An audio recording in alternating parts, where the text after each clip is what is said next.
do this. Just 2 seconds. When you hear me come in live, basically. Okay.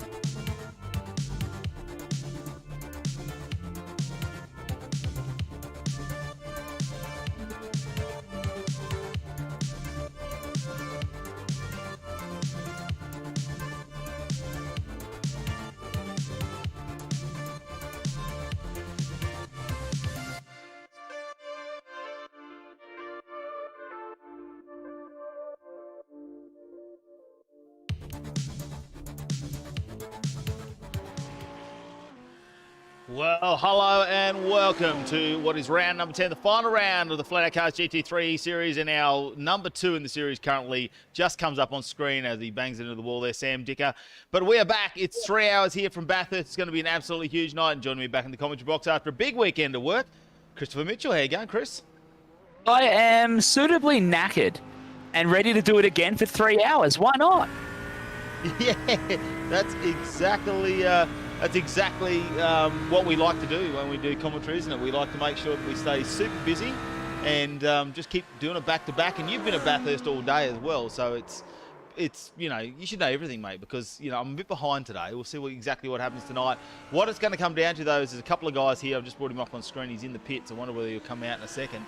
It's going to come down between Paul Mansell though and Sam Dicker for the championship here tonight. So it's going to be a huge one. Sam Dicker just pulled out there, but it is practice at the moment, and we don't have too much longer left in this one.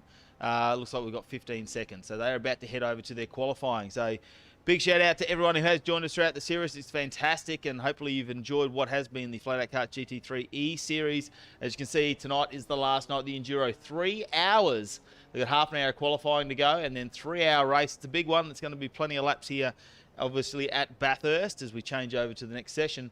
Because this is how the points have been, and one thing we need to talk about here is double points for this one. So instead of 289, you're going to get that 578 points, which is going to make a massive difference when it comes down to the third place down to about 20th.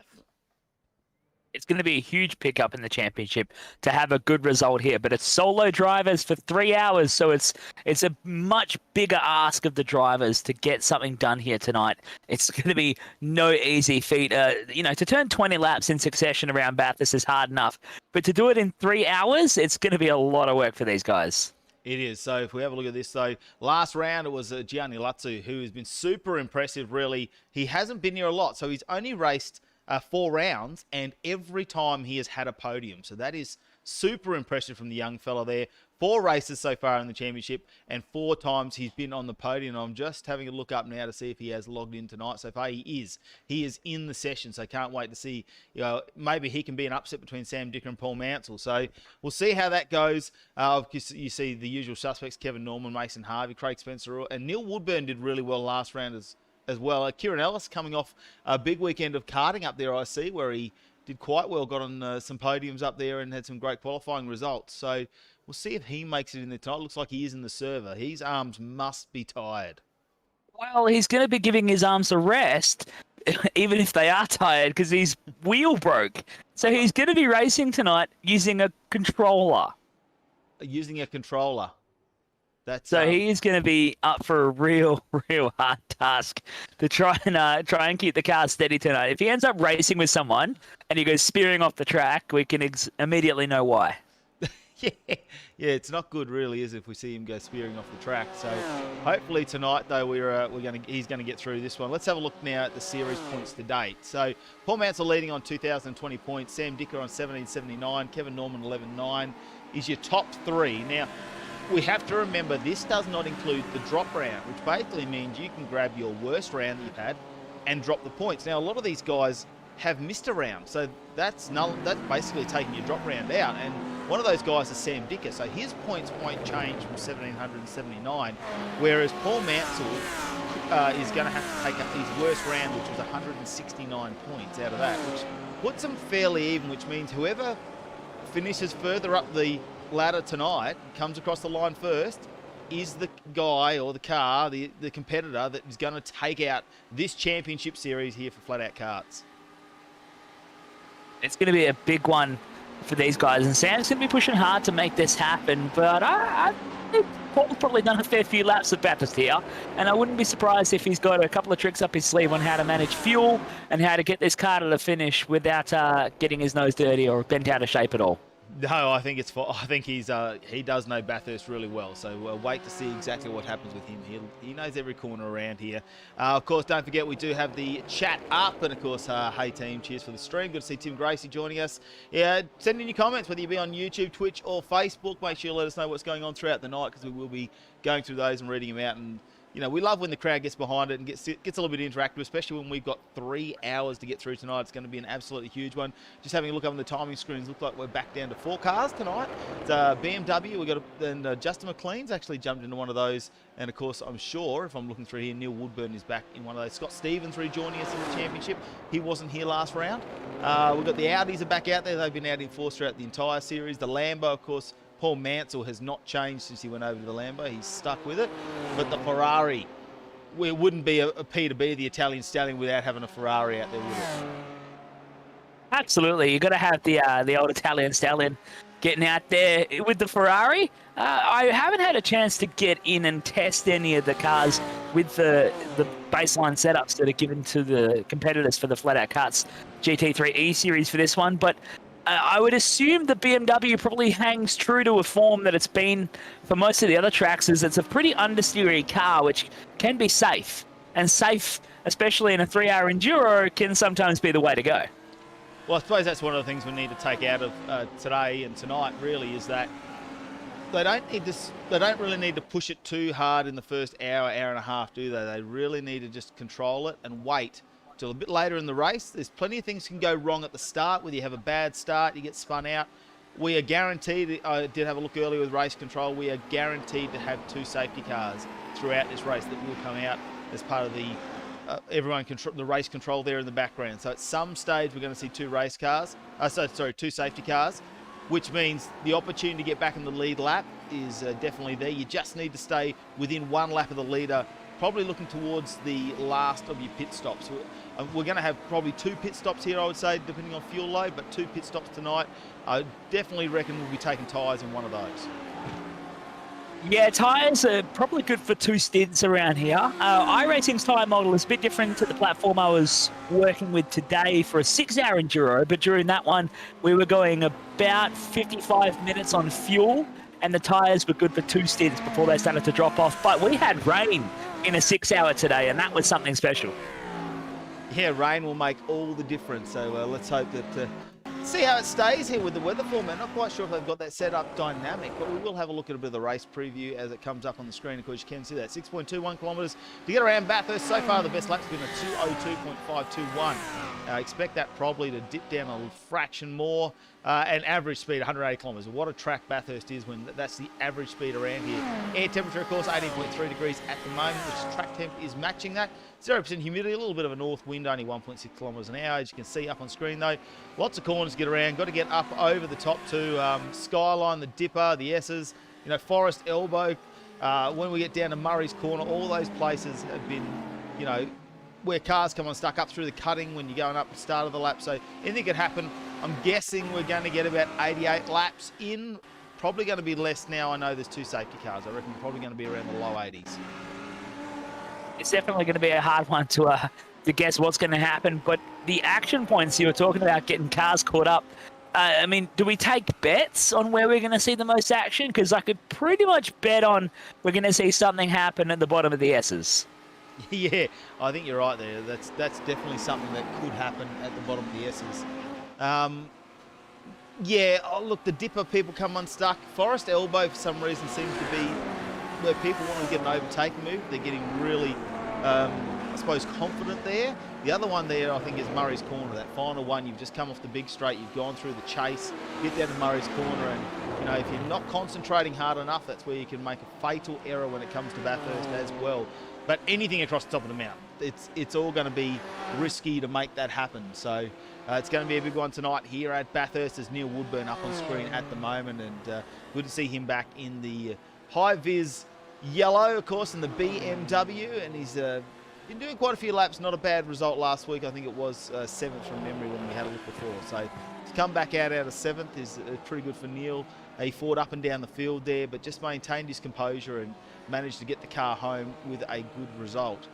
But yeah, we'll just go through, of course, Justin McLean also out there at the moment in the BMW, and we're just trying to see if we've got our man with our anime livery, whether he's joined us again. Oh, he'll have to, for sure. I just don't know what it's going to be like without him. How can I do another series without an anime on board? You have to get someone to join your AOSC series, mate. Yeah. Well, we've got the NTE series coming up again too, which I think that's one of the reasons we pushed so hard to get this 3-hour race out of the way, because the NTE series starts next Sunday night, and that's 5 rounds. And we've got Clay Stevens, of course, Stephen Richards' son, is joining us on that one. That was one of the things. And, you know, an absolute star, rising star who joined us last season, Jordan Cox. Mate, if you look at him on Facebook or on any sort of social media, that guy, racing in the TCR series this year. Yeah, superstar, and back in the NTE series for the first round as a guest. Even the work that Jordan put in last weekend at Bathurst in the TCR cars, an absolute clinic running out there in TCR across the mountain. He can just turn it on, and that's where he made his mark on the world, with that little old Honda Civic running in a production car class out on the mountain and absolutely tuning up to the bigger engine cars. Yeah, mate, he's a superstar, and last year he came on, and yeah, well, he was hard to beat actually last year. He was right up there. Didn't make it all the rounds, unfortunately, so we'll see how he goes. Good to see we've got Christian Guest, Bathurst baby. Go the Guesty boys, yes. As Peter B, unfortunately, somewhere there, just I don't know if he just come unstuck there. I suppose that's what you got to worry about here, with the cars getting right under the rear wings and stuff. With you make that sort of error a little bit unstable going up over the mountain, there's not as much room to make those errors. Not a lot of runoff, and that's probably the biggest thing, isn't it? With a lot of the tracks we've been to, there's been those corners, but there's been grass and bitumen. You can go out wide if someone pushes you, you can recompose and get back into the race, but go over the top at Bathurst, all you're going to be met with is a solid wall. Especially in the sections right across the top. McPhillippi Park's a good one as well. As you crest the corner, you have to start turning before you can actually see the corner. And if you can see the wall on the inside and you haven't got your wheel turned in yet, you're going in. It's guaranteed you're going in, and there's nothing that's going to save you. Luckily, we don't have damage on, because after about 5 laps, the cars look like absolute crap. But it's going to be a tough one out there. It's always a tough one when you come to Bathurst, and then on top of that, you throw 3 hours of racing at it for a single driver. There's not going to be a lot of time to get in the pits, and I'm sure that's where some of the advantages may take place, where people are going to try and get those pit stops in and sort of have a bit of a guess on that safety car. Seeing it was put out in the Discord channel, there will be 2 after the pit stops, 1 after each pit stop.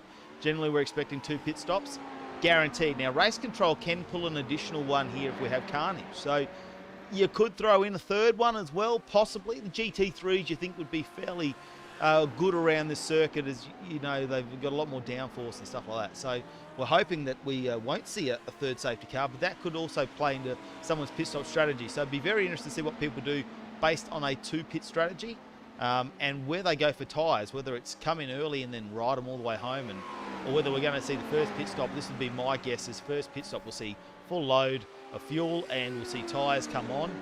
We won't see tyres. It'll be the 2nd pit stop. I think everyone will take tyres to make sure they can bring the cars home. It's going to be interesting if we can get an inside line as to people's fuel burn calc as well, how much fuel they're going to need to run, and whether they're going to need to conserve at the end, or whether they try and bank on the fact we might get a 3rd safety car somewhere after that 2nd pit stop that will kind of throw things out a little bit. Because if you can fuel it light and undercut someone and then not have to conserve at the end because of an extra safety car, it's going to be a very easy way to jump over your competitors and get that undercut to work.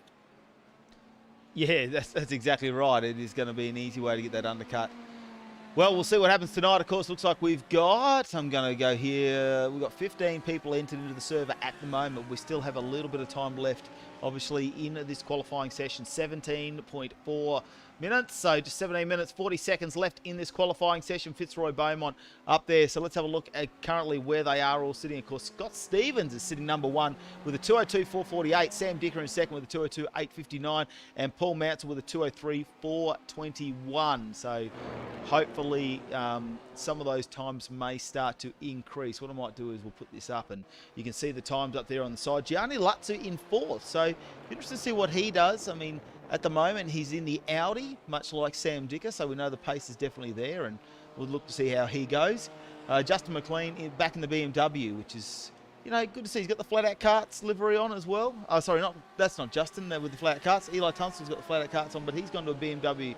Maybe that's a little bit of a strategical plan to people like the BMWs getting around Bathurst.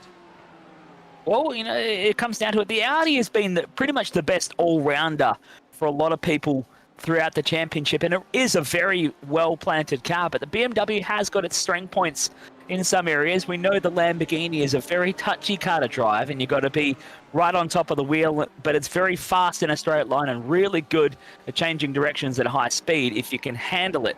The Ferrari, from talking to a couple of people during practice sessions and having a little steer of it myself, it's a bit inconsistent. You can brake, it doesn't really have, you know, the really good boundaries to help you get around the track, and it doesn't feel like you can be consistent driving it for many people. Your braking marker, it's got your real like a 5-meter window. You can be 5 meters too early and you'll stop on the apex, 5 meters too late and you're going in the wall. So some people really don't like the Ferrari for that reason.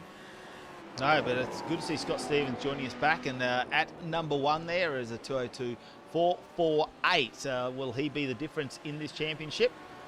He's been a little bit of bad luck throughout, a couple of incidents there in the races he has been involved in, which haven't necessarily been at, you know, they've cost him some positions in the race. Hasn't really been his fault. So I'm just having a look, because he hasn't done too many races with us either, because he's only done 3 races with us so far, which was round 5, 6 and 7. He's missed the last couple, so it's good to see him back, and hopefully that means that he will be he could separate the leaders, actually. He does have the skills. I mean, we've got Gianni in the mix there.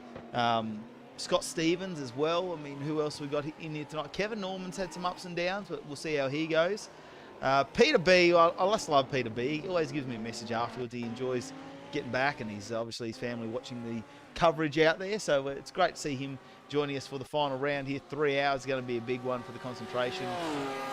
Hopefully he's got just a couple of shots of his Italian. He's going to just have a couple of shots of coffee there. There's no milk, no nothing. You just light them up. If the family keep bringing them, he'll be all right. 3 hours will be no drama on a Sunday night. Gianni Lutzu's gone up in the 3rd fastest qualifier at the moment there with a 203.160 just to get on top of Paul Mansell. So with Paul having 15 minutes under his belt in qualifying, I don't reckon he's going to be happy with how the car is handling at the moment, because like you say, a lot of laps of Bathurst in, you know, supercars and GT3s and things like that. Surprised to see him a second off the pace at the moment. I'm sure he'll be able to bring something out for the race, though, because from what I've seen from a lot of Bathurst racing, it's never the fastest car that's going to get the win. It's going to be the most consistent one. Notably today, the racing I went through today, the car that qualified on pole did actually end up winning, but they had to come back from 14th in the race after getting taken out within the first hour, and that was a huge comeback drive for those guys. But it's always about consistency at Bathurst. One wrong move can cost you so much around here. And you know, seeing the times that Paul can do, 203s in race conditions with a full load of fuel, he'll still be in the 205s, 206s, which will be very competitive with these cars. No, it will be. Kevin Norman up on screen at the moment. Of course, he's just gone, you know, he's about 3/4 way through his lap, and looks like he is coming down the back. And big charge on here, the accelerator. I'd love to own that house, wouldn't you? Didn't it come up for sale not long ago, the house down the back of Conrod? It was. The house on Conrod Street was up for sale. It wasn't cheap either, by the way. Oh, mate, if you had the money, though, what a place it would be to own for those, you know, several times a year when the big events are on there. Not just the Bathurst, the Supercars Bathurst, but the Bathurst 6 Hour that was on recently. All those sorts of things. What a position you would have, and I'm sure there's some returns on that house. Oh, for sure. You could have a pretty decent party and charge the price of admission. You'd make a bit of your house fees back for the year. Even a room in the hotel, right at the bridge between the Chase and Murray's Corner, would be a great place to sit and watch the race from. Well, Sam Dick has gone number 1. Kevin Norman just slotted into 3rd place there. He dipped into the 202s with a 9.68 at the end of that one. So he's just got in there. Sam Dick has just made a mistake. So that will mean he will probably just back out of this one and get the car around for another lap. Looks like just got a little bit loose there as he started to go up the mountain. So Sam Dick, though, has gone a 202 with a 3.99, which is super fast to get in front of Scott Stevens. Paul Mansell there's 203.064, so he's definitely finding a little bit pace. Got back in that 4th position over Gianni Lutzu.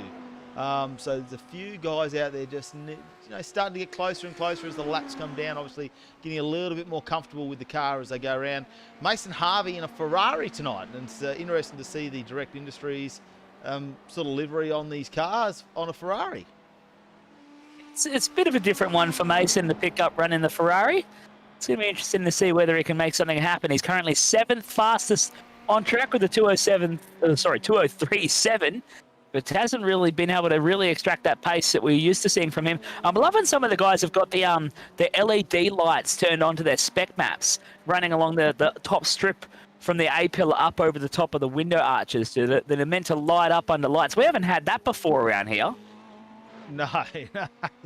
Plenty of things. The guys have been working hard, I think. The livery thing, I mean, people take it away from the liveries, but people spend a lot of time getting those done and making sure it all works out and promoting their sponsors, making the cars look good when it does come up, especially for the broadcast. It's great to see them doing so much hard work in the background. The spec maps you can do on these things are just absolutely incredible, especially on the reflective style paints and things like that. So yeah, I'd really like to see what the guys. I'm spewing we do not have the anime tonight. That's all I'm upset about.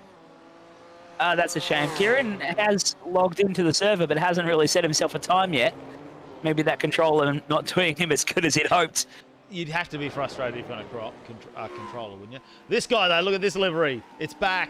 The Great Northern. The great man himself, Tyrone Anderson, and he's had some up and down moments throughout the series, but we have seen him in the top 10. We've seen him out of the top 10. We've seen him with good luck. We've seen him with bad luck, but he's always got a Great Northern in hand, and that's all that matters.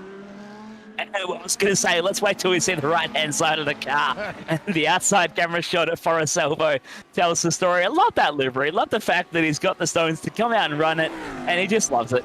Yeah. Oh, he always gets behind us too. We always get a bit of a message from Tyrone every now and then. Looks like he's pulling over though. He's going to pull out of this run, which is not what we want to see. I was hoping he might start to push that one through a bit. Sebastian Guest though, the Guesty boys, they're out. Currently sitting down in 12th position with a 205. I think he's just been warming the tyres up. Wait for this to come on because he's got himself a little bit of time left. Just over 9.5 minutes. No, he's going to back out of this one too. That's just on cue. Fitzroy Beaumont though, so that's probably going to hurt his time. It looks like he might have been on an outlap there with a 3:28. So that's an outlap for him. Let's see if we can get a flyer in the Ferrari now, the Enduro Auto Sports entry. And a bit of a shame we haven't seen Corey come back, his teammate, because they're actually sitting down in 7th and 8th. So Fitzroy Beaumont in 7th position in the championship, Corey Bennett in 8th. And considering Corey has actually missed, well, he's missed 3 rounds now. So, you know, to be still in 8th position just goes to show how competitive he has been at the start of the series. And he did get himself a couple of podiums. He got a 3rd place in round 1 and a 3rd place in round number 4. So, you know, he's had some great moments. Fitzroy Beaumont sort of been there mid-pack. He's been up and down like a yo-yo, been caught some unfortunate incidents there. Just, you know, as racing goes, cars spin out in front of you and things like that come across the track. So hopefully tonight might be a bit more of his night there in the Enduro Autosports Ferrari 488 GT3. Good to see if he could have a good run. I had a good run with him when I got to drive at Oran Park a couple of rounds ago. Great to have a good battle out there in the GT3 E-Series. But I wouldn't want to be in the field today because it would be absolutely terrifying trying to go bumper to bumper across the top of the mountain in these cars, knowing that one false move can not only take out your race, but can also probably severely affect somebody else's run here at Bathurst. Just having a look at some of the comments. Tim Gracie, bring on the NTE series. That's great to hear that. And go the pussy wagon, mate. He's he obviously loves the Tyrone Anderson livery. So let's see. Chris Bianchucci, I hope it's Bianchucci. Let us know if I got that right or wrong. But Chris B, go Peter B, mate. Yeah, the Italian stallion. We're hoping he has another great night here. All right, so we're staying on with Fitzroy Bone while he finishes this lap. He's just come down the chase. Here we go. Now he needs to just try and finish this lap. Try and optimise whatever time he can. It's just about getting into the power, letting the car run itself right out to the left-hand side before pulling it back under the bridge. Late on the brakes and straighten it up early. Don't want to use all the rumble strip because it's really hard to get on the power here down pit straight. It's a short straight, and that'll help you get down the straight a little bit quicker. Just having a look. Did he go faster?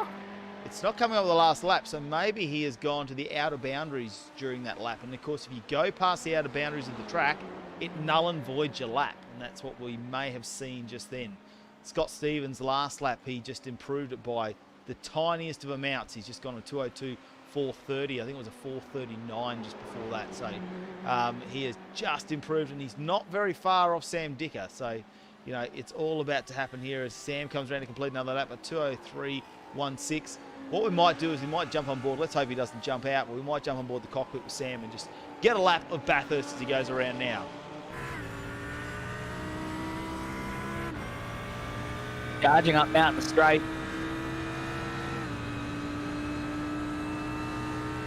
How light do the cars get as you go over this crest? The revs peak just a little bit.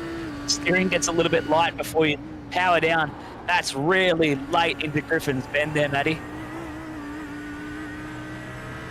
You can see that because he's running the wall on the outside, isn't he? That is super tight there as he goes around. Bit of understeer maybe, a bit of extra speed. Like you say, you go over those bumps, really unsettles you. Now we're coming up over the mountain. Right hand here, need to watch it out. The car slides out a little bit towards the wall. This one's a bit more, you can't really see what you're doing when you're in the car here. You're just going by muscle memory as you come up. Blind entry into McPhillips Park again, hoping that you can set it up correctly to run it out to the curving and pull it across. Drag the brake. Don't slow down as aggressively as you think you need to for coming off the skyline. Keep the speed low. Roll it through the dipper. Now pull it hard across the right-hand side and straight line the braking, but drive it across the track. It's actually like an inside corner entry, Forest Elbow, so you can drive it across the camber of the road and back onto Conroe Straight. Here we go. It's foot down. Let's see how fast he gets the car up to, because it's super fast down here. Where are we going to go? 260, 263. Can we get 270, 269, 72? Just feather to the throttle there, and now we're hard on the brakes.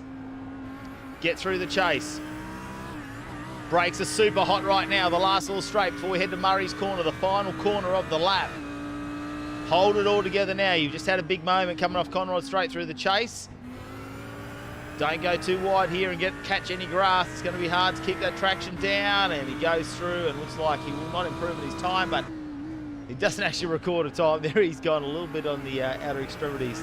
All right, well, you know, let's get around now. We've got on board there. Paul Mansell has just started another lap in the Lamborghini. He's just done a 203.101. He's best for 203.064. So he's still a little bit off the pace, but this is qualifying pace. Let's see how he goes when it comes into race mode. Gianni Lutz is another one who has been super impressive. Like we say, he has finished every time he's raced for 4 rounds now.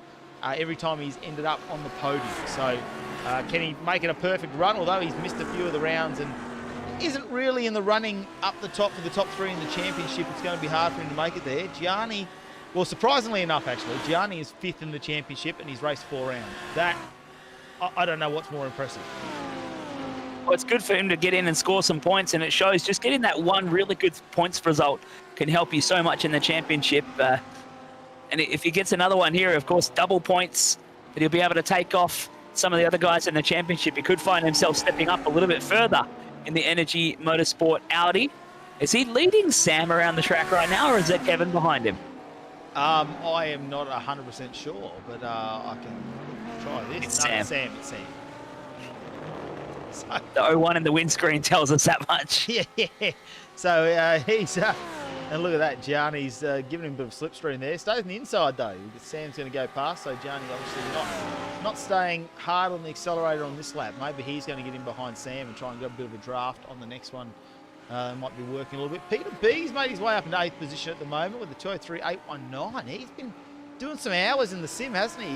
He's over the top of Neil Woodburn, Eli Tunstall, Fitzroy Beaumont. So super impressive there. Let's see how Dylan Guest is going tonight, because good to see the Guesty boys in, and they've gone with the BMW this time around. So a bit of a change of pace there. We have seen him in the Audis. Was he driving an Audi last time? Was he in something different? I can't remember. I think he was in an Audi last time. He's gone for the BMW with a Birolite karting livery on this one. And Dylan's coming off riding a high this weekend. He came off getting the win in KA4 Championship on the weekend at the Carnival of Karts up at Wanneroo. It's good to see Dylan get onto the top step of the podium.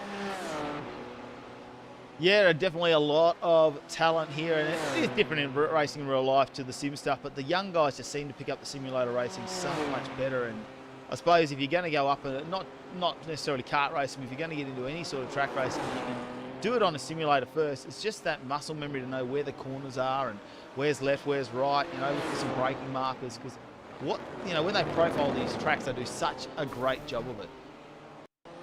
They do a fantastic level of detail in these tracks, and you really can emulate the real deal. The biggest thing that using these simulators teaches people who are looking to build a career or improve their real-life racing aspirations is how to go about driving the car and feeling out a track.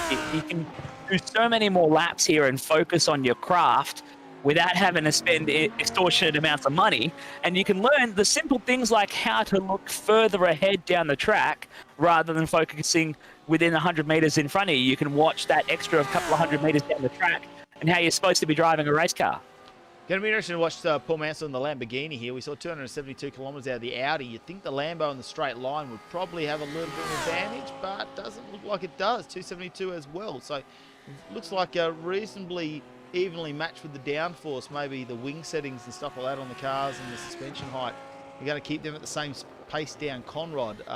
Wanted to look at that because I thought maybe the Lambo might not be as good through the corners, but may pick up a little bit when it comes to the big Conrod straight, which doesn't seem it has the advantage there. So someone snuck in front of him. It says he's in fourth place still, but did Gianni just get in front of him for a second? Because Paul's just gone a 203.22. He was a 203.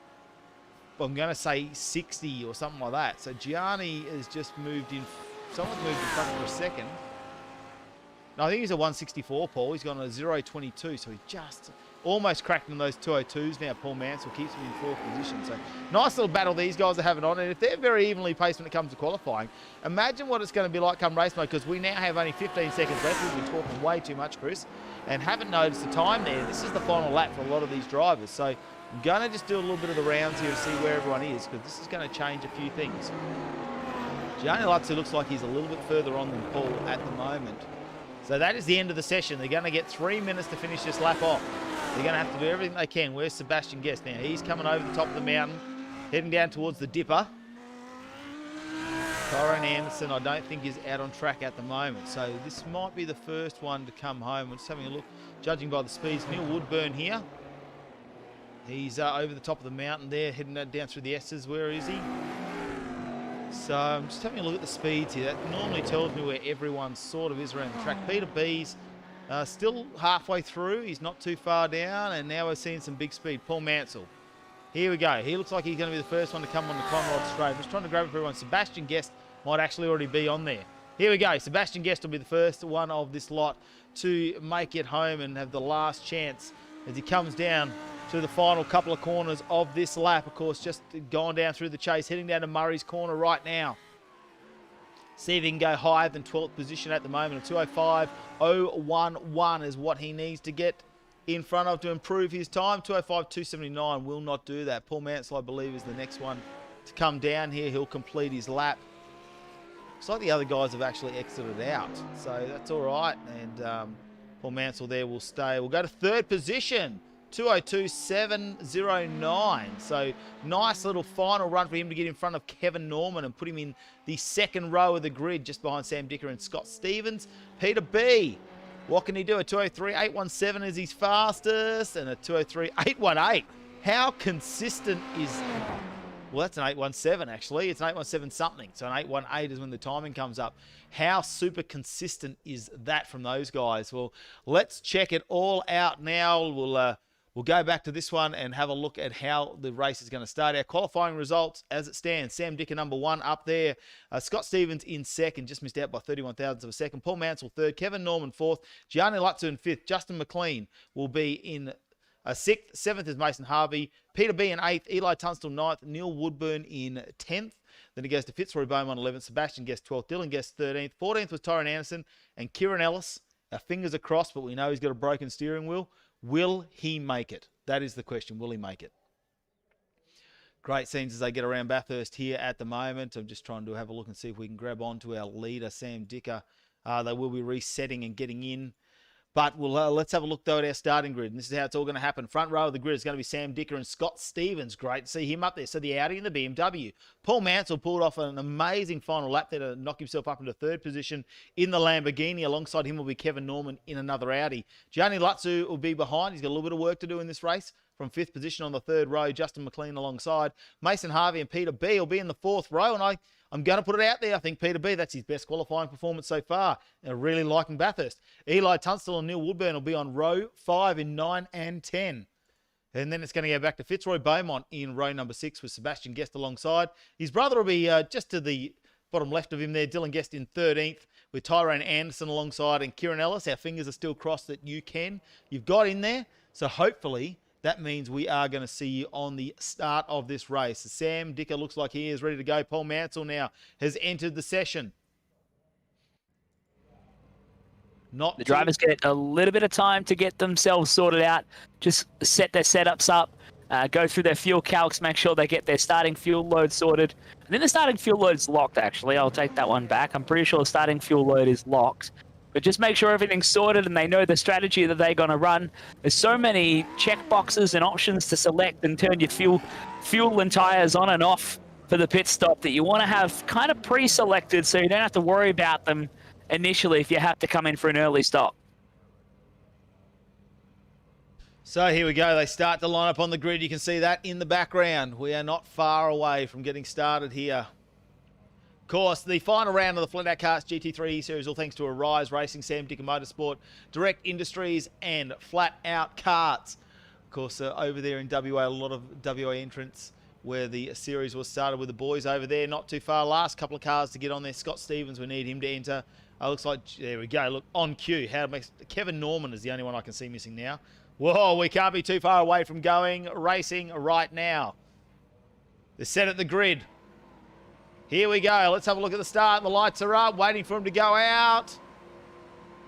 Oh, you can hear the engines rev, a little bit of tyre smoke as they take off, and it looks like a good start there. Just in the background, I'm trying to see that Eli Tunstall maybe making a little bit of a move there.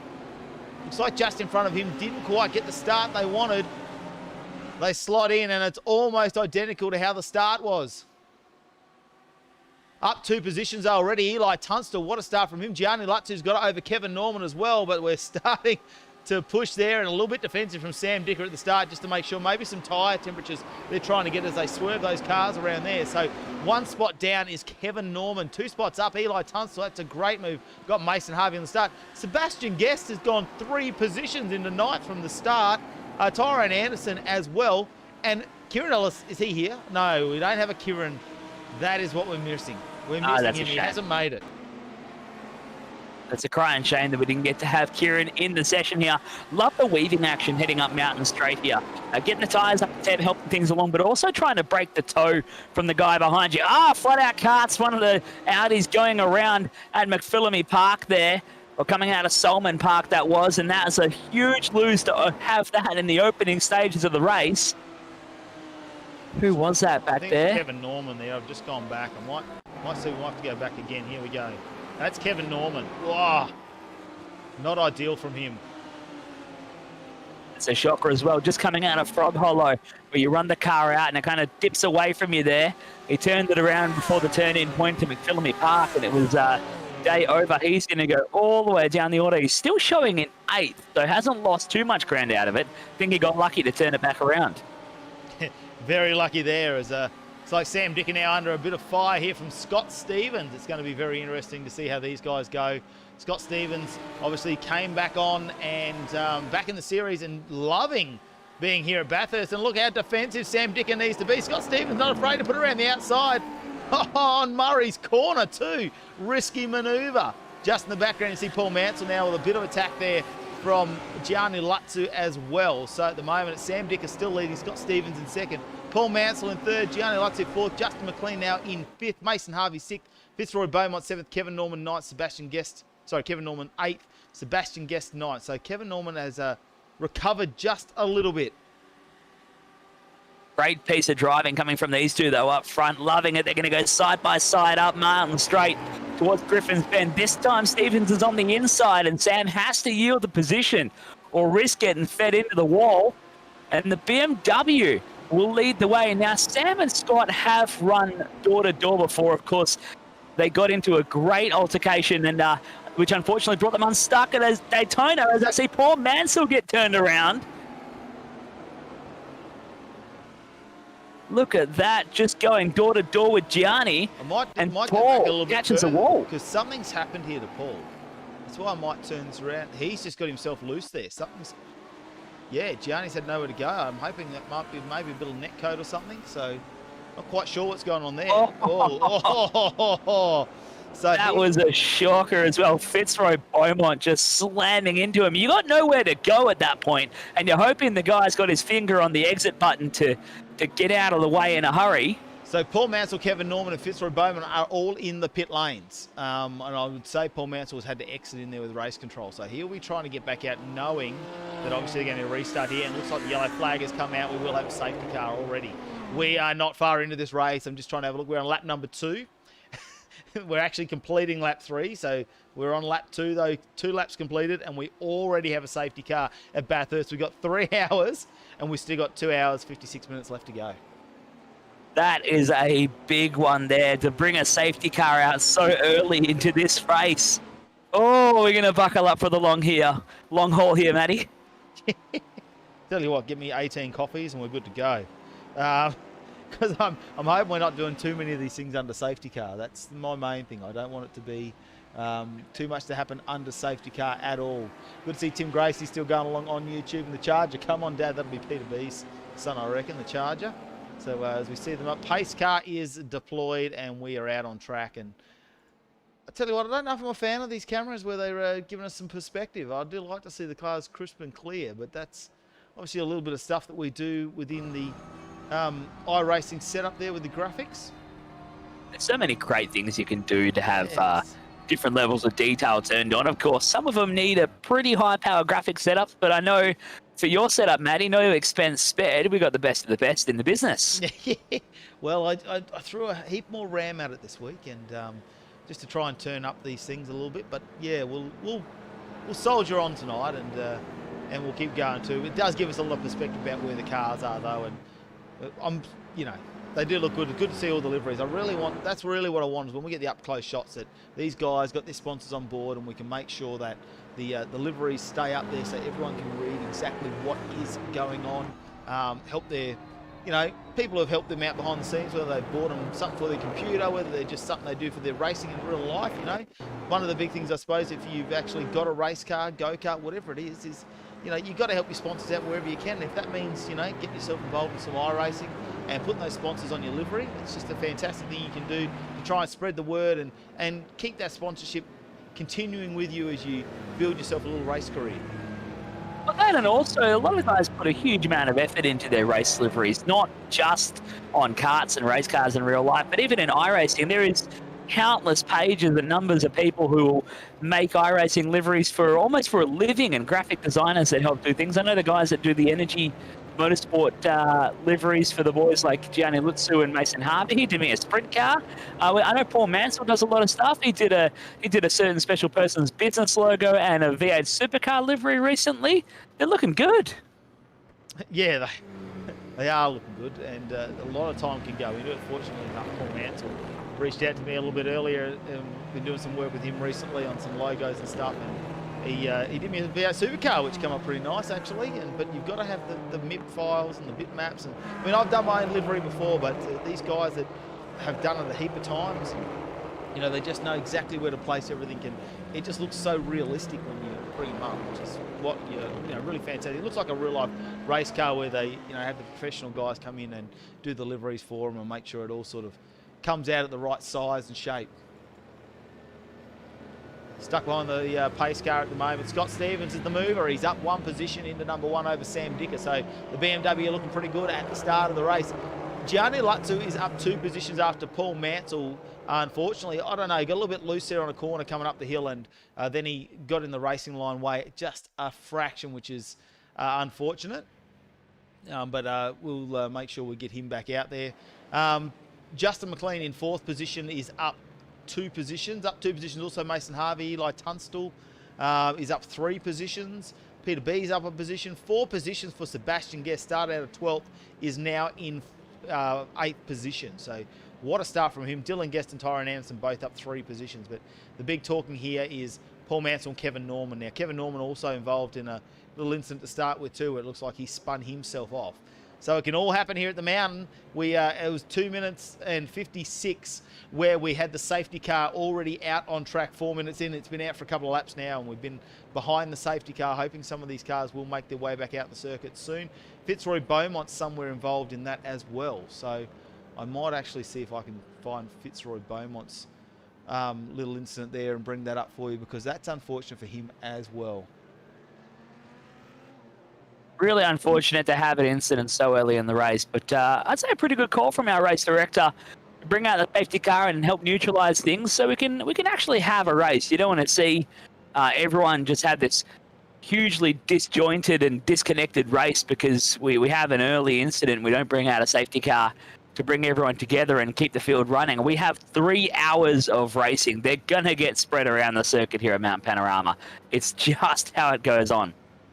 Yeah, here we go. I've got Fitzroy Beaumont in the pits, but I don't understand. I'm just going to see if we can bring this up, but it's not. I can't see where. Oh, so he's the one that's come into contact with Paul Mansell after that incident. And oh, that's Kevin Norman, I reckon, in the side of him. And that's why we see those 3 into the pits. That is that's how that has happened. So now we have a little bit of an explanation on that one. That makes things a little bit easier for us to understand. Hopefully they can get the repairs done and get those cars out on track and having a go. Be good to have these boys in the run, especially if they can get back up. And I would love to see a Lutzu, Stevens, Dicker, and Mansell battle on track. That'd be fantastic. That's what you want? That's what I want. Get the 4-way fight going. Get the 4-way fight going, yeah. I know what you mean. It's these guys are really going to bring it when it comes down to the fight. A bit later on. I mean, Sam Dicker, his focus is to beat Paul Mansell. He needs to do that. I did the calculations earlier that if Sam Dicker comes first and Paul Mansell comes second, they will be on even points, dead even points. So that's, you know, Sam Dicker probably a bit of a sigh of relief, unfortunately for Paul Mansell. He's probably having a little bit of a sigh of relief, but Paul Mansell's going to get another safety car. He's going to get a wave around. If he can just make sure he gets past a few people, Mr. Mansell, get himself some clean air, he won't have to be in a dogfight there with Scott Stevens. So maybe a little bit of an advantage for him later on, and whether maybe he can come and do the undercut. He's going to be out on fresh tyres now. I mean, in saying that, we only did 2 race laps, didn't we? So not too much wear on those. We've now completed 4 laps. I assume the safety car may be pulling in after this one, as it is out on track at the moment. Of course, the yellow flag and just pulling away a little bit there. Of course, we will be able to get underway once they come out of the chase. Anywhere from about halfway down between the chase and Murray's Corner, all the way into pit straight is where Scott Stevens can restart this race. You can get it up and running and start really dropping the hammer early here. Got to get all the way down Conroad at the moment and try and let the safety car get away from them so they don't get the black flag issue if you pass the safety car too early in the process. But they are sticking right behind the iRacing Porsche safety car. I read somewhere that iRacing actually added in a different safety car. You can have an option now. They can also do manual, so you can actually have your series set up with a manual safety car where you physically have someone entered in the race and you send them out in a specialised livery. No, the NTE series, we've got the Shannon's Insurance pace car going to be coming out, and of course that will be a VF Commodore, not the late model one, but a VF Commodore just to stand out a little bit. What I do like is Tim Gracie watching this on YouTube. Sportsbet has Mansell at $1.04 and Dicker at $2.16. So the odds are pretty good. I messaged Tim Gracie, get your money in now. Oh, I do like to see that. That's absolutely fantastic to see we've got Sportsbet on board as well. Sportsbet's Gracie. Sports Gracie, is that what we're going to call it? Gracie Bet? Gracie Bet's a better one. Gracie Bet, yeah, I think we'll go Gracie Bet. So, yeah, they're, Matt, oh, don't count him out. It's early. The race hasn't even started. All right, restart time. Scott Stevens leads away. As he goes super slow, Sam Dicker thinks maybe he's going to make a charge. Goes a little bit wide here, and we go green once again. So we are starting what is only going to be lap number 6. They've just completed 5 laps of this race in just shy of 13 minutes with that safety car coming out after some huge incidents, unfortunately. So the race will restart as we see them head down in the background, and Paul Mansell and Kevin Norman off the back of this one.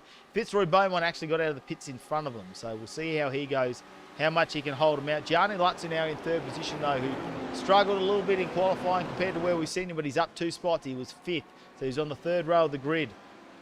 Scott Stevens and Sam Dicker were side by side. Sam Dicker actually got the fastest lap in qualifying. Scott Stevens had it for a number of laps there, probably for about 15 minutes qualifying. So not surprising that we're going to see these guys a bit of a dogfight here early on in the race to just assert some dominance. The dominance of the lap there, and the BMW are looking pretty pacey at the moment. There's a couple of them in the field as well, and we'll see how they go later on in the race. Some big movers though. In 4th position up is Sebastian Guest, who has moved up into 8th position. So yeah, can't wait to see how he goes throughout the race as well. The Guesty boys back on board. Really enticed at how aggressively Scott Stevens moved across the racetrack on the way across Skyline there, just darted hard to the left, and I think Sam grabbed the brake, just being a little bit cautious. Didn't want to get the nose up into the rear bumper of Stevens on this opening restart lap. We've only had 2 race laps underneath us here as we go down Conrod Straight. The Tim Riggs logo really flashes across on Stevens' BMW as they go flying up to 270 kilometres an hour. Dicker pulls out at the chase. That's going to be a ballsy move. Oh, here we go, hard on the brakes as they head down. Inside line, though, for Scott Stevens, and he holds on to it. Dicker can't get the move done. He'll have to reset on this one, see how he goes. I don't think he's going to have the drive now to make a move as they head down to Murray's Corner. Looking in the back, though, Justin McLean's gone through on Gianni Lutzu. So Lutzu is still in the Audi, but just doesn't seem to have the race pace tonight. So I don't know exactly what has gone on there, as I might have a look and see if we can see a move done. No, I can't see the move come up on my event screen, but it would have been good to see that one, especially with that overtaking manoeuvre there. Gianni Lutzu going back into 4th position. So there's a couple of little movements going on, and Justin McLean is up 3 positions at the moment. No, Gianni's not going to let him go, though. Here we go. Let's head up into the Quarry Bend and see if he's going to try and get him on the brakes. Not going to do it this time. So he wanted to have a go, just didn't quite have the pull to draw alongside the top of Mountain Straight before they make their way across now to the cutting. You can see Justin on the defensive line on the way in, slows him down in the mid-corner. Gianni's get them drive off the corner and can close right up to his rear bumper as they come across these blind corners at Reed Park and Frog Hollow. This is a terrifying part of the racetrack to be going bumper to bumper with another car. Yeah, once you're in the cockpit, you realise you cannot see a lot through some sections over the top of the mountain, can you? It's really, you've got to know, you've got to preempt where the car's going. With their blind corners, muscle memory. It looks like we start to head down through the S's towards the Dipper, not too far away. Justin McLean in the BMW this week, and got that pink on the side as well. The car looks absolutely fantastic. I do like the high-vis colours some of the guys have put on. Neil Woodburn, we'll get back to him a little bit later, but he's the same, had the high-vis colours on. Looks like he's a bit further down and not as high up as we saw him last week, back to 12th position. Looks like Paul Mansell and Kevin Norman already made up a few positions there, and they are up to 10th and 11th now behind Dylan Guest. So they got the wave around. This is what we spoke about with the safety car is, if you get the wave around, you remain on the lead lap. And that is super, super important if you're going to have those massive incidents like we saw those guys involved in before. So you've got to stay on that lead lap. I don't think, it wasn't one of our scheduled safety cars. I do not believe that was come out from race control due to the incident. So can the boys make their way back through? Paul Mansell's going to be super good on his pit stops. That's what we've seen him. He's always had the short pit stops. He's always been very lucky to be able to finish his celebration lap. That's how close he runs the car on fuel, just to get that little bit 1.5, 2 second advantage when it comes to the pit stop times. So it'll be interesting to see what they're like tonight. I would suspect if he's had that much time in the pits to get the car repaired and he knows he's going to get a wave around, he's going to be full of fuel again, even though it's only a few laps out. It might give him the advantage to run a little bit further in some clean air maybe and take a short pit stop, or does he come in with everyone else and just undercut him? It's going to be a lot of question marks that I'm sure will be answered at some point during this one. We're talking about the reason for that safety car being brought out, and I think it's a really wise decision. Wasn't part of the scheduled or planned safety cars. They are due to come after the first and second pit stop phases respectively, but the track was blocked. And so the people's race is affected because there's nowhere they could go. So race director through the safety car, get it neutralised, let everyone catch back up so we don't have the race affected. And we're probably going to see a couple more of those, I would expect, here at Bathurst. Here's another man under attack, Eli Tunstall. There's not too much in the gap between these guys here. About half a second. Fitzroy Beaumont working his way back through. Unfortunately, he just came up the hill and Paul Mansell was there. He had absolutely nowhere to go, and into the side he went and forced Paul Mansell up in the air. So Fitzroy Beaumont spent quite a bit of time in that repair in the pits. He was there for just under 5 minutes compared to the 5.12 and 5.20 of Paul Mansell and Kevin Norman. But Eli Tunstall now needs to watch out. Fitzroy Beaumont in 7th position, the Azure Auto Sports entry, and pushing super hard for that position. He wants to get back up the front. Peter B in the background looks like he's going to have to watch out as well, because Dylan Guest has just got the move done on him as he ran the outside. Peter B does the right thing, doesn't get too involved in this one. The Italian Stallion just keeps to his line. It's exactly what he needed to do. And now he's got to worry about Paul Mansell lurking in the background. Those neon lights of the Lamborghini. And I tell you, Paul Mansell's got to have the rage steer going on now, doesn't he? The foot flat, brake really late. He's got to have a little bit of rage in his eyes, I'd say, after that incident earlier on. Paul's a pretty cool character. He'll be picking his moment and thinking about the long game here. We got 2 hours and 40 minutes of racing to get through. It's not like he's going to charge through in the next half an hour to get to the end of the race. He knows that he's got time, and he knows he's got safety cars to make up the big time differences. If he finds himself in a bit of a no man's land, he doesn't have to eat up too much of the car and risk binning it again if he wants to get through this field tonight. I have a feeling that Paul doesn't want to have double digits on his position, because he was pretty eager to get that 9th position back, like really eager on that corner. Right, I wasn't quite sure. Oh no, something's happened here. Who's that? Is that Sam? That's Sam Dicker. Let's have a look if we can find this on a replay. We might have to go back a bit further than where I've got it. Here we go. Let's go back again. Wow, we're going back half a minute now. Let's see what happened to Sam Dicker. He's moved back to 10th position. He was up in 2nd. Oh, just puts himself into the wall. Wow, how lucky was that? Justin McLean, Gianni Lutzu comes through, nowhere to go. Oh, he's turned the car around. Wow. How did so many people miss him? Paul Mansell he'll have a grin on his face right now. Well, yeah, now you've got 2 of your main contenders down the back of the field having to race their way through, and they're leaving this man all by himself to just get it done out front. Yeah, and so we bring up the interval times. He is 5.5 seconds in front, so he is definitely checked out. So he's running his own race at the front now. Scott Stevens has time to look at his relative. He has time to talk if he's got his crew chief on or if he's doing it himself. He's got time to really think about his fuel stop strategy, and he's the one that everyone's going to now be focusing on to see what they do, whether they want to come and try the undercut or whether they're just going to follow him around. Maybe the first pit stop, probably smart just to see what Scott Stevens does if you're one of these guys chasing championship points. Paul Mansell, do you think he thought, gee, better buy a lotto ticket? I just went past Sam Dicker. How did that happen? I'm just going to go back because Sam Dicker's now made a move as well. He's got past Peter B, which, with Sam Dicker's pace, we knew it wouldn't take long, but it's now going to come down to a dogfight between these two. And like we said, for championship, it's going to get very interesting further down to see where they need to position. And later on in the race, I'll start doing some calculations in the background while I'll leave you talking to find out, depending where they are, who they can win. Because I've got the spreadsheet running, mate, and it's all auto-calculated, so I can find out exactly what's going on. But basically, if Paul Mansell beats Sam Dicker in the race, it doesn't... Oh, no! Oh. No, a little... That was a big nose up the inside and turned around Dylan Guest there in the BMW. Now, that's allowed Sam through, but there might be an eye of scrutiny thrown over to Paul Mansell there, because he did not have sufficient overlap on the entry to the cutting to make a move like that on Dylan. And I'll call me out for calling it, but I'll call that right now. Yeah, that's we're going to leave that one up to race control, because yeah, that's going to be a big player in this race, isn't it? Now he's back under that wing of Sam Dicker, and he doesn't like seeing the back of the FlatOut Karts Audi, because really that's the person he needs to watch out for in the championship.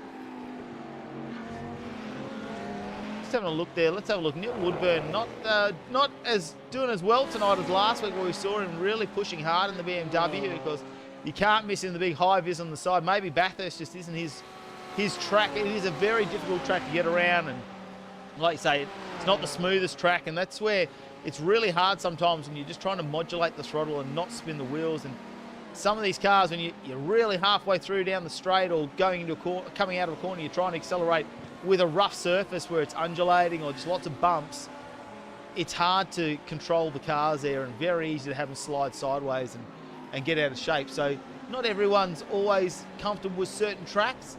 Obviously they perform better at others, but Neil Woodburn doing a fantastic job, back up in the 10th position at the moment, which is pretty good, because a few of the names there that have gone behind him, even Tyrone Anderson's now down, and looks like he may have got out the Great Northern. He is already cracking a beer, I reckon.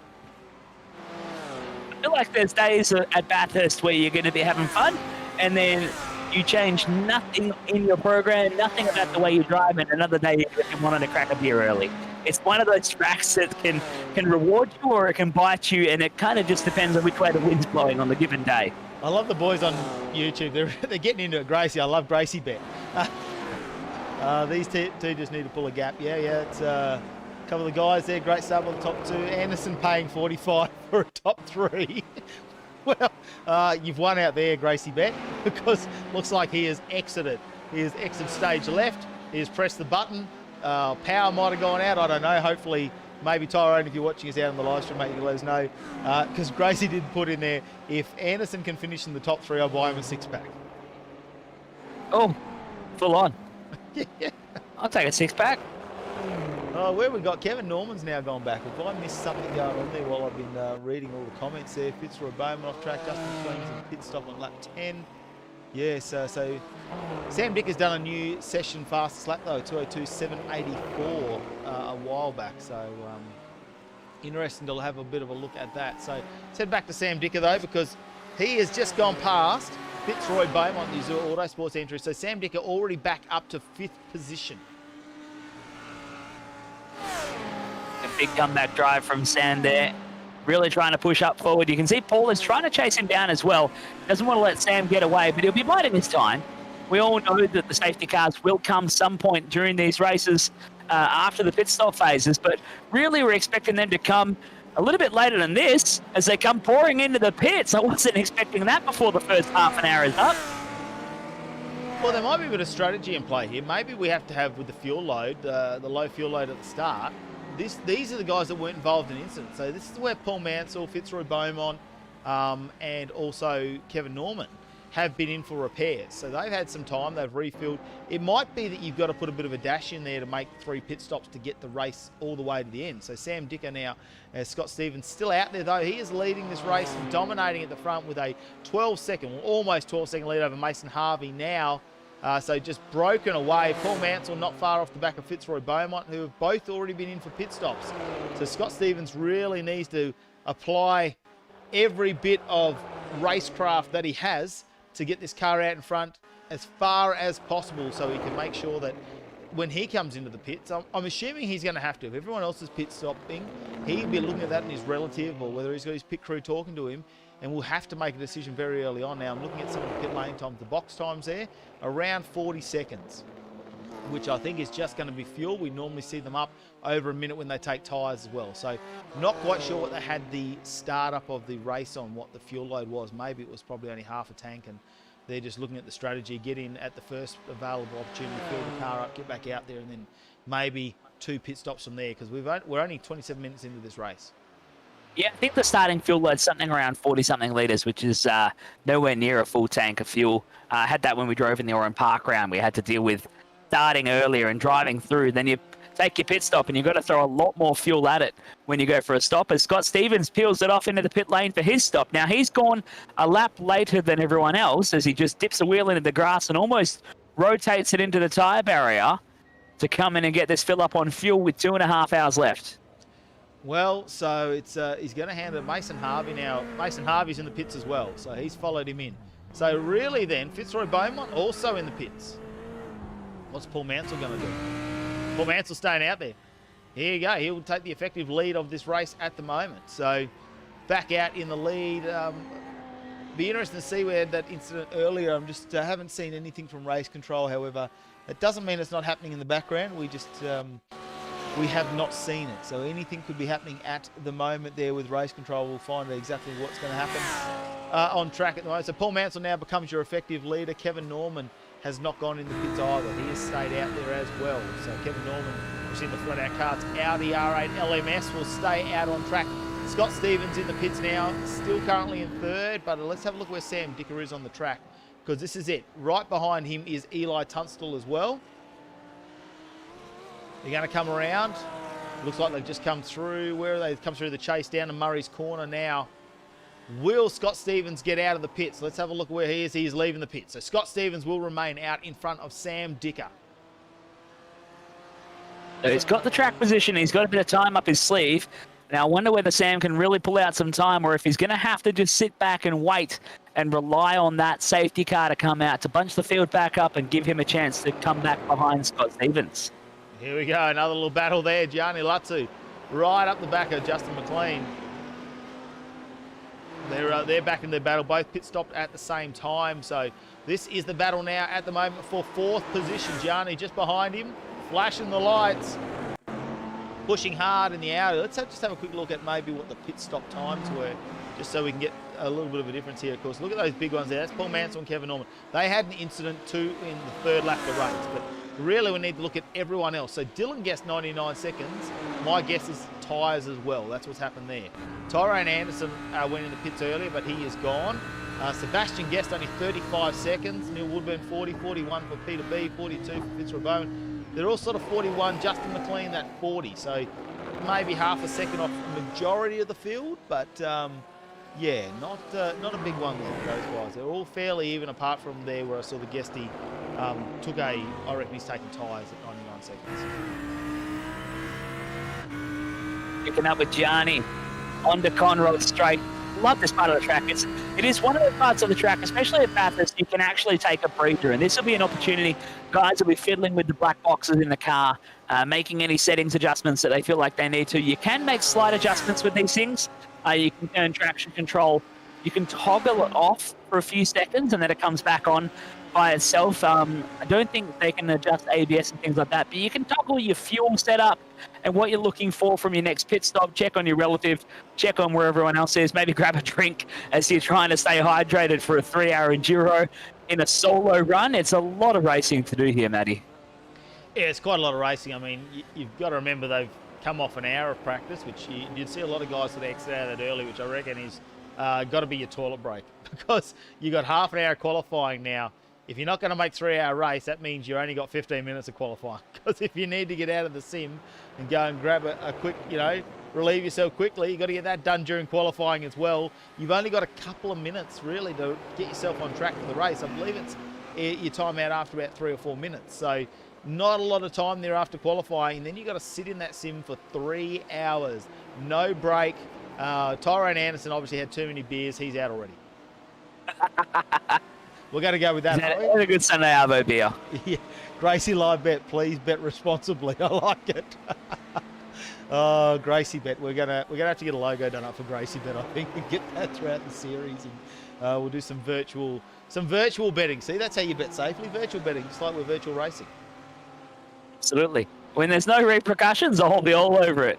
Yeah, yeah, I'm in for that one too. Eli Tunstall now and Fitzroy Beaumont with a little bit of a battle going on here as Fitzroy Beaumont starting to apply the pressure after these pit stops. Remembering he's up 2 positions at the moment. He started out of P11, now in P9. I was surprised though with the repair he had earlier that he's still come into pit, maybe just trying to re-establish himself with the standard pit stop strategy there instead of what Kevin Norman and Paul Mansell are doing now. They're going to be out of sequence. Well, if you're out of sequence, especially in a race like this, it's going to be hard. Although it can play into your favour if you have a lot of fuel to carry towards the end of the race and you have fuel to burn. I was seeing Paul Mansell in the pit lane here, Matty.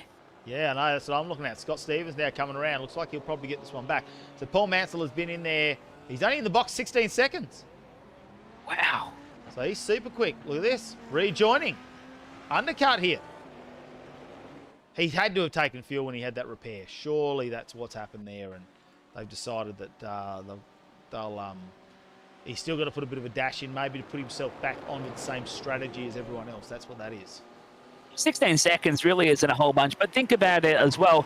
If he took repair, he could have had the opportunity to take a full tank if he came in for the quick repair. So it's a bit of an odd one that he feels a need to come in. Maybe just wants to have the fuel to get to the next window. I have a feeling he's putting himself back on the standard pit stop strategy that everyone else is on. He would be, look, he's super keyed onto this. He does a lot of endurance races with some really well-known simulator racing people, Guy Leach especially, and guys like that. So they may be in the background doing some calculations for him. You are allowed to have, of course, your spotter on, or your pit crew, you know, your crew chief talking to you. So wouldn't be surprised if you got someone doing the calculations saying, mate, you've got a bit of a lead, you've done the repair, you filled up, like you say, filled up during that repair. Then you come back out and you think, you know, I just put the dash in, now I've reset myself and I'm actually back where I should be in second position. So now he's not going to be out of sequence come the pit stops, risk getting caught up in traffic. If a safety car comes out and everyone dives in, he can now stay on the same strategy as everyone else. Going to be an interesting one to see how it pans out here as we're working our way into the towards the 2-hour marker here, Matty. We've got through 35 minutes of racing. We've had one safety car already, and the gaps are starting to peter out as Kevin Norman holds on to the race lead by 28 seconds at the moment. We pick up Fitzroy Beaumont in the Azure Autosports entry, and a yellow flag comes up on our screens.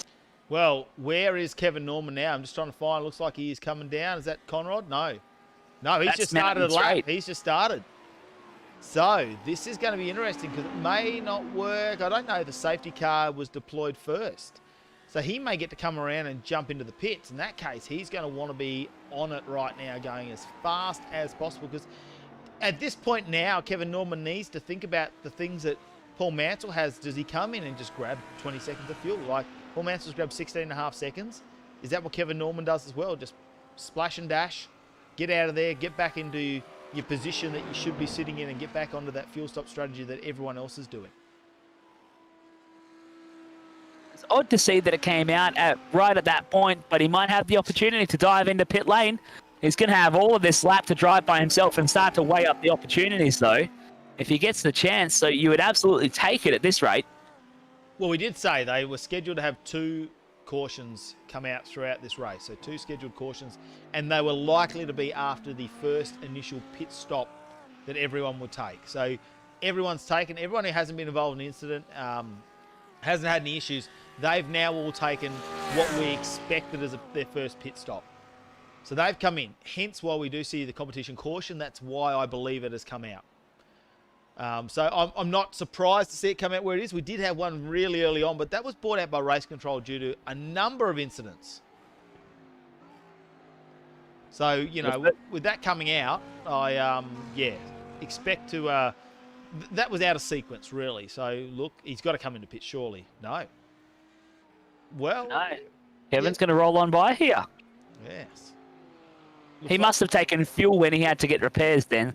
Otherwise, he would have had to dive into the pits. So I reckon he's going to pick up the safety car. Well, conserve fuel. Interestingly enough, check out Paul Mansell. And I'm just going to see if we can get in the cockpit here of Paul Mansell because I want to see. How slow he's going. He's coasting. He's fuel conserving. Surely that is fuel saving there. Yeah, there you go. He is fuel saving. He had the clutch in rolling down the hill. Safety car's out. He's going to catch up no matter what. You know, it's so easy to do more than 60 or 80 kilometres an hour. Look at that. Clutch is already in again. he is already in fuel save mode, which is super smart, isn't it? Because when we come to the pit stop strategy later, it's either he can take a second or 2 less fuel, especially, you know, his championship is in the balance. So he needs to be super careful about what he wants to do and how he wants to make that happen.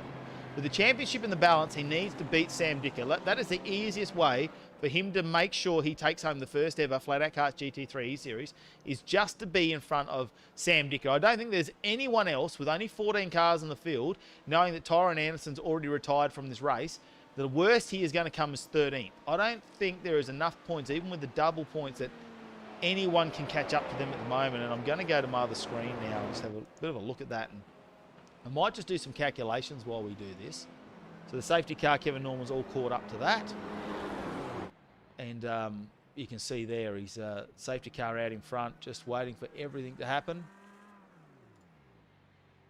So Kevin now would be cruising much the same. It's great to see the fuel-saving method, though. Just kick it in the top gear, clutch in, and roll down Conrod straight. And you're bang on there. If he can take every opportunity to fuel save, it will prolong the need for him to have his second pit stop, which allows him to take less fuel and potentially catch up further under green flag conditions. So if he needs to undercut, he has a better chance at it. Then he can push harder in the restart following the next safety car. We know we're going to get 2 competition cautions here. This is the first. And from then, he's home and hose. So every bit of fuel that he can save without affecting his lap speed and affecting the performance of his run is going to be dollars earned here for the FlatOut Karts GT3 E-Series. So I'm just running this off what I do understand. Hang on. Okay, so if Paul Mansell ends up 13th, he can't go any lower than that with Tyrone Anderson already retired. With Paul Mansell, it means he'll get 58 points. And then I've gone to third place, Kevin Norman. Now, if Kevin Norman wins and Paul Mansell comes 13th, Paul Mansell still beats him in the championship after the drop round. So he's on a podium here, no matter what. Paul Mansell is, you know, pretty much, he's going to come second. He's definitely got second no matter what. It comes down between him and Sam.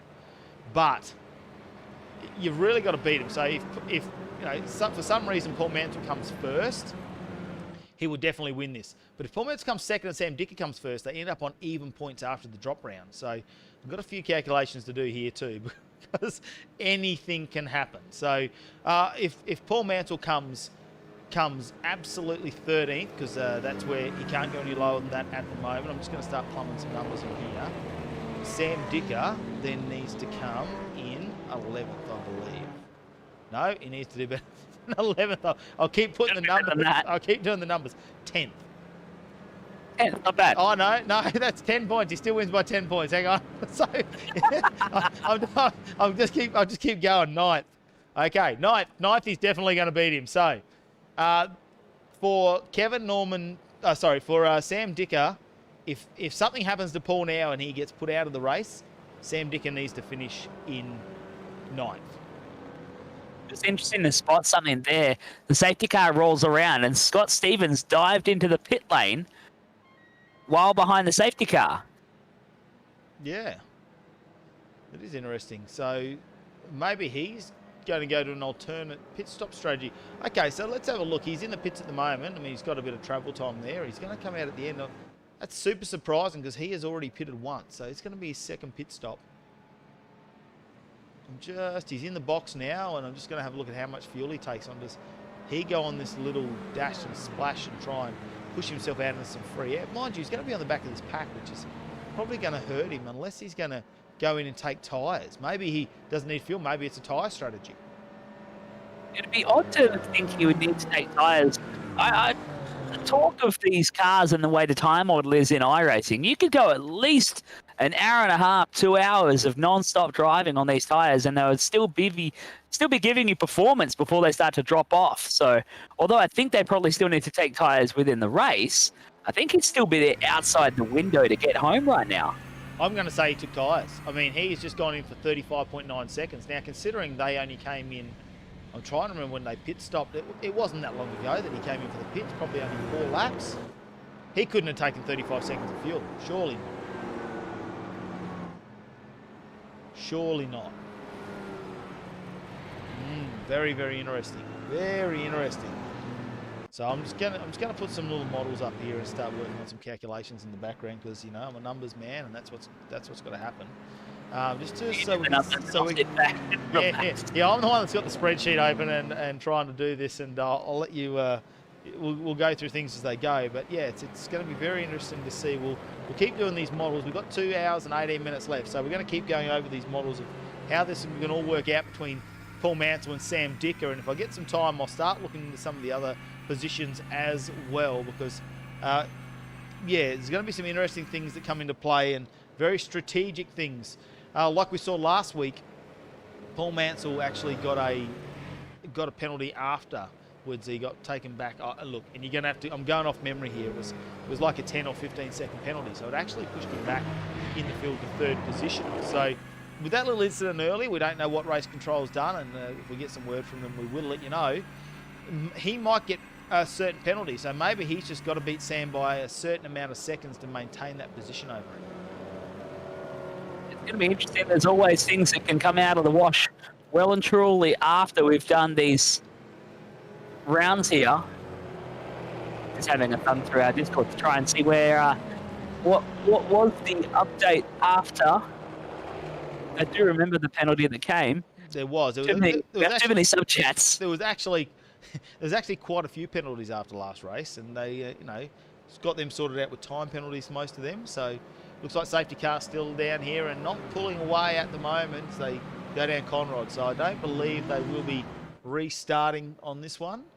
Looks like we're going to stay behind the safety car unless that's strategic. Just trying to see. I cannot hear word they're coming in. We have 17 laps completed out of an approximate 87 in this race. So it wasn't too far off the 88, but 87 approximate laps. And we're probably not going to get to that with another safety car scheduled after the second round of virtual pit stops there, where we expect everyone to pit stop. And safety car still there, and Kevin Norman is leading you at the moment. He did not come in for a splash and dash, did not grab any extra fuel. Paul Mansell has, and surprisingly enough, Scott Stevens, who's at the back of this pack now, he was leading part of this race, came back out in 3rd and went in for a second pit stop. And our thoughts are that he's grabbed tyres. He's gone in for another 35.9 seconds. I don't think he could have taken that much fuel on. So I'm going to guess that he has gone in and said, I'm going to put fresh rubber on, and we're going to go for a bit of a charge, because everyone's going to have to take tyres at some point in this race. Well, here we go. Safety cars in and green flags will fly. We go back into racing conditions for the FlatOut Karts GT3 E-Series final. The 3-hour Enduro at Mount Panorama. As Sam Dicker already getting the elbows out, trying to push his way back up through the field. He was 4th and 5th. He's fighting it out now, up down the straight with Gianni Lutzu side by side. Fitzroy Beaumont is in there as well. He's actually going side by side with Mason Harvey, I should say. He's on the outside heading into Griffins. Here we go. They get the move done too, and Mason Harvey goes back. Oh no, Fitzroy Beaumont now behind. I might just grab back on with him and see if something has happened there. Maybe we'll go back to a little bit of a replay, because I'm not quite sure what happened there as they go around the outside. It's like they came down here. It looked all okay. It looks like Mason was on the brakes a little bit early to let them go, and then ended up tucking up the inside anyway and going, okay, well, if you're not going to go through full noise, I'm just going to squeeze through as well. Well, if you're late under brakes there, you're risking going into a wall, aren't you? So you don't really want to do that. Maybe it is a good idea that he got off the brakes there and just let it go. Paul Mansell's currently sitting in 2nd position. Then we go back to Justin McLean-Gianni, Lutzu in 4th, and Sam Dicker now right on the back of this pack. Look at it, it's a 5-car field. You can throw a towel over it. Exciting stuff now as they go over the top of the mountain. They start to make their way down the descent. Going to be super tight. Who's got the toe? Sam's really going to have the best of the aerodynamic advantage on Conrod straight. Can he pull out and challenge Gianni in the Audi at the bottom of Conrod as they head through the chase? As Kevin Norman punches a hole in the air for all of them. Mansell's going to get in the tow. We've got Justin McLean pulling out there to put a move on Mansell. And they're going to go side by side. BMW and Lamborghini racing through the chase together. Well, we knew it was always going to be a battle, and check this out now. They are all getting into it. Oh, look at Sam Dicker making the move here. Oh, it's an SVG move. Grabbed 2 positions all at once, and now he's behind his rival in the championship, Mr. Paul Mansell, and the fight is back on at the top. And Paul Mansell in the Injectors Online entry is now sandwiched between the FlatOut Karts teammates. That was a really awkward one. That was all started with Justin McLean and Mason Harvey going through the left-hander side by side. On the exit, Justin got a little bit sideways, squirrely under the power, and walked the car over to the left-hand side into the right front of Mason. And Sam went, oh, I'm not going to stick around and wait for this to all happen. dive to the inside and goes 2 for 1 deal. Thanks for coming. Thanks for coming. Fitzroy Beaumont's just hanging off the back of this pack. He's not too far out of it. But Eli Tunstall looks like he is in a little bit of a battle there. Sebastian Guest, sorry, has someone all over the back of him, which is Scott Stevens. Now, Scott Stevens went in the pits. We have no idea why he was in 3rd position. He led the race for a number of laps there in the middle there. He qualified 2nd, started alongside Sam Dicker, managed to get past him at the start of the race before we had our first safety car, so in the first 2 laps. We're going to say tyres. He went back in, and now he's already back up into 10th position. He was back in 13th. Oh, Paul Mansell now leading this race. What's happened here? Let's go back because Kevin Norman is flying back. No, we haven't gone back far enough. Oh, big lose there. You went back far enough, mate.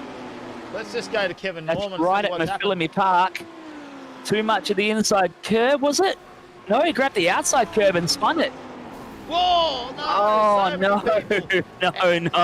This is what happened earlier, though. And look at so many people going back in the pits.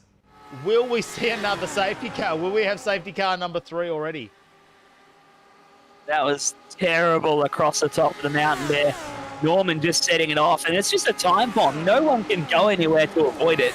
There's no extra space at the top of the mountain. There's concrete either side. And no one can do anything about that one, unfortunately. No. Gracie bet. Anderson owes everyone $45 for giving up and getting on the beers. I love Gracie bet, yep. Everyone including Future Views, lol. Okay, getting it closed. Betting is closed. Oh, betting is closed. So betting is already closed. When you had the first half an hour of the race to get your bets in, is that what happened to Gracie bet? Tim Anderson owes everyone a carton of beer, eh? I do like that for getting out early. Tyrone, if you're out there listening, mate, you need to get on the chat. Like, it doesn't matter whether you're on Facebook or YouTube or Twitch. Jump on the chat. We want some feedback because I can see all of them coming up on our screen. Fantastic to get people involved in the chat. Lots of the YouTube action tonight. We've had a little bit on Twitch and a bit on Facebook in recent history, getting the boys involved. There it is up on the right-hand side of our screen. It's just being dominated by Tim Gracie right now. He's loving it. It's the Gracie chat. It's going to be a new one too. Someone get on and reply to him? Yeah. He's not just talking to himself. Oh, I've got to... there's so many things going on, but I could actually get on and reply to him. But, I've got something to do. It's called commentating and trying to run some camera angles and stuff for you guys. Big battle here at the moment, and you can see between these 2 cars, and it's 1 and 2 in your championship. It's 1 and 2 on track. Oh, Dicker goes a little bit wide. Here we go, these 2. This is just going to be a 3-hour out-and-out dogfight for this championship. You can feel it coming, and something's got to give at some point. Fitzroy Beaumont also, look at this. He has now moved up quite a bit as well. Putting all over the back of Gianni Latsu, and Latsu actually, hasn't done a bad job tonight, but he hasn't been in his normal up-the-front pace where we see, oh, is that Sam Dicker making a move there? Looks like he's going to get past. We're going to bring that up on a bit of a replay there because Sam Dicker, oh no, it looks like back down the inside. Bad timing there as they went down Conrod into the chase. Dicker went around the outside, but Paul Mansell grabbed that back on the inside there. Well, it continues on. We're firing back to the left-hand side as well. He is racy. He will put that Audi wherever he needs to get the job done, as he's going to look to it on the inside of Murray's corner again. Wow. There we go. I'm going to go back live now. I had to stay on this replay just because I went to the replay a little bit just as the battle started to happen. And now look, and we got someone, that is actually Kevin Norman at the back. So Kevin Norman is in front now, but he's in 13th after going off the track earlier. So that is why you see him out on track.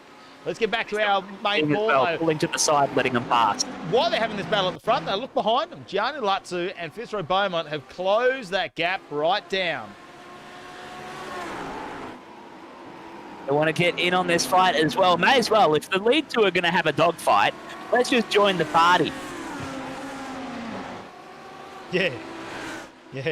Why not join the party? You know what's funny?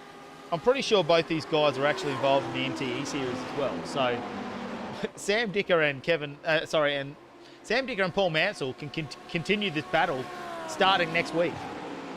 Fantastic. And they get to start with a clean rap sheet too. Clean rap So they sheet. don't have to worry about conserving points. They can just go out and go hard to start things off. Yeah, it's only supercar. It's back to supercars too. So, you know, they're all boats.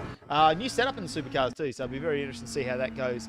And the tyre degradation's pretty fierce now. So it'll be interesting to see how they go with pit stop strategies for that one. But Paul Mansell now back into second position. Sam Dicker has got the move done on the hard charge. Where is Scott Stevens in all of this? Because he is the man that went back in, and I believe he took tyres back in 6th position and on the back of this battle pack.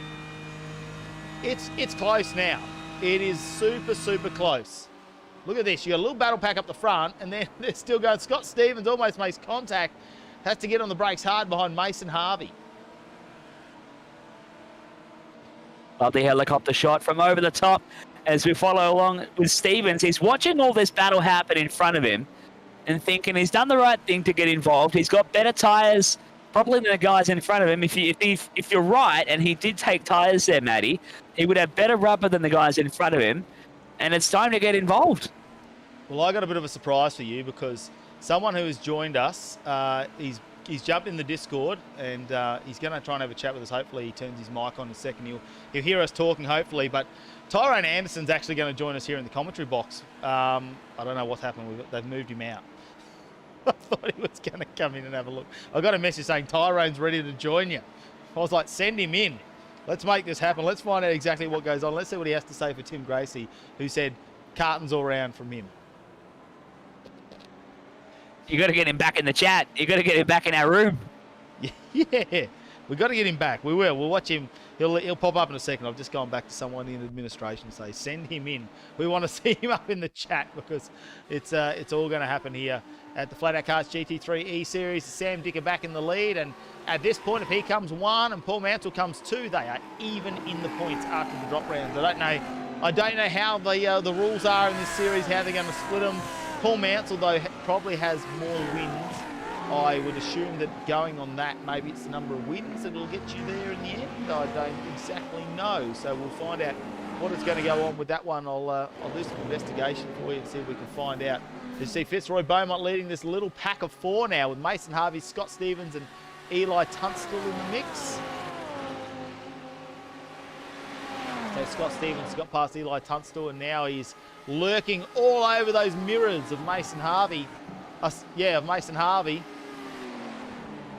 Good to see that beautiful Azure Autosports. What I like about them is they've kept the same livery. It's a good looking livery. They've kept it throughout the entire series. They've been super happy with it, and hasn't done too bad a job actually at the moment. Fitzroy Beaumont in the series, as you can see him, he's going to be under a lot of pressure very shortly. Fitzroy Beaumont currently 7th in our championship points. Tyrone Anderson was in a second there, and he's gone again. I'm looking on our Discord chat because I really do want to catch up with him to see what he's got to say to Tim Gracie. Whether he's in the same room, whether they're roommates, I don't know. But it's good to see that they are absolutely enjoying what is going on. It's good to see we've got actually someone joining us on Twitch as well. And we don't see a lot of the guys here from the series grab us on Twitch. Hopefully that's just someone who's picked up the series on Twitch, seen it going out there, and decided it seemed to be a bit of a choice there for the streamers to get on Twitch when it comes to gaming and music and artists and all that sort of stuff. But we thought we'd throw it out there on Medicab Media just so everyone will try and get out the GT3 series, all thanks to FlatOut Karts, obviously, and Arise as well, and Sam Dicker Motorsport, Arise Racing, whoever it is, try and help the sponsors out, Direct Industries as well. He's just jumping on his sim. Does that mean we're going to get another lap out of him? Is he rejoining the race? I don't know. Yeah, disconnected and had to actually jump out and come back in. I've been trying to search around in our Discord for the FlatOut Karts GT3 E Series to see what the go is with tie brakes, but I haven't been able to find it. So I was hoping to bring you some decent content, but I failed you. Well, I'm just going to get back here because Gianni Lutzer now's in the back of this pack, Paul Mansell in second, but not much gap between them really at the front, is there? So these guys are super close. We've got a couple of little battles going on now. I'm just looking a bit further down in the pack as well. We need to watch out for Eli Tunstall and Sebastian Guest. Also getting Peter B just off the back, and the high-vis man, Neil Woodburn, in the BMW, just sitting off the back of that one as well. So good to see he's got his vest on again this week. He certainly won't be missed. You can see him out there as we follow along with Eli. Hard on the brakes coming out of the chase in the BMW. You can see the iRacing stamped board there. He's got Guest right on his backside. Scott Stevens is slowed up. They're all going flying past Scott Stevens down the hill, and Scott has dropped back through the field again to 9th. Yeah, he was on the back of that little pack at the front there too, so not quite sure what's happening there. Looks like also Paul Mansell under a bit of pressure now from Gianni Latsu. He has not given him any breathing room. Paul Mansell and Sam Dicker just seem to be going back and forth in this little battle. Must be different sections of the track where the Lamborghini and Paul Mansell seem to dominate over Sam, but then Sam dominates in other areas in the Audi, which we can also see from Gianni in the background, who's in another Audi, because Paul Mansell is just in this little ping pong match between these two. He goes a little bit closer to Sam, then he goes back to Gianni, and then back forth again. So we'll see how this goes. So, here we go, hang on. He's just in here so he can push to Tyrone. You've joined us here in the commentary box, mate. And have you got something to say to Gracie Bet, who reckons you owe everyone a cart now? Oh, mate, that's for sure. I reckon I do. What happened tonight, mate? What happened? Oh, I just didn't have the pace tonight. Just one too many Great Northerns. Huh? Yeah. Oh, we've enjoyed the livery throughout the series, and where are you actually sitting? I'm going to have a look at where you are in the series, because you're still going to get a little bit of points tonight. You're down in 18th, but we know you've had some great races and you've had some shockers. What have been some of your highlights of the series? Oh, mate, it's been fun, really, all series long. I know we've had a bit of ups and downs with the dates and what, but generally speaking, mate, it's been a blast. I haven't had turn ones. Turn ones has been my Achilles heel, so... I'm just having a look here. I can't remember how many points we get for a 14th place, but I'm trying to do the sums on the fly here. I think it's 51 points from memory. And it's not going to get you over Nathan Norman. So, you know, Peter B and Justin McLean staying out on track. I think you're going to stay in 18th, which means you got a top 20 finish. Oh, mate, I'll take that any day. What do you think is going to happen at the front here? Sam Dicker's back out in the lead. Paul Mansell staying up with him. But Gianni off the back of that? Oh, I'm looking forward to watching the back end of the race, mate. It's you know, sizing up to be a really good finish here. And we're just actually going to jump on board with Scott Stevens for a second here, because he just went back down the pack and now he's making his way back through, Chris. So is he just having a little bit of fun here? I don't know what he's doing. He's come in for an uncharacteristic pit stop and now he's moving around in the positions as well. Just out here to have a giggle and have a play with the boys out on track. There is sometimes just a special feeling you get being able to button off and chill out and then go have a play with your mates and see if you can throw some fun ones up the inside and have a giggle about it. I'm going to have a look at a replay here because this is an off track and it may or may not be something that's happened to him a bit earlier in the race, is what I'm going to have a little bit of a guess, because this is where he was off the back. So just going through our event screen there. Oh, there you go. Oh. Outbraked himself. That makes a He lot got more the red sense. mist on the back of the Ferrari there and missed his brake marker, and that's why we saw him go back through the field and back to P9. So he's not having as much of a giggle as he just made an honest mistake, and now he's going to do the work to get back through the field. Oh, sorry, Tyrone. We went off track there for a moment, but I had to find out exactly why, because he's back on the money again. He's back on the pace, and the top three, well, there's nothing over it, mate. There's half a second in this top three at the moment between obviously Sam Dicker, Paul Mansell and Gianni Lutz. It's going to be great to watch in the back end. But who's been your favourite driver to battle with throughout the series? To be honest, I can't come down to a single driver, mate. Everyone's been fun to race against and everyone's been pretty close. This whole series has been pretty close, so it's been good fun. How was Chris? I mean, did he get in your way when you were at Oran Park, or should we just make sure he stays in the commentator's box from now on? Mate, I was trying to navigate the track myself, but yeah, no, let's keep him in the commentator's box, huh? Yeah, I think he did a little bit too well there. Oh no, we got a bit of a move on here. Paul Mansell. Oh, it's all happening out on screen at the moment. I don't know if you joined our little live one up there. They go up to Quarry Bend and Paul Mansell gets a big move done on Sam Dicker, and I don't know how this is going to play out because we do know Paul Mounts went into a bit of a dash for fuel. Not that they should require it at the moment. So, but Fitzroy Beaumont, how good is he tonight? Up 7 positions in the 4th at the moment. So leading that little pack of the battle for 4th position over Mason Harvey. And now Scott Stevens is back on the end of that one as well. Yeah, Fitzroy's having a great run of it here, proving that consistency can sometimes be the key, although he did have that shocker earlier on in the run that wasn't his fault. Cleaning up, was it Paul that got caught up on the exit of the cutting as they made their way out through Quarry Corner and all that. But he's back into the 4th spot, and he's just doing the old come chase me boys as they go through the top end of the mountain and across into Forest's Elbow, trying to be chased by Mason Harvey and Scotty Stevens at the moment. He's got, what is that? Oh, that's Kevin Norman, who's out of sync in that one there in the 12th spot, but running behind him as they go down Conrod Straight. Well, there's Mason Harvey just a little bit back, and Scott Stevens now comes on the Conrod. So they're not too far apart, but the closest 3 at the moment. Paul Mansell, though, what has he left? Like, has he got a little bit of nitrous bottle snuck in there or something for this lap, and a couple of CO2 cylinders in the intake manifolds or something, just give it a little bit of extra horsepower at some point, because you open up a little bit of a gap there. It looks like they'll close that back down again. Toro, another question I got for you is, did you try any of the other cars out? Like, there were a couple of different cars you used, but like, was there one in particular, obviously you chose? What did you end up in? It wasn't the Audi, wasn't it? Is he gone? Yeah, the Audi he was in. No, he's gone out of our stream. I was interested to see whether he actually got behind the wheel of the Lambo and what he thought of the difference was between the Audi and the rest of the cars. It would be interesting to get an honest perspective from someone else to give us the lay of the land on a live chat across the different cars. I know Sam has spent a lot of time racing all the different cars in the series, of course, putting it together for the E-Series and helping put together the baseline setups that get everyone running even. And we were talking about before, we thought that the Lamborghini would have been faster down Conrod Straight. That's probably because they've slowed it down.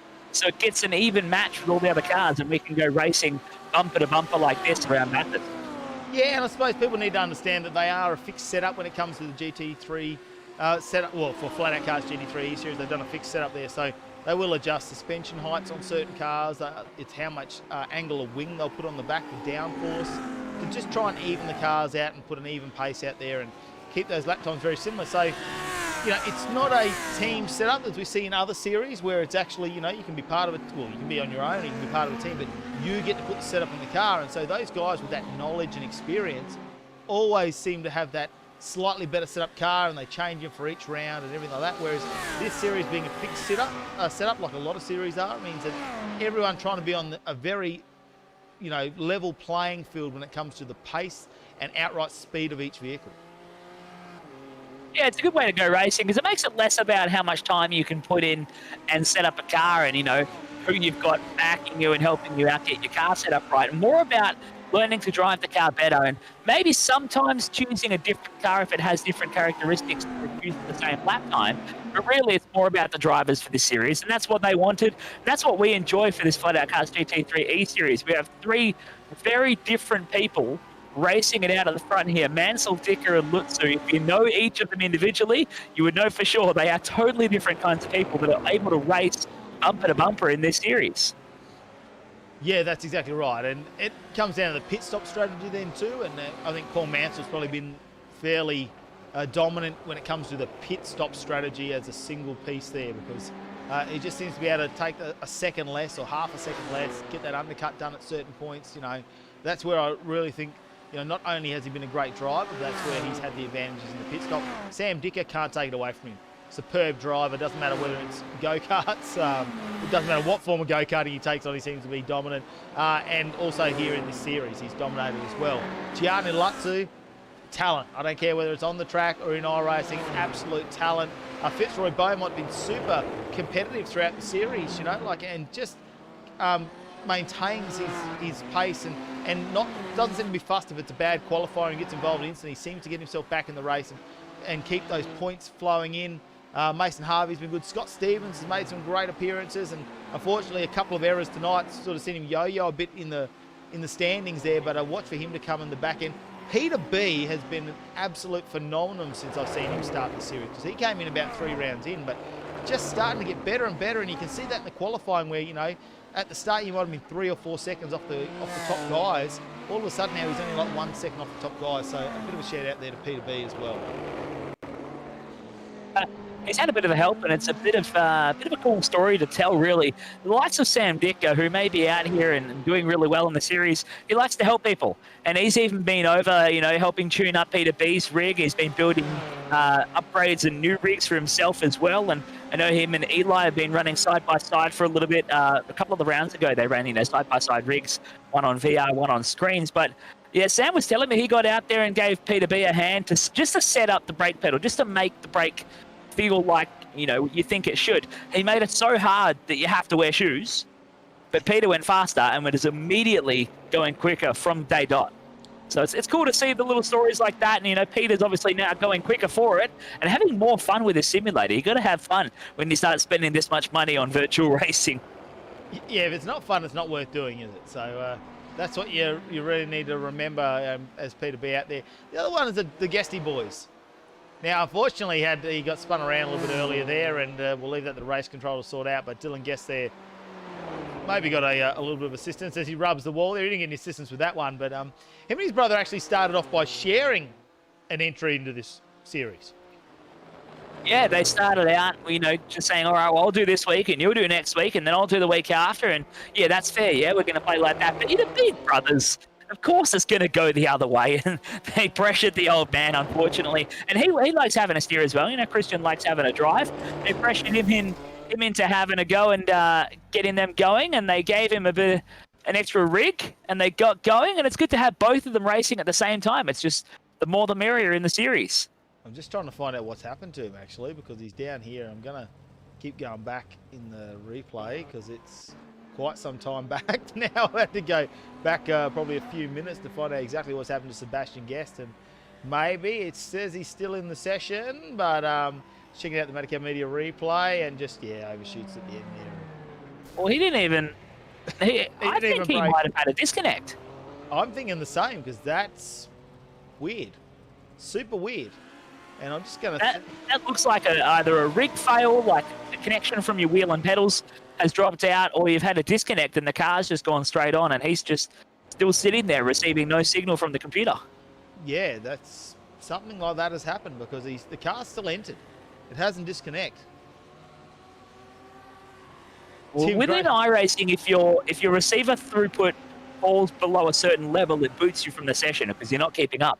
But if your computer's still there, it'll keep you in the session. So maybe not a disconnect, but something's certainly gone wrong there for young Seb. Unfortunately, he's going to drop to the bottom of the order. Well, we gave him the commentator's curse, the camera curse maybe. I went over there and thought, what's going on? It's just, we're looking at nothing. So I'm getting message from some of our officials here. Gracie Bet wants an interview, but isn't in our Discord channel. So maybe we're a bit later on in the series, Gracie Bet, but jump over to the NTE series. Make sure you get in touch with Jakey, our fearless leader, and I reckon we could have you as a bit of a guest there. We could get you to come and do a bit of a Gracie Bet little segment there, maybe between qualifying and everything. Okay, here we go. Christian Guest. He's all okay. Lost it. Now having a drink. Okay. So there we go. You can see our comments come up there. I'll bring them up on screen so you can see what's going on. Of course, Gracie Bet is just dominating everything there. The Great Northerns belong to Gracie Bet, and the drinks are on Tyro. So, which we did. We confirmed it. It's good to hear that Sebastian's doing all okay, and we're happy with that. He's unfortunately just going to take no further part in this one. But how good is this battle up front? As they've just spotted Gianni grab the outside wall on the exit of Forest Elbow. This is fantastic. Mansell, Dicker, and Lutzu fighting it out down Conrod Straight. They are not giving each other an inch. No, they are not. They've opened up a little bit of a gap on Gianni at the moment, though. And be interested to see maybe what's happened there, because Sam Dicker didn't seem to put up too much of a fight on that position change, did he, when they had that a number of laps ago? Whether he's just decided to get under the rear wing now of Paul Mansell and take a bit of a slipstream there, maybe a bit of aero advantage and save some fuel, knowing that Paul Mansell went in and took those 16 seconds of fuel when he'd already been in, had a repair with a full tank and only done about 3 race laps. So maybe trying to take the advantage away from Paul Mansell, and he was really early on for the fuel save as well when the safety car came out. So Sam Dicker could have his crew chief just let him know that and say, hey, mate, just try and conserve some laps. We are getting closer to the halfway point, Matty. We're starting to wind through the time here in the grand final.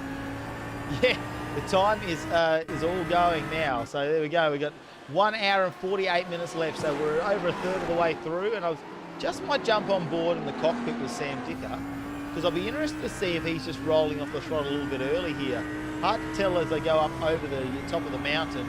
Always hard to tell through there, but who knows sort of coming down the far end whether he's just coasting a little at the end and a little bit and not braking as hard and maybe just trying to conserve the tyres and fueling this car at the moment. You can hear him feathering off it there through McPhillamy Park, getting back into it. Lots of rolling off and just flicking through the gears, gently down changing the car. It's working for him as well because stuff under brakes. There's nothing you can do through this section. You have to be aggressive on the throttle once you can. I wouldn't have thought fuel saving would be as prominent so early on in the race, though, Matty. I wouldn't have thought so, but he would know that Paul now has a bit of a fuel advantage there if he wants to control what he does. He can always just get those clean laps in. Doesn't look like it though. Doesn't look like he's trying to fuel save at all at this point. Of course, in top gear now and see him head over. Well, a little bit of a wiggle there. You got to be careful how much curve you take as you head down towards the chase. We've seen a couple of cars already come unstuck there. Scott Stevens, unfortunately, a bit earlier in that same section. Murray's corner now. No, I'll eat my words. I just thought maybe that was a bit of a strategy there to grab another lap or two out of the fuel if Paul Mansell has that extra capacity due to that little splash and dash he had a bit later on. But it doesn't seem to be that way. Maybe just comfortable sitting there behind Paul Mansell. I was just surprised at how easily Paul Mansell got the drive-by on him. That was all. He's just staying in touch at the moment. Really just doing what he needs to stay within a few tenths of a second, keep reminding Paul Mansell that he's lurking there. And it's just a waiting game to run down the clock to that second round of pit stops, that second compulsory safety car, and hope that you can be there in the closing stages. Yeah. So let's hope that. Oh, no, is that one of the guesty boys there? I think that's Dylan. Let's have a look and see if we can bring that up on the replay. We might have to go back another section there. Well, there we go. So it's happened a little bit of time. He's trying to get the car around. What's the name of the ship that got stuck? It's the Ever Given in the Suez Canal. Oh, I don't know what's going on there, but it doesn't want to go back there. So I might actually have a look here and I'll go through because Eli Tunstall's had Dylan Guest. Let's go back this way. It's better if I do it off my event screen actually because it finds it right on the money there. Thumbs up. You're about a full lap ahead. A full lap behind where the incident happened there. Well, if we stay here long enough, I mean, we've still got an hour and 45 minutes left in the race. Yeah, stick with him. Give him some airtime. Give him some airtime. The Guesty boys deserve it. So the brothers will be battling it out now for 12th position. I don't reckon... I'm just trying to figure out where he is, but yeah, he's definitely stuck. That's for sure now. Oh, just nips the wall there, does he? Or was that under brakes? Just a little bit twitchy. I have a feeling like, yes, we've gone way back. And I'm just trying to see. I can't see where he's had another off track when it comes down. Oh, no, here we go. I'll go by. It's now come up on my screen. So, obviously, it waits till they finish the incident there. Coming up the hill. Oh, just wide. Where's that? Was that Salmon Park, is it? Or Solomon Park, but that's still not the incident we saw because he was caught on the wall between Griffin's Bend and the cutting at turns 2 and 3. That might be the next lap, and he might be sporting just a little bit of damage by this point. Yeah, I've still got another off track come up for him, but it still says lap 30, so I'm interested to see whether it's... we're trying to find this, ladies and gentlemen. In the meantime, there's nothing happening as much in the race as before. I will head over to this one and just see if we can... No, he's just slowed down, so we might just go back live now with our leaders. Of course, Paul Mansell still leading this race. Sam Dicker not far behind and all over the mirrors there and letting Paul know that he is there. The lights are on from everyone. Be interested to see what the temperature has done. What I might do is bring up the race preview at the moment. And we have a look. We started at 18.3, we're still 18.3. That's interesting. It hasn't really changed, but overcast.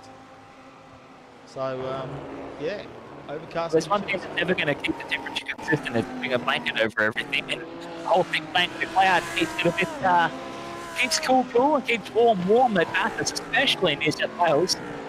Yeah. Still pretty accurate, I reckon. It's always cold in New South Wales at Bathurst. I reckon that was Sam Bicker, just a bit of a lock-up of the brakes there, as you see him just give a bit of a reprieve there to Paul Mount, so he's going to have to watch that when it comes to the tyre wear. And they look like they are coming up to some lap traffic now, and that looks like it might be. Is that Eli Tunstall in front of them? Might be Eli Tunstall just in front of him. Gianni just off in the background there. He's just fallen off the back of this top three. He's not covered by the towel anymore. He's had to go get his own. That's all that is. Can't share the love with the two boys out front at this point. Yeah, that's exactly right. You see, we're on board at the moment with Paul Mansell out in front, and they've just gone by some lap traffic. Now, as they go a lap down, unfortunately, that looks like it will be. Just trying to see who that was. I thought it was. I'm sure that was Eli Tunstall there that's just gone a lap down. It might wait just to register on the timing screen. Leading it over Sam Vicker, Gianni Lutz in third, Fitzroy Beaumont in fourth. They've all sort of spread out now a little bit, so it'll be interesting to see how we come up to for pit stops, because they came in early, a lot of guys, about lap 6 or 7, and now they're all waiting. It's lap 34 of 87, so we're sort of starting to get closer to the halfway point of this race. We're expecting 87 laps. We don't know if we'll make it there, obviously, on the time. Remembering at the end of 3 hours, we will complete the lap that the guys are on. So it's not all over at 3 hours. If they cross the start-finish line with 2 hours, 59 minutes and 59 seconds, we're going to have another 2 minutes of race time there. As if they won't be tired enough after 3 hours of racing. The half an hour qualifying before that and an hour of practice. So all up, it's 4.5 hours behind the steering wheel. The forearms are going to be aching. The concentration, the eyes will be burning. And it's just pretty much like a standard Saturday for a sim racer, isn't it, Chris? Oh, standard day, any day of the week. I know guys wait till the partner goes to bed and they'll sneak off and go run some laps late into the night just to have red eyes and a headache in the morning when they show up to work at 8 o'clock. Yeah, well, it's addictive, and yourself, you know it just as bad as anyone else. It's once you buy a couple of things, you do a few hours on it, it's very easy for that to become super addictive, and all of a sudden, you've invested way too much money, and every last second of the day is now iRacing. Absolutely. And there's people, it gets to you after a while, and you go, bugger, why am I doing this? You spend a couple of days off, and you start looking through the calendar planner, eyeing off the next race you want to go try and pick up and go do, and calling your mates saying, come join me on Saturday night, we're going to go do this race, mate.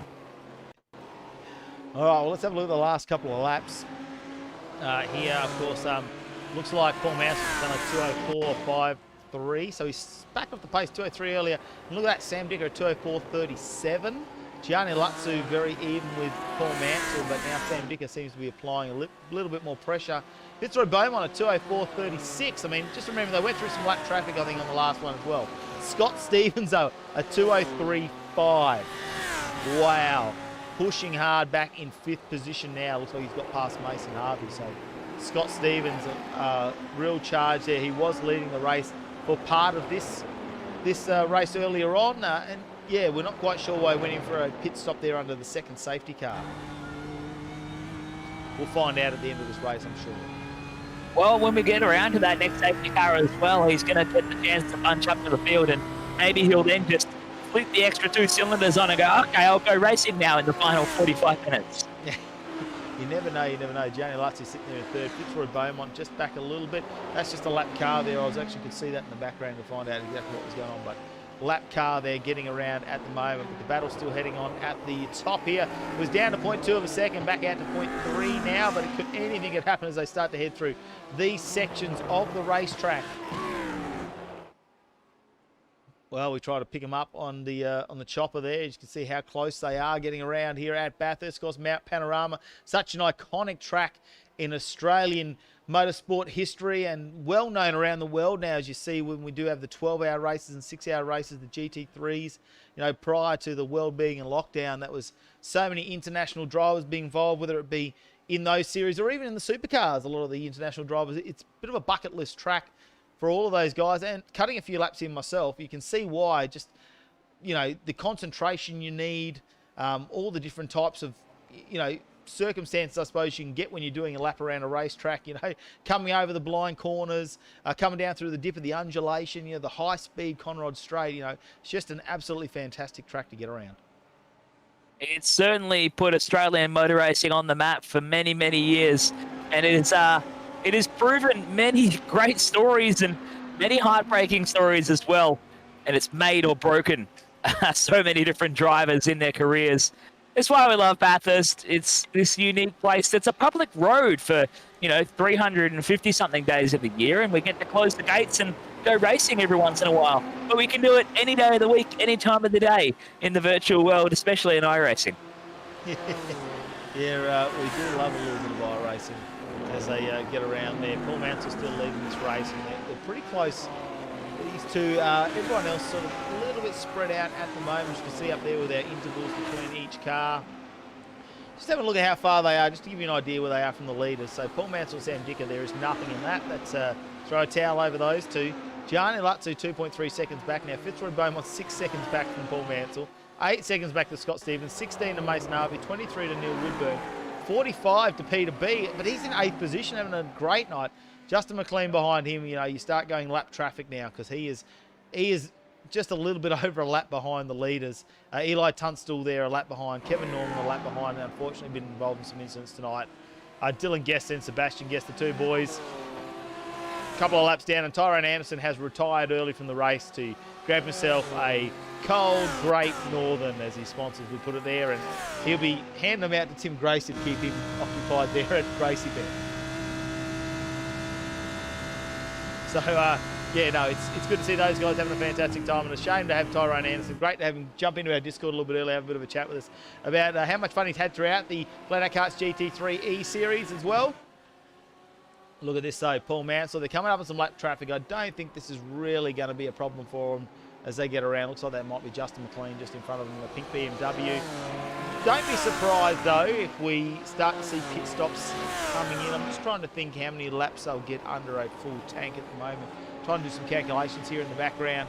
Looking at this though, you got to remember Paul Mansell has done 23 laps in this stint, whereas Sam Dicker, Gianni Lutzu, 26 laps. So the tyre wear on there, they've all got the soft tyre on. The tyre wear, those 3 laps older. Scott Stevens, 20 laps in this stint. And I reckon that's when he went in for that pit stop and took tyres. So he would have the freshest tyres in the sort of on the lead lap at the moment in the 551 BMW. Here we go, let's check this out, lap traffic. They just need to manoeuvre their way. At the moment, if this is how it finished, Paul Mansell will take the series out here. The FlatOut Karts GT3 series, the first one ever here in, it's rolled over from 2020, so it's a financial year series. It's 2020, 2021. And that's what it's all about. We you know, it's just good for the sponsors to have it on a financial year. Yeah, why not fit it into the either side of the New Year break? Usually when, you know, the circuit racing takes a bit of a step back, but we're kind of in the thick of the circuit racing season again. It doesn't take long to get back, and suddenly every weekend is occupied, especially for the West Aussies that are in our season. Of course, they were racing karts yesterday and well into the night. Sam was running in the KZ series. I think he ended up second in the final. I was a bit bummed I couldn't make it for that one. The boys are giving me a bit of a ribbing that I've kind of abandoned karting at the beginning of this season, but I promised them I'll be back soon. Yeah. What are you doing, mate? You know, so many motorsports to be involved in, and it's hard to get to all of them, isn't it? Especially you guys over in the West have been very fortunate that you've definitely got a racing community that can sustain its own racing when we've had the statewide lockdowns. I mean, you have so many competitors over there that you can run your own internal series within the state. So you had the, you know, I suppose the option to have drag racing, karting, circuit racing, drifting, all those things happen over there, and then throw in the mix a little bit of iRacing. And speaking over in Perth, I mean, you know, we've got a few guys involved in the AOSC series as well over there that get involved in the series on a Friday night. So it's a big welcome out to all those guys there. If you want to join us on a Friday night, you can, of course, AOSC TV. Good to see Mark Samuels joined us to watch us. 9 broadcast guys. We're you know, we're colourful as well, like 9. That's all. We're going to keep the 9 going. But yeah, so many series we're involved in, and a lot of these guys now after this week, after the GT3s, will get back into the boats. They'll get back into the supercars, which are very different to running around a GT3 car. and they'll take part in the NTE series starting next Sunday. So same time, same channel on a Sunday night. I will check the times. I think it might be a little bit earlier, especially for the WA guys, probably more based around the Northern Territory time. But Shannon's Insurance on board for that one, so it's going to be a new one for 2021. They started the series in 2020, and the boys have managed to get that back due to popular demand. And that's where we got to meet a lot of these guys, actually, because they joined the NTE series last year, and now they've flowed on. And that is a capped one, 44 entries, sold out in 6 hours or something. So it's going to be a good one. It's going to be really cool to see who wants to get involved with these extra championships. I know a few of our guys here are eyeing off other championships, or they go back to running just in the official races on a regular basis. I mean, you can see how many official races our guys get in when you just look at the I rating of our field and the license grades here. If your A-grade licenses around in the FlatOut Karts GT3 E-Series builds a quality field with really high I rating numbers as well. Anything over 3,000 is going to be well respected. Gianni has a 4,500 I rating. He is a machine in the official events within iRacing, but it's going to be cool. I think it's Kevin Norman's brother Nathan. I spotted him running in the Oceanic Dirt Sim Events 360 Sprint Cars Power Series. He was running in that as well, and I think Kev was telling me his brother has a good run in and gets out there and has some fun. It's so cool to have these things available to us, and we get to go racing, whether it's full-size cars or in the virtual world, jump in go-karts. I know guys who split their time between RC car racing and sim racing. It's such a cool community. Well, you just saw that Scott Stevens has got the move done on Fitzroy Beaumont and back on the charge there in the BMW now. Put himself back up in the 4th position, which might not be a bad little spot to be at, pending when we start to see the pit stop strategies come into play. Now, I'm going to guess that these guys are hoping they can take one more pit stop if they need to and make it home. They're still going to have to complete a number of laps. Of course, we are almost nearing halfway through this race, and a lot of them came in super early there to take a pit stop. Sam Dick was one of them. He's only had one travel into the pit lane. He's only made one chance of that, and he did that 41 seconds, and that would be a full fuel load. I'm getting the F's mixed up. The iced coffee is wearing off. I must need another one already. But that's not tyres. We know with the GT3s, the cars go down, they come back up. It's about another 40 seconds there to take tyres. So if we see that over around the 80-second mark, or 1 minute 20, we know they've taken those tyres on. The fact that he's only 41 seconds, that's fuel, and those tyres must really be hurting, because I am sure Paul Mansell has come in and he got new tyres in after that incident. So they are 3 laps younger, and he's also made sure he's topped up, because he came in, took 16 seconds of fuel in the box there a little bit later on for a second pit stop. Scott Stevens is the same. He's had 2 pit stops. One was fuel, other one we're assuming was tyres, because it was about that 35.9 seconds. Fitzroy Beaumont is another one who was involved in that incident earlier, and then he's got himself back onto that pit stop strategy there with a standard pit stop, about 42 seconds in the box, but 1 minute 5 is total travel time through the pits. As you see him just on the back of Scott Stevens in view there, the Azura Autosports entry out of Victoria, and those guys. It's a shame to not see Corey Bennett back here completing this series here. I mean, I know we had some delays with the dates, but it's good to see us finishing round 10 off here at Bathurst, of course. But his teammate Corey Bennett is just behind him in the championship in 8th position, and unfortunately we did see him get 2 podiums. He got a 3rd in round 1 and 3rd in round number 4, but would have seen that if he'd done the back end of this, I reckon Corey Bennett would have been a contender to be on the championship podium at the moment. But it's all down to our leaders at the moment, Paul Mansell and Sam Dicker, and if Paul can hold out Sam, he's definitely clinched the victory here in the first ever FlatOut Karts GT3 E-Series. However, there's lots of calculations to do if Sam Dicker beats Paul Mansell. At the moment, if Sam Dicker wins and Paul Mansell comes second, they will be absolutely dead even on points, and we're going to let race control figure out how they adjudicate after that. In keeping with it though, you got to look, Sam Dicker's had 2 wins, 2 seconds and 2 thirds. Sorry, he's had 2 wins, 3 seconds and 2 thirds. Paul Mansell's had 4 wins, 1 second and 2 thirds. I don't know how they're going to do that. Sam Dicker missed a round, so there is a drop round in this series. So we take the worst round and we take it out. Now, Sam Dicker missed a round, and that means he had 0 points. So that's going to be his drop round, obviously. Paul Mansell with round number 1 was back in 5th position. He had some incidents there. So that will be his worst round, and that'll be his drop round, will be round number 1. So after that, if Sam Dicker wins and Paul Mansell comes second, they will be dead set even on points. So this is what we need to watch when it comes to the championship, as these two up on screen at the moment. We did see him drop back through the field through their own accord, through incidents. Is Paul Mansell going to come in early? Wow, that's fantastic to see. Just after the halfway marker as well, Matty, Paul Mansell just pulls it in and dives into pit lane to come in and take his second pit stop with an hour and 28 minutes left to go. Someone else has followed him there. It looks like one of the Energy Motorsports Audis, potentially of Gianni. It is Gianni pulling into the pit lane as well. So early pit stops from these guys for that second stop. That tells us that the window is open. These guys will be looking to get a fill up and fuel to finish. And we'll be expecting everyone else to start coming in soon. Yeah.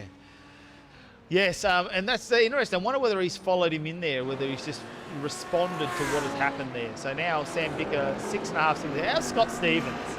That is closed down to 6.5 seconds. He's already opened up a big gap on Fitzroy Beaumont at the moment. So that is a lap car I think we saw in the background. Maybe, is it? No, he's just behind him. It looks like a lot more. So that's gap to leader, actually. I'll fix that up, right?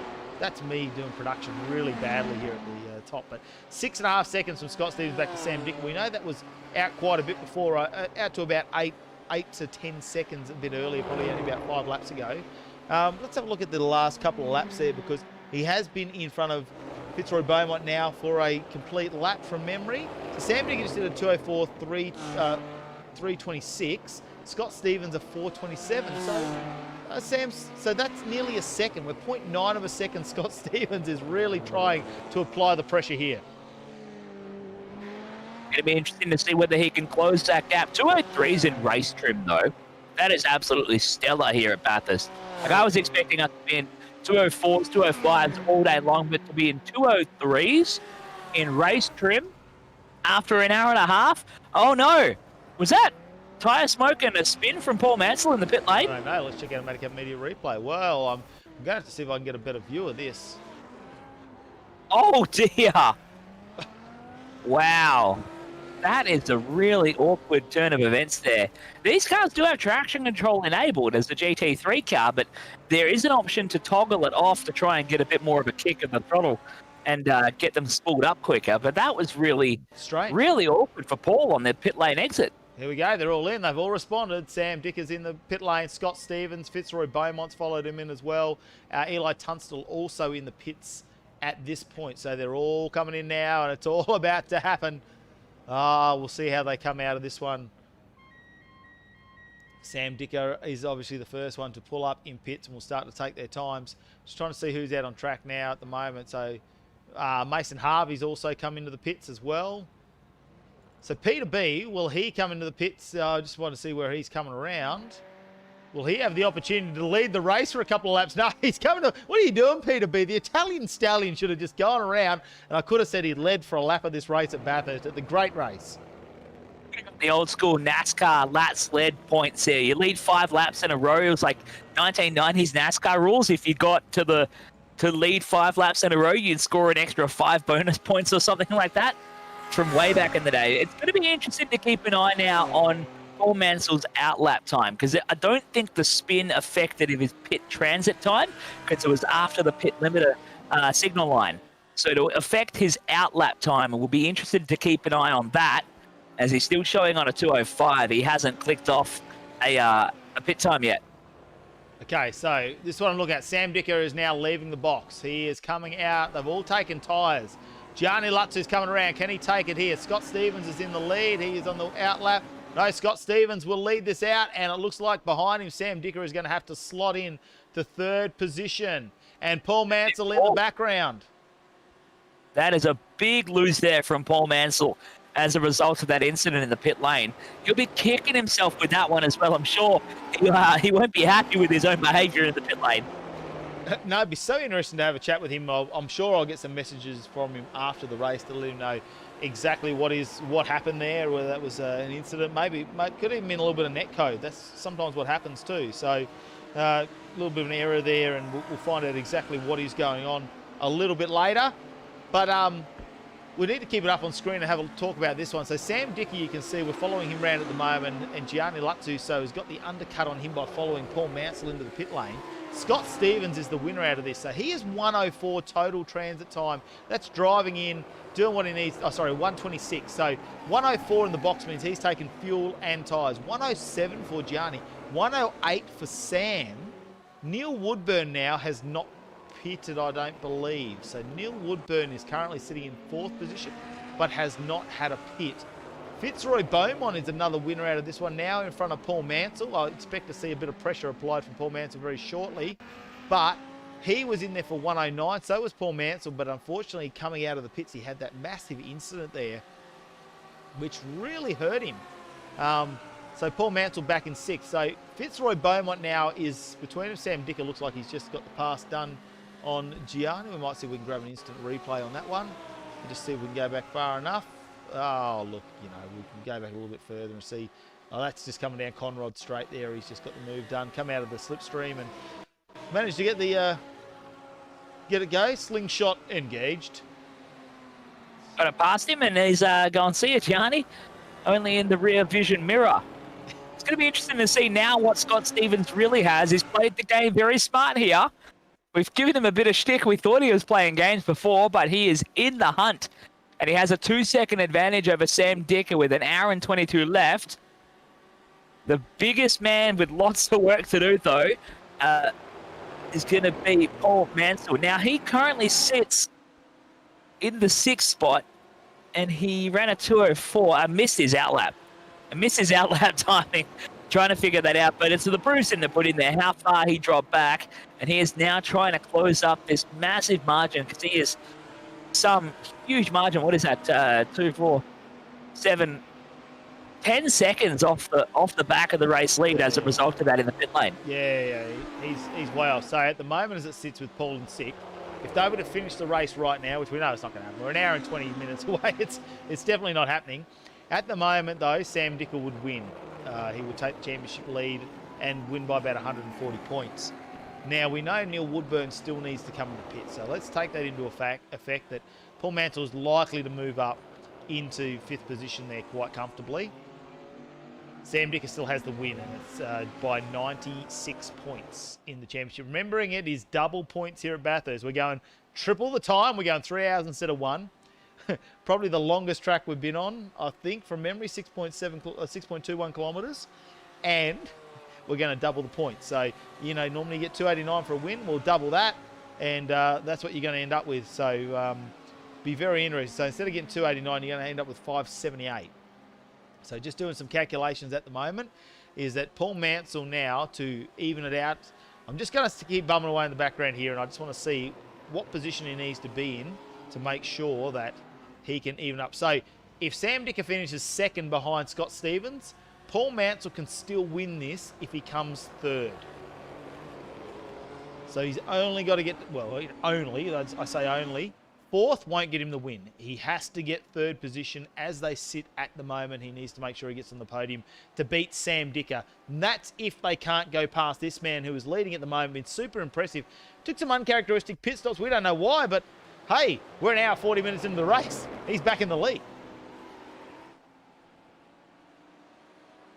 It's definitely worked out for him. I don't know whether it's paid off purely from luck or his driver skill, or whether the pit stops were part of the plan. But Scott Stevens finds himself in clean air with a 3.3 second advantage and an hour and 20 to go. The advantage will be eroded away at here when we go into our second competition portion, but he still has track position. And at Bathurst, that is a really important piece of the puzzle, to have track position over your opposition. Gianni hasn't got off the back, though, of Sam Dicker. He's right up under that wing. 2 Audis, so, you know, the car setup is exactly the same. There's going to be no advantage or disadvantage through different sections of Bathurst as we get around. But it's all going to come down to driver here. Gianni, young, mate. He's young, a lot younger than Sam Dicker. So will the youth and enthusiasm outweigh experience and maturity? That's what we're going to find out as these two get around. And then we go back to Fitzroy Beaumont, who is just pulling away a little bit now from Neil Woodburn. So that was down to half a second now, just going out to a 1 second gap from those two. But you know, we've still got quite a length back to Paul Mansell as we check the cameras back here, and he's got a fair bit of work to do now with that. Where he came out of pit lane and had that massive incident, it was weird. That's all I have to say is it was extremely weird. Definitely uncharacteristic to see that come from Paul, and with no one to really race with now, he's going to be the victim of his own doing because he doesn't have someone to give him a tow down the straights, so he's going to have to use up a little bit more fuel to drive the car and punch a hole in the air for himself and drive up a 9-second margin. But right now, he'd probably be thinking back, okay, we've made the mistake, now we rest, wait for the safety car to bring the cars to me, and then we'll try and challenge in the back end of the race. So we might actually have a bit of a look at that one again because it was so uncharacteristic. Let's bring up the injectors online and see exactly what happened here in the pit stop there. Oh no, it's not going to. It's going to take me to somewhere else. Oh no, competition cautions come out.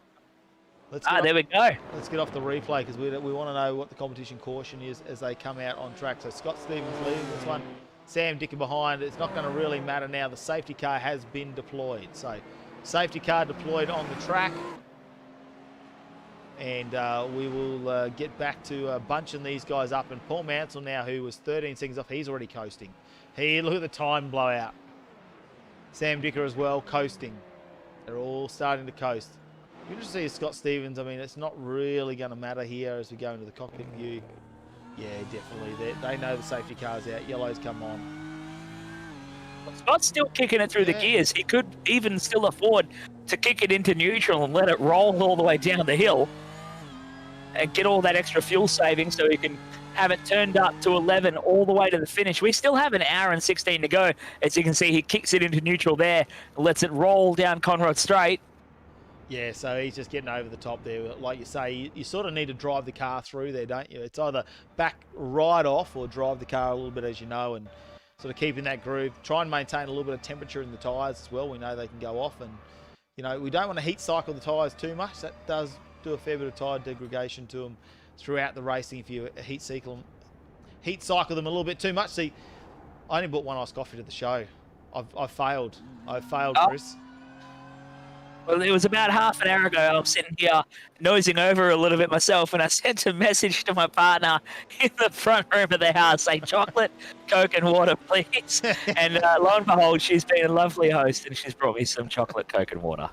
So Justin McLean is on 26 laps on this stint.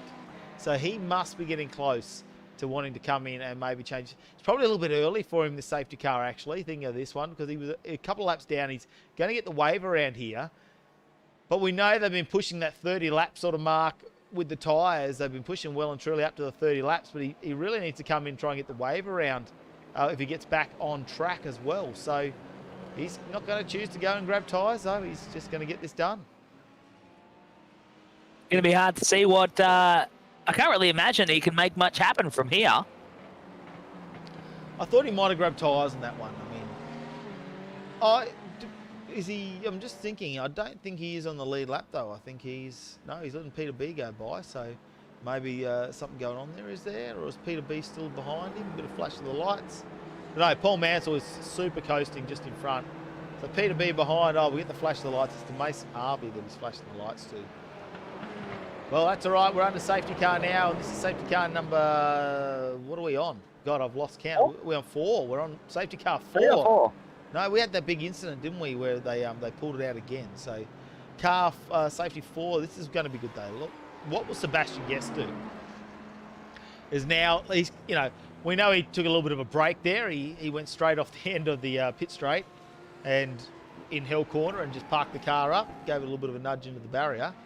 Now though, he's going to get the opportunity possibly to get a wave around and get sort of back on that lead lap. So we'll find out what's going to happen to him then. Gracie bet's shut down for the night. I think there's not much going on. What was the bet actually on Paul Mansell? And I'm going to go over here. I'm going to scroll up because I've got to remember what the bet was. It was $1.04 for Mansell, $1.04, and $2.16 for Dicker. Well, those that took their bets early, seeing Gracie bet has shut the books for today. They Sam Dicker's a good one. I want to know what the odds were on Scott Stevens and who put money on. I would have put money down on Scott Stevens because he's a wild card that can upset the apple cart. And this weekend's been one of those kind of weekends. I reckon he could really upset the apple cart tonight. Well, the other thing there too is no championship implications for him, really. I mean, like Scott Stevens, although he's done quite well in the races that he has been, he's 13th in the championship. He's only made it to 3 races. He's been caught up in some really unfortunate incidents on restarts and stuff where he's just become an innocent victim in that. But he's always had that pace. He's always, you know, been in the top 2 or 3 fastest cars throughout race pace and set those times. So no championship implications for him. He's just out there having a good time. You know, he had the thing up at number 1 in qualifying there for quite some time there and ended up in second just behind Sam Dicker. So really nothing to lose. Take it to the guys, see what he can do, because if he can come out on top of this one, it just goes to show how good of a driver he is, especially when we've seen what Sam Dicker's done throughout this series, Gianni Lutzu, what he's done, and Paul Mansell. I mean, Paul Mansell's had some unlucky runs too and always managed to fight back and get in there and look like and be on a podium, really, because the only race he hasn't made the podium on is round number 1. But you've got to be on an absolute fantastic form here. Is good thing the safety car is a ghosted vehicle. As Guesty comes flying on through to get the wave around, he wasn't stopping for anyone. It's one thing I learned. I was terrified at first when I did my first iRacing event. The safety car came out. Before I learned that the iRacing safety car is actually a ghosted vehicle. So you can't go to a cold trickle and hit the pace car because you just go straight through it. Yeah. Oh, so at the moment, I'm looking up at our timing screens. We are 46 laps into this race. So Scott Stevens is in the pits. He's doing it again. What is he? He's got to be playing with us. Is he bored? I just don't know what's going on. So he's in for his 3rd pit stop.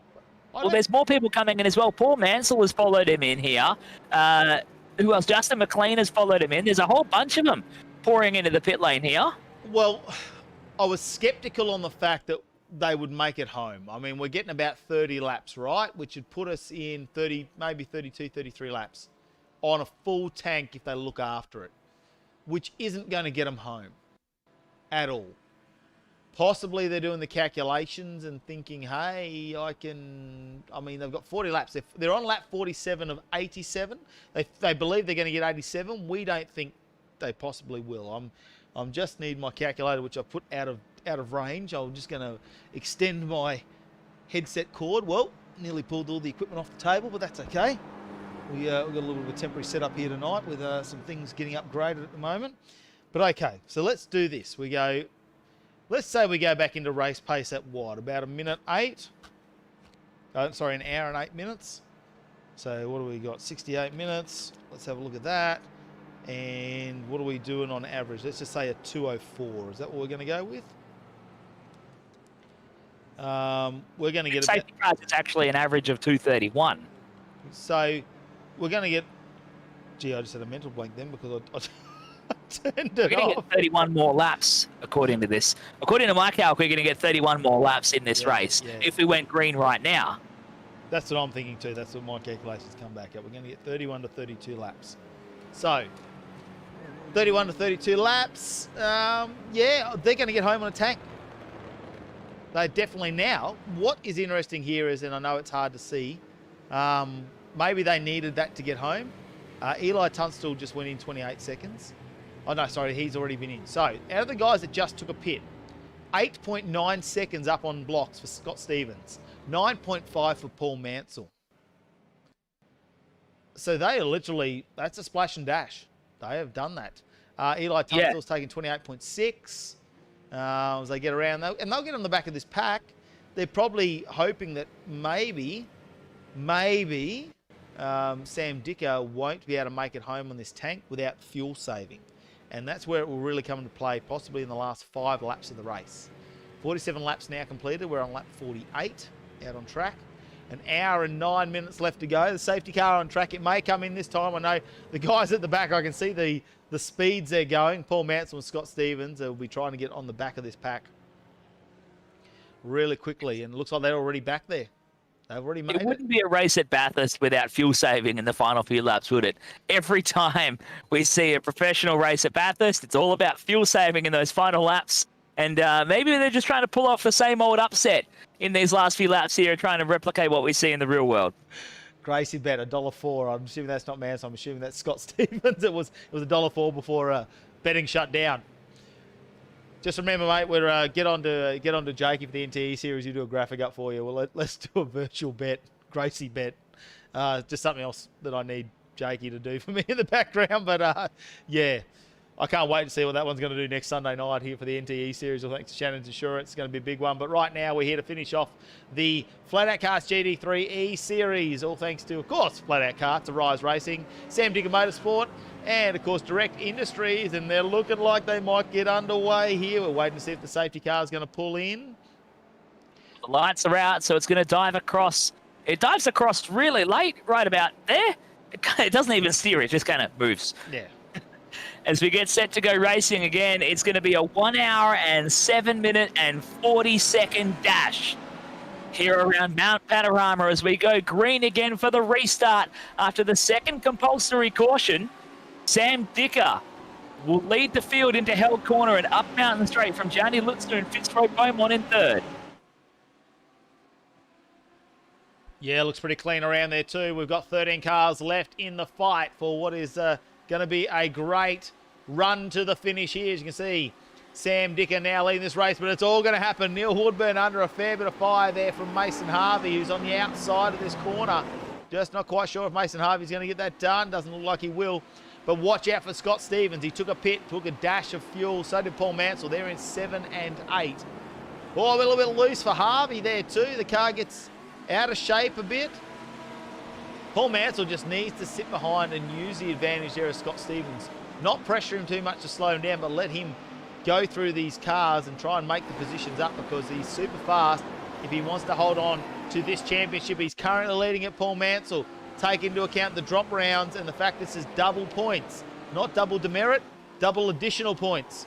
So 289 is going to turn into 578 and so forth as they go down the points score there. He needs to beat Sam Dicker. That's the easiest way to win this. So many other calculations.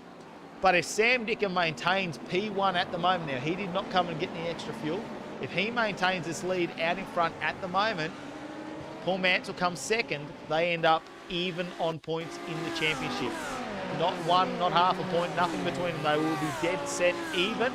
And we're going to have to go back to race control and figure out how they find out who is the winner if we get even points, knowing that Paul Mansell's had 4 first-place finishes and Sam Dicker's had 2. Whether that's the difference, I don't know. And we'll find out whether the drop rounds come into effect then to see what's going on. Who's that shooting off in the background? I'm just trying to see who's rejoined us there in the race.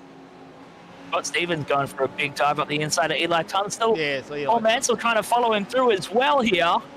Well, he needs to do that. He needs to stay on the back of Scott Stevens. You think Paul Mansell under brakes? No. Probably still trying to get those tyres and brakes up under temperature, but no, Paul Mansell's going to slot in. Eli Tunstall being a gentleman about that one and just making a little bit of room there for Paul Mansell and giving him the racing line. As you can see, our leaders out in front at the moment. Sam Dicker now leading away this little pack. And look at this. Gianni and a fellow Audi is now just tucked under that rear wing with Fitzroy Beaumont and the Azura Autosports. Wow! What just happened to Fitzroy Beaumont?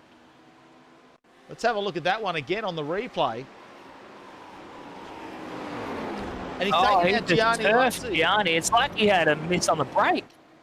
It's like something's happened there. I'm just going to check that out from Gianni's point of view. Wow.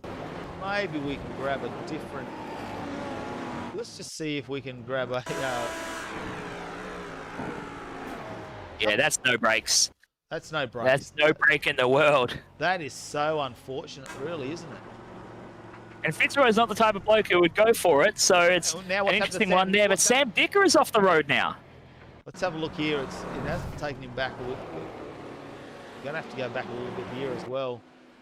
He's just ping-ponged himself. Have we got some internet issues over there in WA, mate? Well, there is a storm coming in from the north. We did have power outages in a couple other series. He's not steering. No, that's nothing. That's no connection at all. Now that was he's on the brake though. It's like he's lost his steering wheel, isn't it? He has had trouble before. So Sam has had trouble before in this series. I might dip out and see if I can grab Sam and find out. Scott Stevens now leading. Mason Harvey. Paul Mansell looks like he's caught in a little bit of traffic there. he's got a little bit of work to do. But Scott Stevens, a big advantage out of this one, will take the lead once again. Just trying to see if Sam Dicker has rejoined us, and it looks like he's back in the race. So Sam Dicker has somehow made it back into the race. Don't know what's happened there, whether a little bit of connection knocked something out, and oh no, he goes a little bit loose again. Yeah, he's lost something with his steering there. I don't know what that is, but there is some real twitchy moments there, which is going to hurt him in this championship. Peter, oh no, now we look what's happened now here. Fitzroy Beaumont now, it looks like he's had a bit of a run off. Wow, he's had another one. I think he's having some disconnection issues as well, but he's over in Victoria in the Zua Autosports entry. And bang, yeah, straight into that wall, so that's unfortunate for him.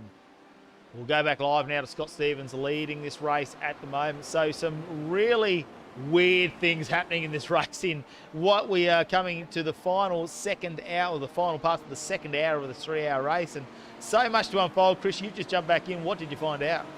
Well, I just went straight in, and as soon as I opened up the chat, it was like pandemonium going off. So because of the shunt, wasn't sure what happened with Fitzroy in the process. I didn't get that far, but with Sam running off, he went to go punch a command to basically kick off the process to get a safety car pulled due to the shunt with Fitzroy and Gianni, and in the process closed his VR down. So he had no vision at all. Wow. And went straight for the wall and off he's gone. So there's a lot of chatter going on in the race day chat right now, but that does leave Scott Stevens and Mason Harvey out front.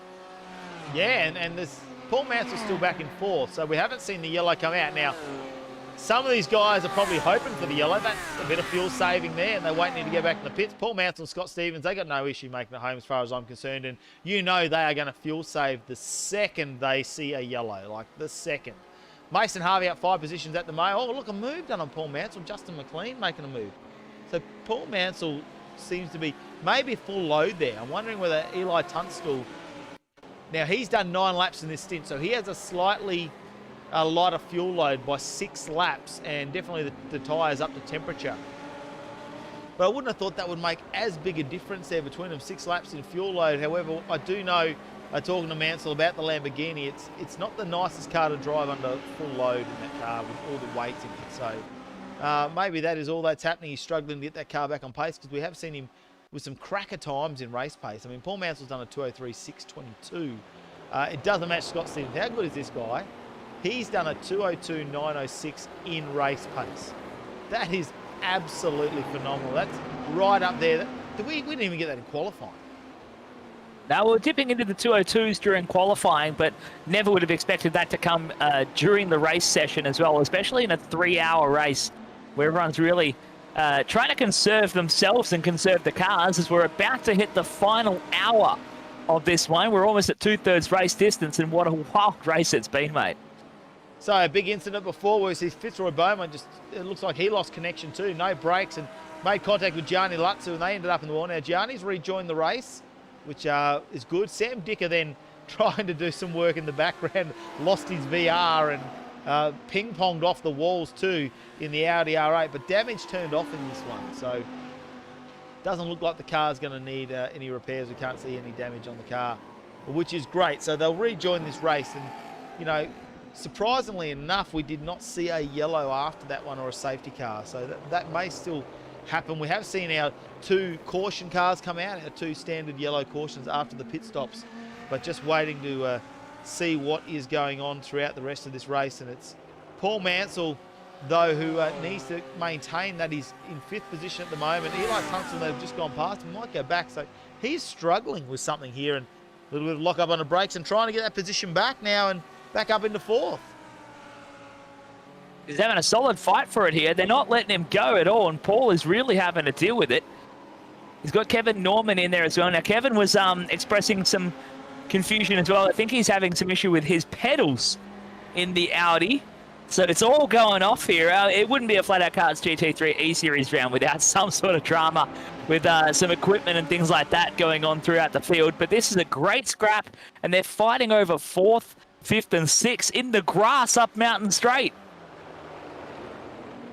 Yeah, it's strange that that's happening, actually. But yeah, no, it's good. They making this all happen. There you go, and all over the back. Kevin Norman now. Paul Mansell has to be careful. You don't want to go too wide here. Get out in those little pebbles that start to appear from the tyres. All the tyres starting to, just grain off, and it gets very, very loose very, very quickly, especially when we've got 2 hours into a race. And keeping in mind that in iRacing, every time someone has an off, you can see the marks there. The track will rubber up. It will start to get grippier. Those pebbles start to appear on the track, those little rubber pebbles. If people drag dirt on the track, it can get loose. So full simulation setup when it comes to iRacing, and you need to be aware of that, much like most race drivers do. If someone carries dirt onto the track, or if you just go off that racing line that's not clean, it can really bring you unstuck very easily, and it really affects you under braking as well. Sam Dicker now looks like he's got past Gianni Lutzu, who is... Gianni's dropped quite a bit back there, so I don't know what's going on. Fitzroy Beaumont in the pits. So he has come in, and I think maybe you'll have to look at something thereafter, unfortunately. Maybe going and resetting something thereafter. Looks like his brakes failed on him. So, Scott Stevens was still leading us in this race. Last lap was a 2:03.814. There is no one in the 2:03s at the moment. Not one person. Mason Harvey, probably the closest with a 2:04.192. Just having a look, Eli Tunstall is in the mix there. Justin McLean and Paul Mansell. What's happened to Paul Mansell now? He's dropped back again. Still struggling here in the 5th position, but he needs to maintain a win over Sam Dicker to bring home this championship in the GT3. All thanks to FlatOut Karts, of course, Arise Racing, Direct Industries, and Sam Dicker Motorsport. Paul Mansell, that's the only thing he needs to worry about right now. No one can touch him and Sam at the top. I've done the calculations with the guys that are in here at the moment. Even if the person sitting lowest down in the championship gets the full points, which would have to be, we've got 13 people in there now. Paul Mansell and Sam Dicker are going to be 1 and 2 in the podium. It's just going to be who will get more points in this race, depending on where they are. Will Paul Mansell get enough points?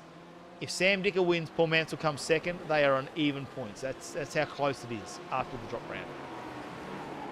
Super tight there in the top end of the championship race, but this is far from over here, Matty. It's a long way left to go, and I'll be keen to see how Mason Harvey can handle being second out there. He's kind of had a good come through the pack, and he's going to probably try and capitalize on this for now. But the Ferrari, geez, this could be the furthest up one of the Ferraris has finished in the championship this so far. Well, Corey Bennett's the only other one that's put a Ferrari on the podium, and I can tell you now looking there, that's been a 3rd place, and no one's got a silver or gold out of a Ferrari yet. Down Conrod Straight, Mason Harvey on a bit of a lonely drive now. You can see Scott Stevens in the distance to the tune of 2.2 seconds, but no one's touching his pace. Stevens is on an absolute mission out here. It really has something special hooked up around Mount Panorama for himself. It takes a lot to dip into a 2:02 under race conditions here when everyone else is doing 2:04s. And we might just have another winner to add to the list.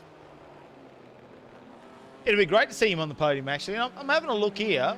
We've had, what do we have? We've had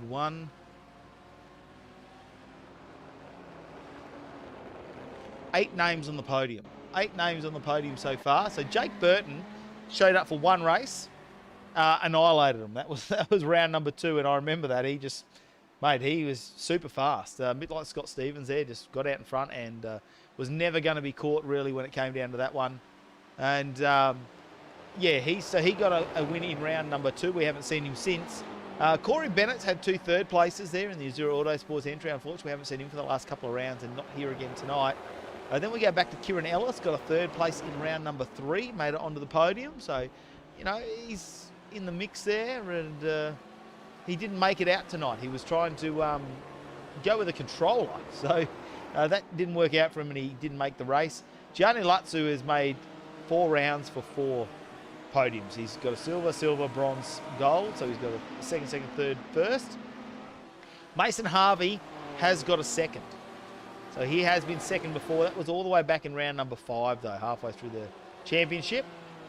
Kevin Norman, he's got a 2nd. He came 2nd in round number 1. Sam Dicker came 1st in 1. Then he's got 2 seconds in round 2 and 3. Missed round number 4 there. That's his drop round. And then he's gone back to 2/3 in round 5 and 6, and round 7 he took the win as well. The second last round. Paul Mansell, 5th in round number 1, but as it comes to podiums, he got a 3rd in round 2, and then it was a string of wins. Round 3, 4, 5, and 6, he was top of the podium and took the win. Then a 2nd in round 7. Got a podium in round number 9, though. He ended up back there in 3rd position after a little bit of a penalty as well. So, good, time penalty that he got on that one. So he'll be looking to see what happens there, and we'll wait to see what race control has to say tonight.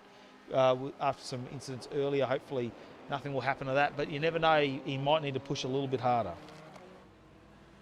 There's always something you can pull out of the bag in these late stages. You kind of muster up the courage that you need to go that little bit harder, but this is getting a bit processional out front. Scott Stevens is doing everything he needs to do to lead this one out. Harvey's not been able to close the gap over the last couple of laps at 3.1 seconds. Eli Tunstall has been circulating. I was watching Eli, and I was actually afraid he was going to clip the wall through the S's. Last time across the top of the mountain, looks like he turned in a little bit early. And this is the back end of the race with those little fatigue moments. So you've been driving for several hours and you're really tucking into it. Things are getting hot and heavy, and the wheel starts to weigh a little bit more. This is when you can start to catch yourself out, and where you've got to be extra careful if you want to hang on to these spots in the closing stages. Well, don't forget, you can send in any comments you want us to put out there for the drivers, whether it be sponsors or the drivers. We'll bring them up there. You can see them coming up. And, of course, Gracie Bet has been dominating all of our comments here on social media. Of course, Gracie Bet doing a fantastic job for the virtual betting world in the background. And mostly, he's been betting cartons with Tyrone Anderson. So the beer economy is still working. Good to see as well. Get out there and bet some cartons. We're going to start a new betting program just on cartons. Maybe that could be Gracie Bet's thing. I bet it's 2 beers to 1 that Sam might beat Paul Mansell in the championship and so forth. Maybe we can just do it on beers. Yeah, that's perfect. Beer bet. And we're onto something here, Matt. We better go register the business name in the morning before someone beats us to it.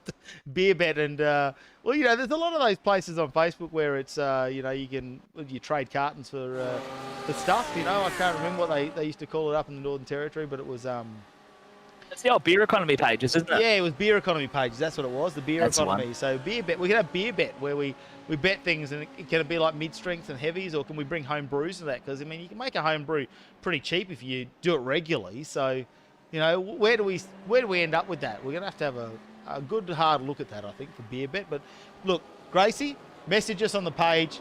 Beer bet's a thing. We're going to talk about it. We're going to see what we can do to bring beer bet to life. We know you need to run it in the background. I like this. It's like a business venture elevator pitch. Yeah. We're going to make millions. We're going to make millions, Matty. Yeah. I don't know how yet, but we will.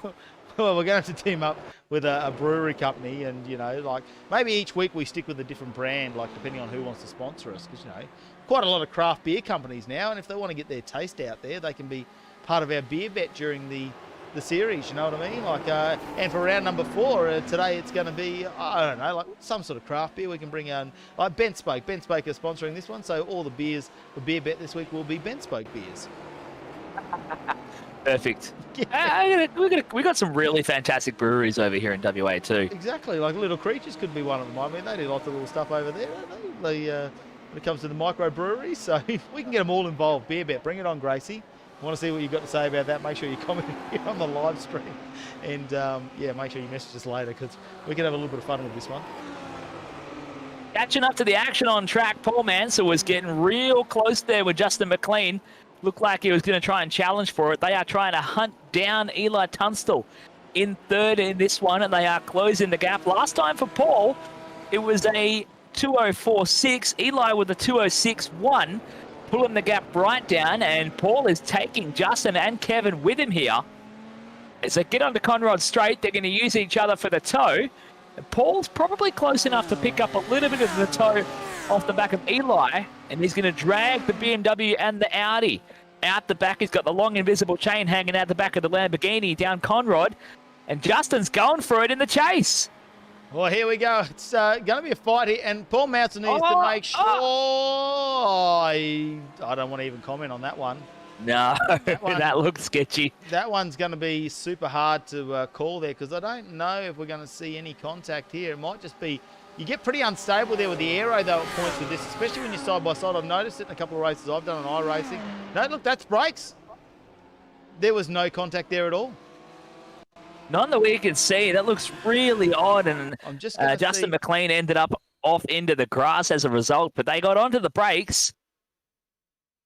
Justin's right up against the side and started to waggle the tail, maybe even a lick of the grass. Look, there's no way for us to really 100% tell, but that was always going to be a tight one, side by side in hard out racing with Paul Mansell. You can see Justin gave a big lick of the curb through the chase as well. That could have unsettled the car a little bit in the process, and that would be the tail-end result.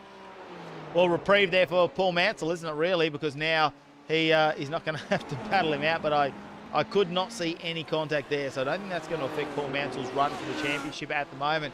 Now, Sam Dicker back in 9th, so he's going to have to start pushing his way through the field. Hopefully he's got that VR back up and running, or maybe he's just gone back to the screen. Set up there a 2:04.602 on the last lap, but I'm remembering these cars are full of fuel now. They are super heavy. They've all got fresh tyres on, but super, super heavy, and only 5 laps into the stint now for Sam Dicker. So he's come in and grabbed a fuel stop there, 13 seconds. So obviously they couldn't make it home on that last fuel stop. So I was interested to see why he was only 5 laps into the stint, but he's grabbed 13 seconds in the box of additional fuel, and so has Gianni Lutzu. Both of those boys capitalizing on the opportunity to try and close the gap, and they're probably sitting on and trying to bank on the fact we might still end up with another safety car. You know, it is Bathurst. These things do happen. If that does give them another safety car, that will allow them to close the gap and drive back into this fight. Otherwise, as we say it, hang on. Someone's pulled a yellow. Race control is in there. They pulled a yellow. I was just bringing up Neil Woodburn because prime seat now. Let's see if he pulls into the pits because he has not pitted for the 3rd time. He's going to need to make it home. Now, if he pits now, takes all the fuel in the world, he is good to go, but he might need to grab tyres as well, which means he's going to be in a long pit stop. He's up 3 positions from where he started in 7th. He started out of 10th. What does he do here? He's not going to go. So interesting. Maybe he hasn't seen the flag pulled.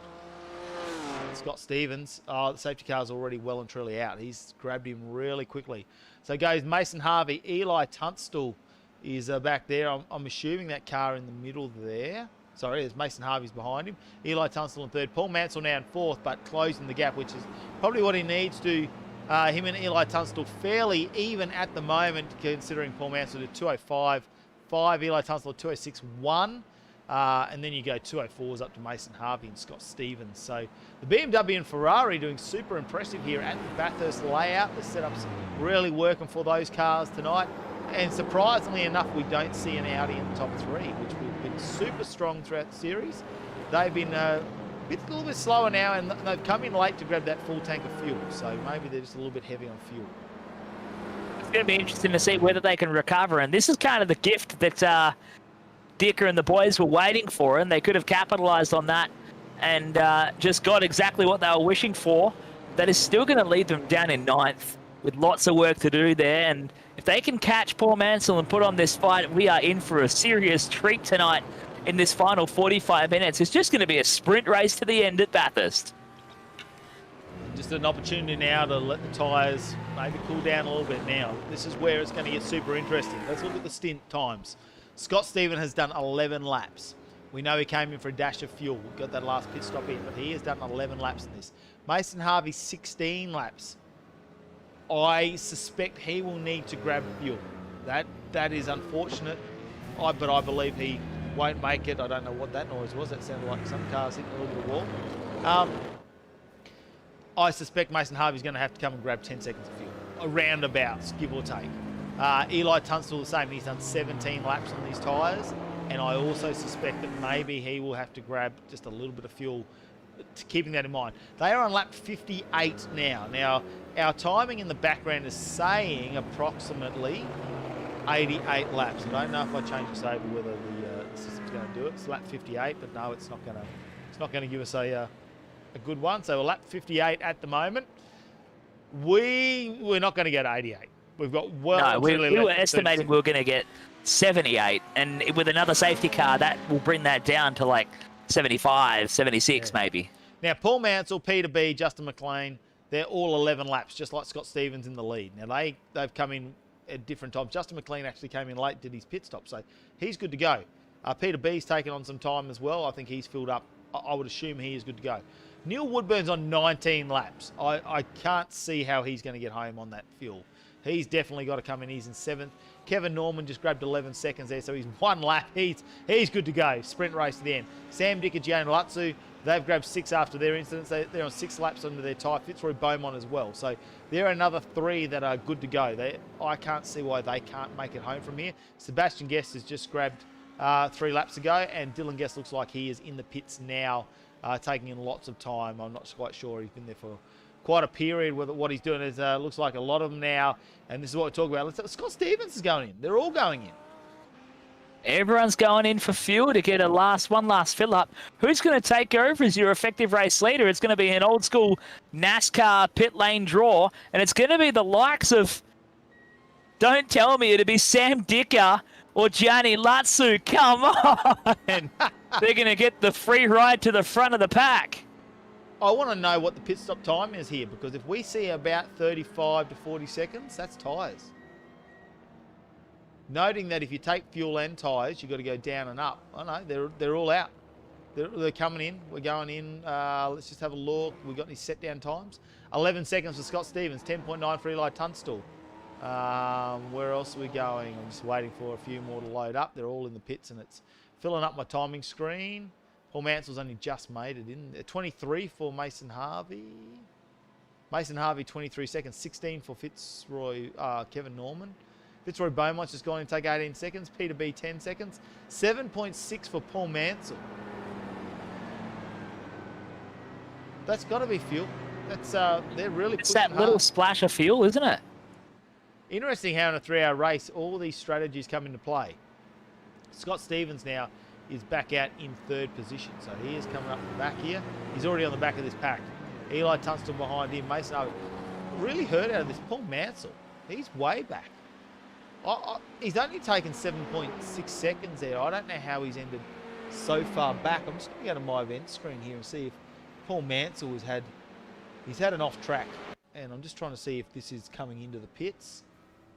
Whether we can grab a better shot of it. Yeah, he's had another one. Look at this. I can see it in the background here. I'm going to try and... You can just see the top, can't you? So he's had another... Oh, he's had an incident going into pit lane. Yeah, so let's just... Oh, this is not good. Wow, he's grabbed quite a bit of curb coming in. Grabbed the outside curb and it's spun the back around. And he's gone in. He's caught Peter B. Oh, jeez. And now he's got to wait for everyone to go. That is why he's dropped back so far. That is a shocker on the pit lane entry. And it just adds to the stories again here at Mount Panorama for the final of the FlatOut Cars GT3 E-Series, as if it couldn't get any more juicy here at Bathurst. How many strange things have happened throughout this race? I mean, can we keep this up? Sam Dick has lost his VR at one point. Paul Mansell had an issue coming out of pits. Now he's had an issue going into pits. You know, they're fighting for the championship. Whether he needed to come in, like he's grabbed so little fuel, I don't know whether he could have got home on that one anyway. So many other weird things. Fitzroy Beaumont looks like he just lost his brakes at one point, or had a glitch there, maybe a bit of net code, went straight through. Unfortunately, hit Gianni Latsu as well. They've managed to make their way back into the race.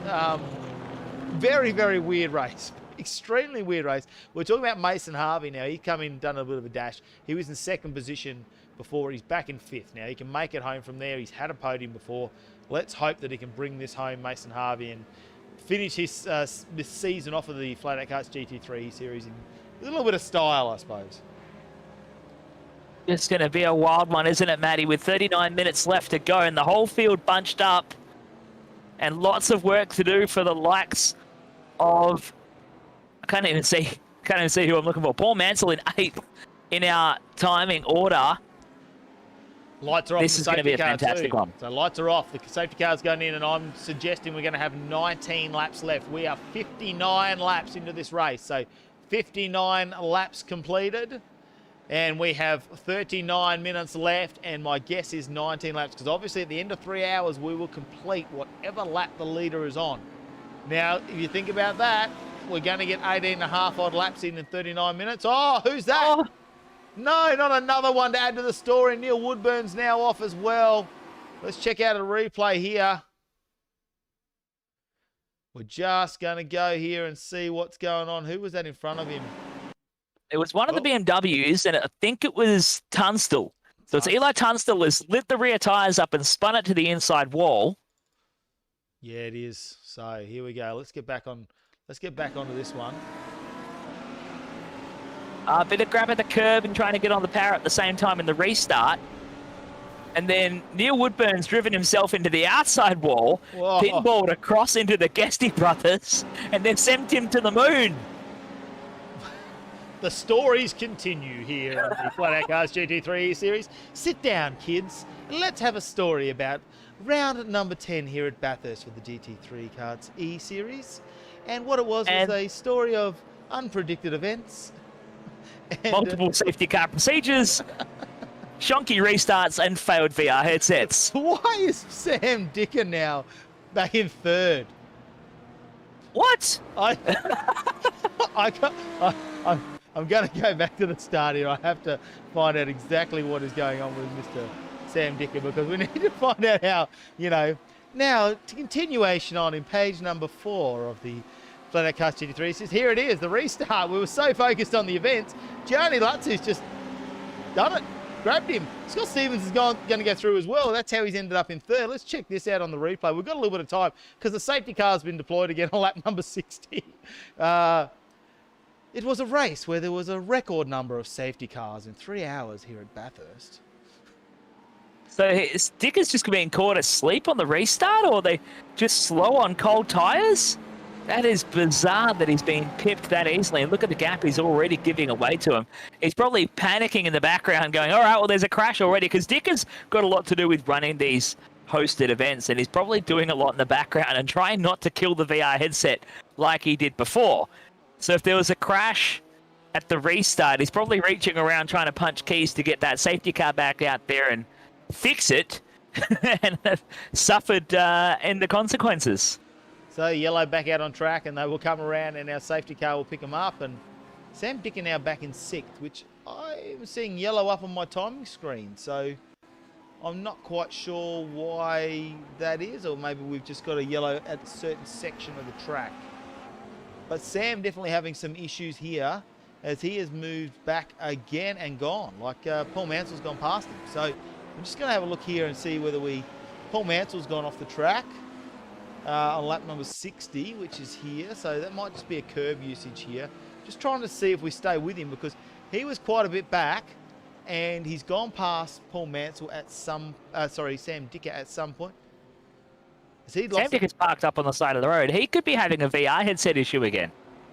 I think he is, because he started again, hasn't he? So weird. This is just a bizarre night. Sit down, little Johnny, and let's continue the story of the FlatOut Cars GT3 series. So much has happened. Chapter number 2. 35 minutes left.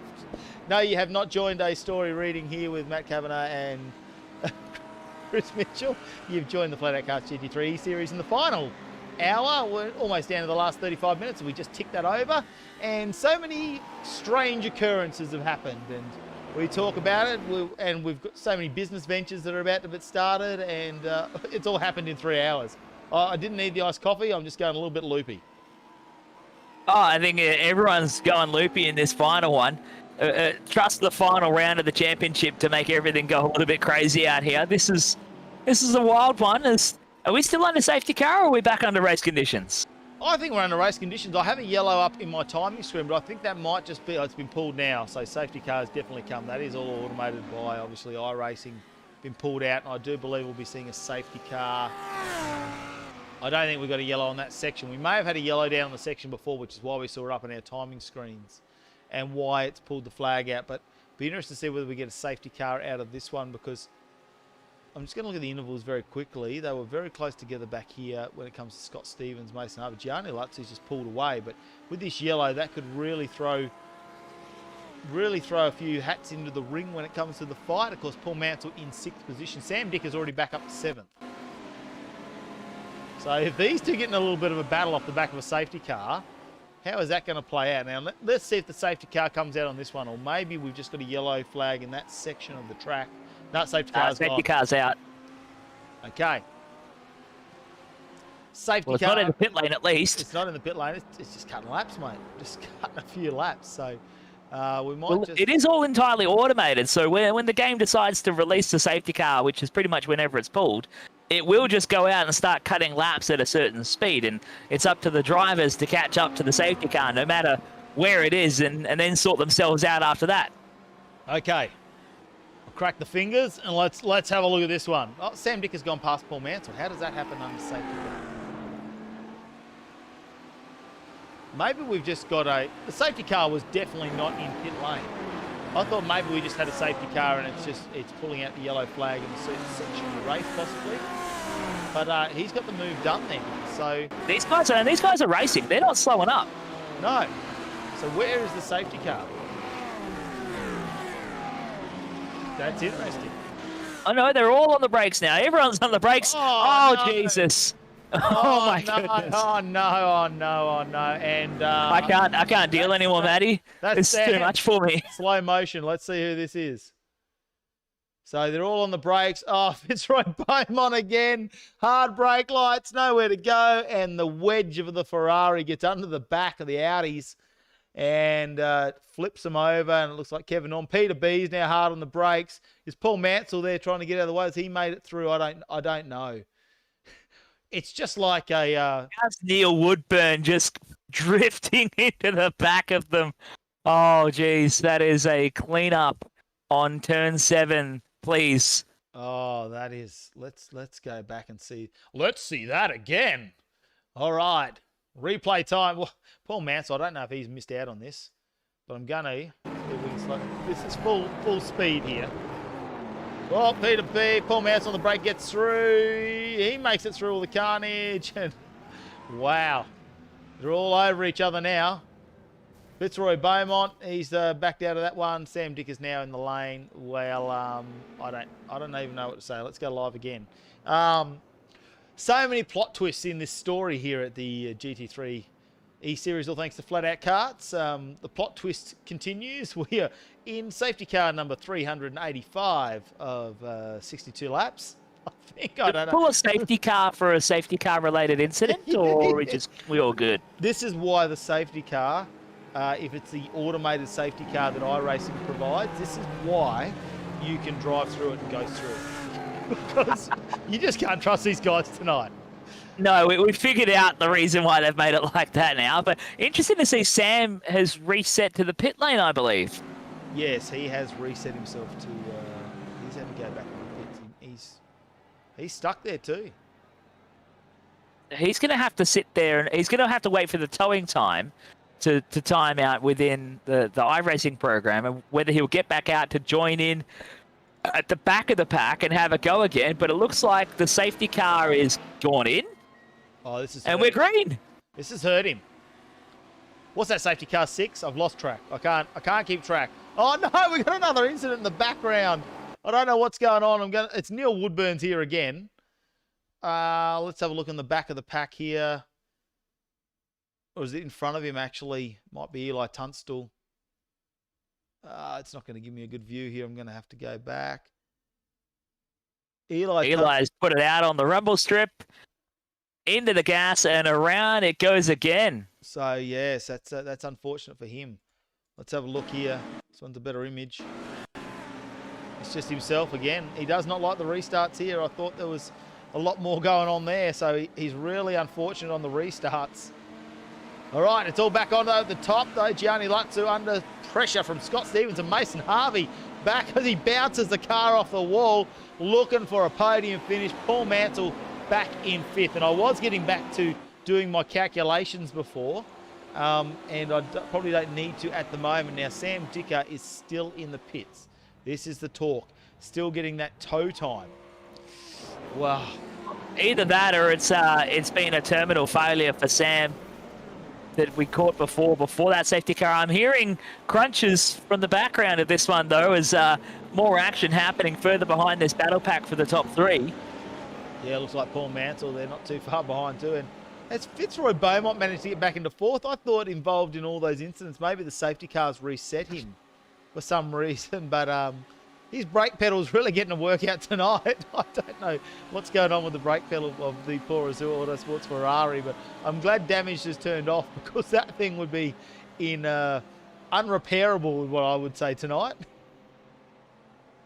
It'd be a phenomenal damage bill if we were doing this in the real world. There wouldn't be anyone left in the series. Well, we'd all gone bankrupt.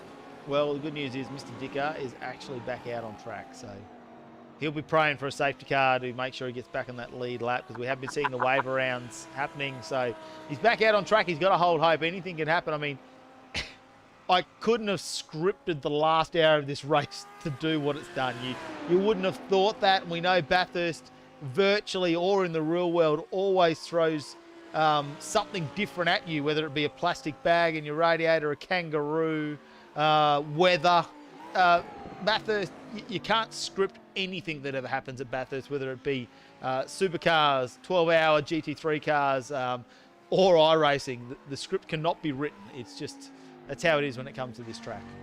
That's how it is. I'll give you an additional one for that one. In my 6 hour I was doing with the Racecraft Simulation boys today, we had a mass disconnect 2 hours into a 6 hour race. So we got a new server set up. We went to a standing start grid and we did a manually controlled rolling safety car restart with the field as I took photos on my phone of the field, and there's another crash across the top of the mountain. Oh, Peter B involved in this one. I don't know what's happened, but we'll see if we can grab it. We're going to try our best. That's Fitzroy Beaumont going for a wild ride there. That's on the way into McPhillamy Park, I believe. So it's him and Mason Harvey would be my guess there, as Mr. Harvey. Maybe we can go back a little bit further again. Yep, another one. No brake lights on this one with a look. Comes on the inside. The crisscross happening. And on the inside... Wow, it's hard, isn't it? Coming over the hill there and comes down. You don't get the inside line, it's dirty line too. Mason Harvey spins out. Paul Mansell gets around. Hard on the brakes, though. He's trying to dodge it. In the background there, you've got what looks like Eli Tuss. Gianni Latsu's now not leading. Paul Mansell's leading this race as well. So that's Gianni Latsu involved in that. So where did Gianni end up?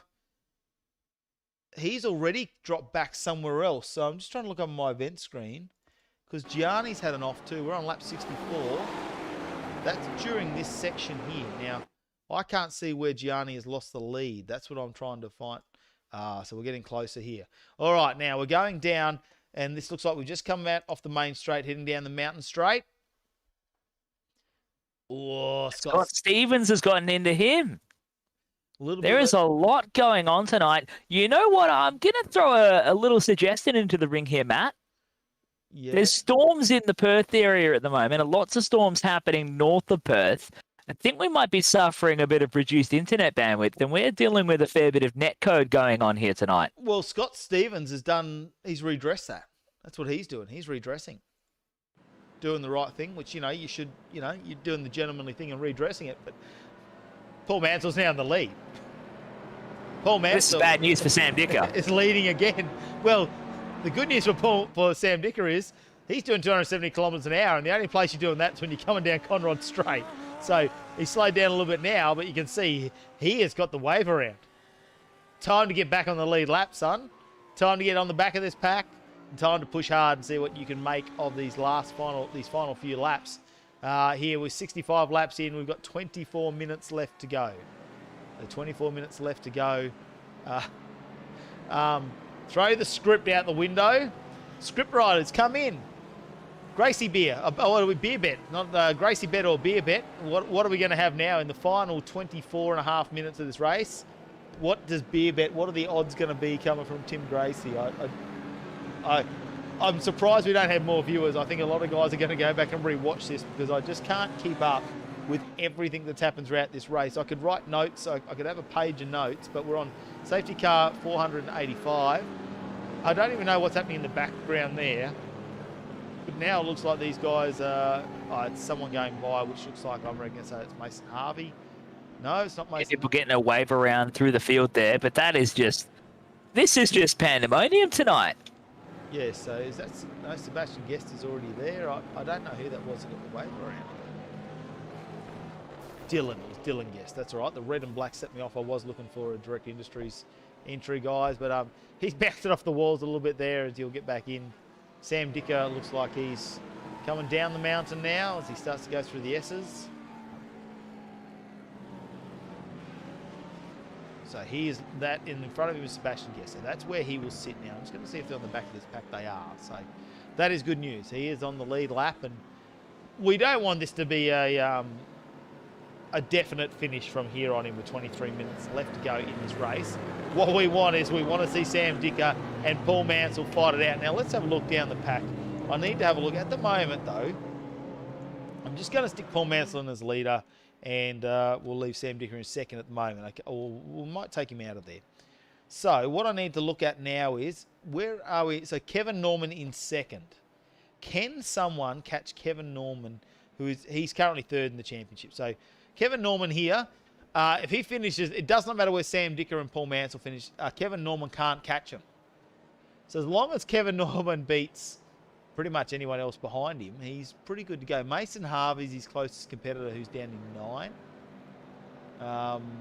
Who else have we got in the mix here?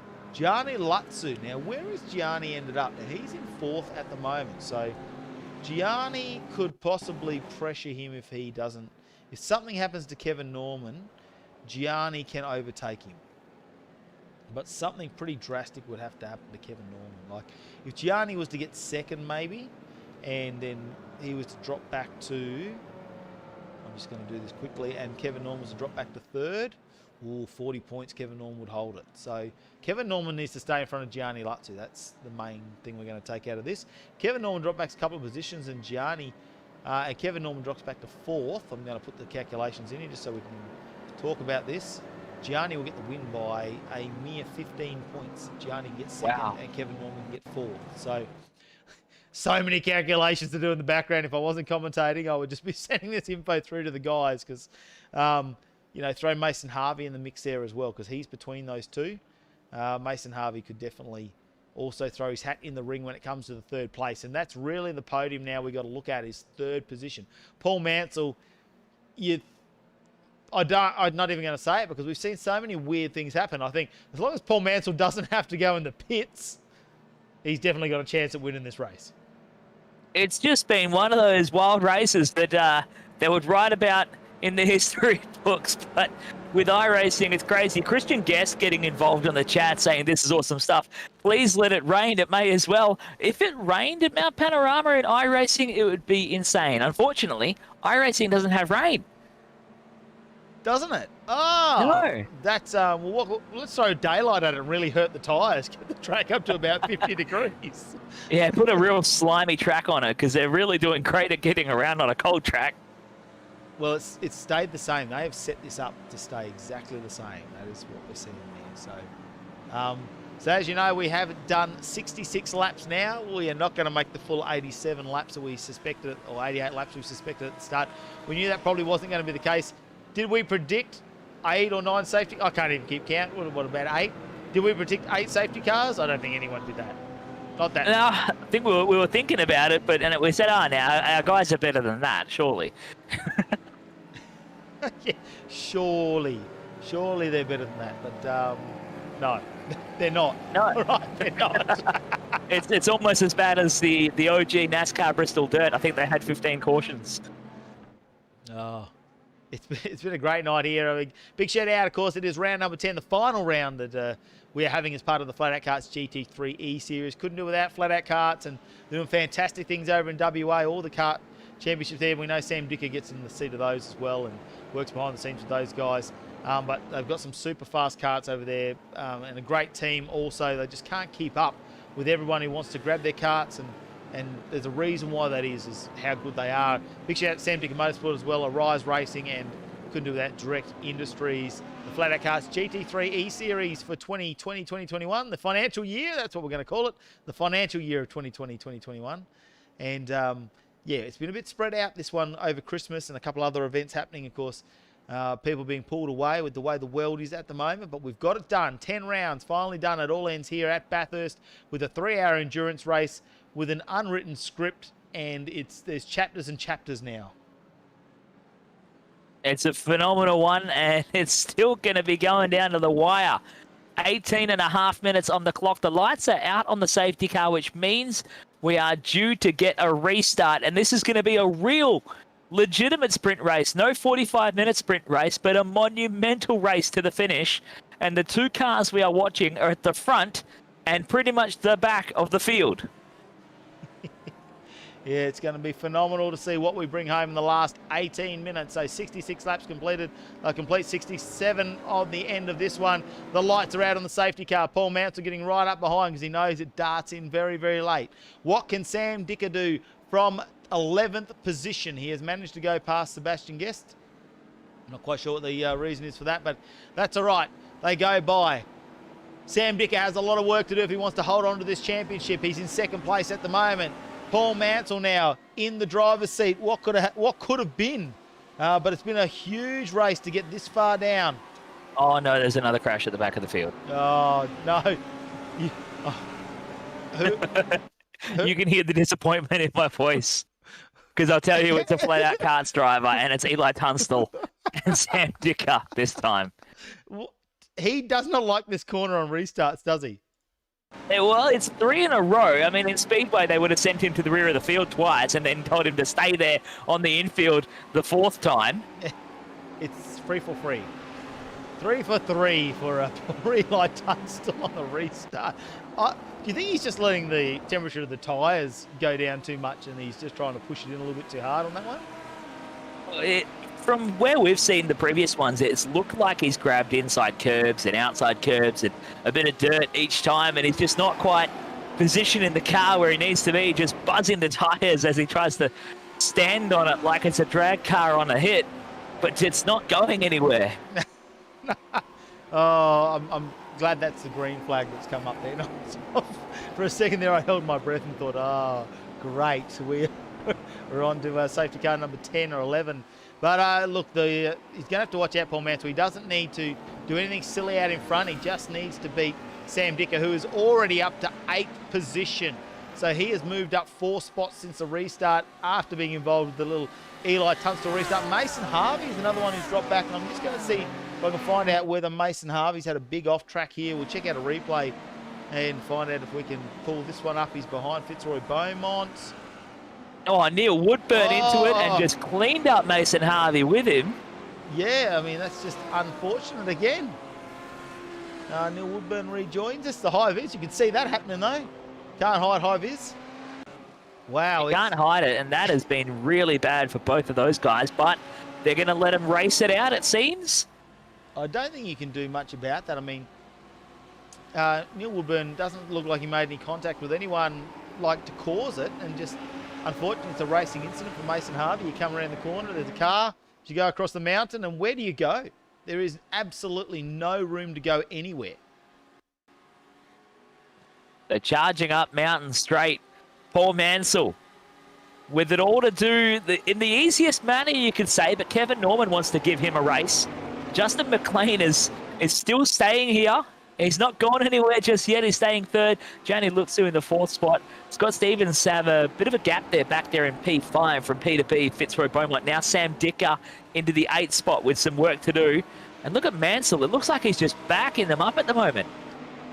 Gianni Lutsu is 16 laps into this stint, which is interesting. Everyone else is on 9. Well, majority of the field are on 9. Dylan Guest, Sebastian Guest, and Sam Dicker are on 2 laps. So Sam Dicker also has fresh tyres. Super fresh. They'll be under pace car, really. Under our safety car, really. There's no real race laps on those tyres. So look for him to have another big charge. He's back in 10th, so I'm going to just see why that is if we've got him back in 10th all of a sudden, because it's super interesting to see that he was up in 8th for a little bit there. He did work his way back up the field, but he's dropped back behind both of the Guesty boys. And now Scott Stevens is dropping down the order. He's going all the way to the back to join Mason Harvey. So something's happened for Scott, and that would be exactly it, because he's into the wall. Oh, let's go back a little bit further now. Oh, no, he's brought himself unstuck here. Just coming down. Unbelievable. Oh, what are we at the S's there? This is the run around on the way into Forest Elbow through the trees, and just lost the back end around the corner, tried to keep the car tucked in too tight, and fired it into the outside wall at Forest Elbow, and there's no way you can go there. You bounce off the tyre wall even. Yeah, so it's still happening here in the FlatOut Karts GT3 series with 13 minutes left to go. We're 69 laps completed, and Paul Mansell is leading. Gianni Lutzu now. What is... Wow, we go to something else. Sam Dicker's had an off track. Let's just check that one out very quickly. It might just be he's just dropped the wheel off, pushing really, really hard. But Kevin Norman, I'm going to go back to this one. Kevin Norman was second place. Something has happened here. We need to bring this up on our screen. Kevin Norman now, and of course it was Eli Tunt. Sorry, it was Justin McLean as well. McLean goes. Justin's gone for a big old look, and oh, geez, I couldn't tell you whether they got into each other or whether one of them just started spinning and the other one helped him out to finish it off. We'll have a look from another angle. I think he's just gone wide, and when he's tried to apply the accelerator on he's braked a bit late there. He's got himself sideways. Oh, and up the rear then. Oh, it's all happened to. You feel for the guys, don't you? Because they've been pushing hard on this one, and unfortunately, that's going to take them out of the race and gives Paul Mansell a bit of a reprieve now, where he can just get in the groove and just try and finish this race with 12 minutes left to go, roughly about 6 laps. So I'm going to say 6 laps once they complete this one, remembering that at the end of 3 hours, they will complete the lap. Even if they've only crossed the line by 100 metres, they will still have to complete that final lap. So Gianni now behind him and closing that gap down rather fast. Now, does Paul Mansell want to get into a dogfight with Gianni? Chris, I mean, the championship, does he go for the gold on the podium and hold that up at the end and win the championship? Does he put the elbows out and risk another, something else happening? He's had so many incidents in pit lane. Or do you just let Gianni go through and have his race, get back under the rear wing and go, mate, I just need to beat Sam and I've got 6 laps to do it? Well, Paul's a very smart racer and he knows how to play the game. And at this point in time, if Gianni looks like he really wants it more than Paul does, he's probably going to play the smarter game and let him go for it. As you can see, Gianni's driven right up onto the back of him in the final stages of that previous lap as they come down pit straight with 11 minutes 20 to go. I think Paul would just let him go and let him have it. I want to say this, because I hope it happens, but I don't want anything bad to happen to any of our drivers out there in their races. Gianni looks like he's going to put a move on here. We'll toss back to this for a second. Under brakes, and Paul, yes, he slots in behind him. Smart move there. So, I love the fight in Fitzroy Beaumont. He's been involved in about 4 or 5 incidents tonight, but the Azure Autosports entry is now back up into 3rd position. Incredible. Yes. Peter B is in 4th. Hang on. Peter B is in 4th and just running wide at the cutting there before he fires it into the concrete. I was about to say, as much as I like to see Fitzroy Beaumont have the fight and get all the way back up, I would love to see Peter B get himself on the podium, and this is a bit of a replay. He goes wide, takes a brush through the wall, but he manages to recover there, so that's good. It doesn't look like too much of an impact on his race with Peter B. How good would it be to see Peter B now get back on the podium? It'd be awesome to see him get there, further behind Justin McLean and Sam Dicker in 5th and 6th. They are huge margins off this fight, though. They are a long way back. And Paul Mansell is just in cruise control. Look at him. Even Fitzroy's going to give him a hassle for 2nd on Conrod Straight. Isn't that interesting? Fitzroy Beaumont is... How do you get back in the fight with what he's been involved in? Do you think I can message, if we get down to the final lap, the final corners, do you reckon I can message Paul Mansell and say, let Peter B through? Please, let Peter B have a podium. As long as you beat Sam Dicker and take the championship, can Peter B have a podium? Oh, I'm sure we could arrange that 1 second penalty required or whatever the gap is to put Peter B on the podium tonight. If we really want to give it to him, we can make arrangements. We've got connections, Matt. Yeah. But that's the talking point, isn't it, at the moment, is that we don't know Paul Mansell involved in an incident very early on in the race. there could still be some I would have thought by now, though, with the amount of safety cars, they would have made him do a pit stop penalty for that one. Well, I think our good old ScoMo in the background watching on has probably got his hands full dealing with the number of incidents that have taken place. He's going to have a fair old time reviewing this one, and there might be more to come, but we might not hear about it for a little while. So we have a look here, Peter B, just in the background now. I'm going to go back to Sam Dicker. Well, here it is, Justin McLean and Sam Dicker now. Now, I'm just going to do a few sums on Mr. Dicker and say if he goes in 6th place at the moment, he'll get 148 points. And that'll give him, the Paul Mansell doesn't have to get too many then if Sam Dicker ends up in 6th position. So Paul Mansell can end up quite a bit back in 8th position. That's if he, but if he goes past, he's going to end up in 5th, right? So if Sam goes past, he's going to end up getting 5th position, which means Paul will have to get 7th. Paul will have to get higher than that. He'll have to get 8th. So Paul can get behind him. He should get this one. Sorry, have to get 6th. If Sandra gets 5th, Paul Mansell will have to get 6th position to win. He'll definitely get a clear win.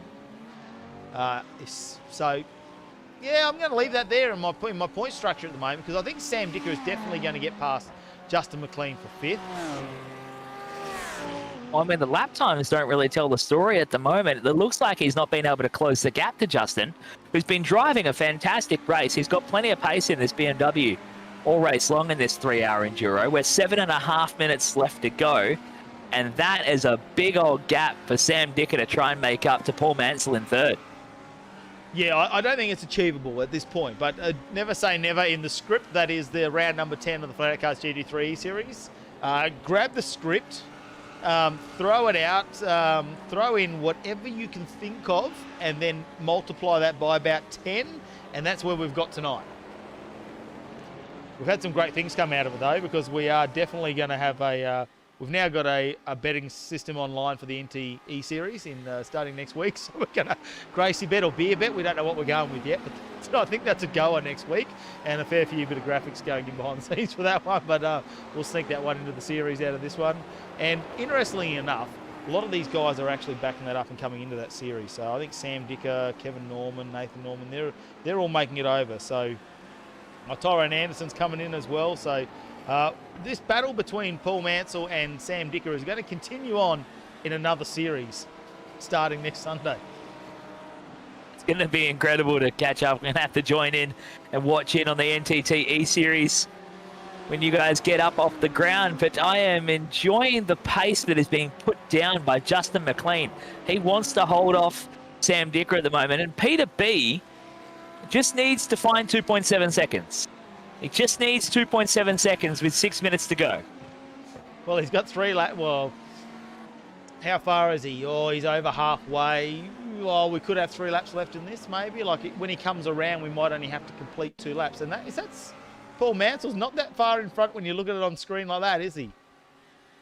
No, I mean, the gap is getting a little bit, smaller. He's catching him. Peter B is catching Paul Mansell for 3rd. It's 2.6 seconds down Conrad Straight.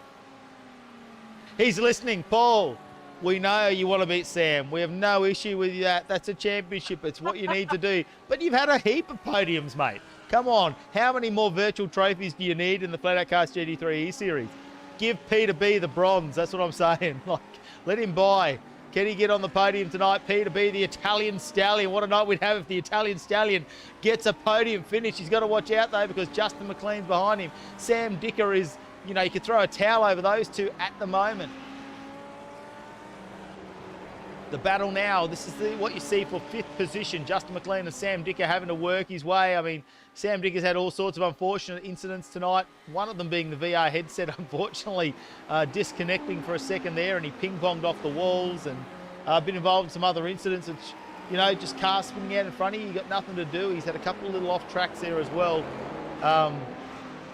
It's uncharacteristic for some of these guys to make these errors tonight. But like you say, big storm in the area, which could mean we've got a bit of net code over in Perth.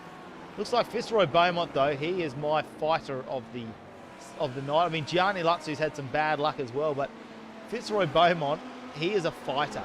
and getting back into this one. And I need to actually have a look at Fitzroy Beaumont, because at the moment, Gianni Lutzu, if he gets 289 points and gets a second win in the series, Fitzroy Beaumont might end up on 253 points. Mind you, we double these. Got to remember double or nothing. And where is Kevin Norman at the moment, mate? In 7th. Okay. Long way down. Okay. If they finish, and we're only talking Gianni Lutzu 1 and Fitzroy Beaumont 2, and Kevin Norman stays in 7th, which he's gonna, I don't think he's gonna catch Sam Dicker. Kevin Norman will not finish 3rd. What will we see is if Gianni can win this, he can end up in 3rd. For the championship. With a championship. Oh my goodness. And Fitzroy Beaumont will end up being 5th behind Kevin Norman by 6 points. That is how close it is. Unbelievable. So an error from Gianni could mean that Fitzroy ends up in 3rd. But if Gianni wins, he will definitely get 3rd in the championship points, no matter where everyone else finishes.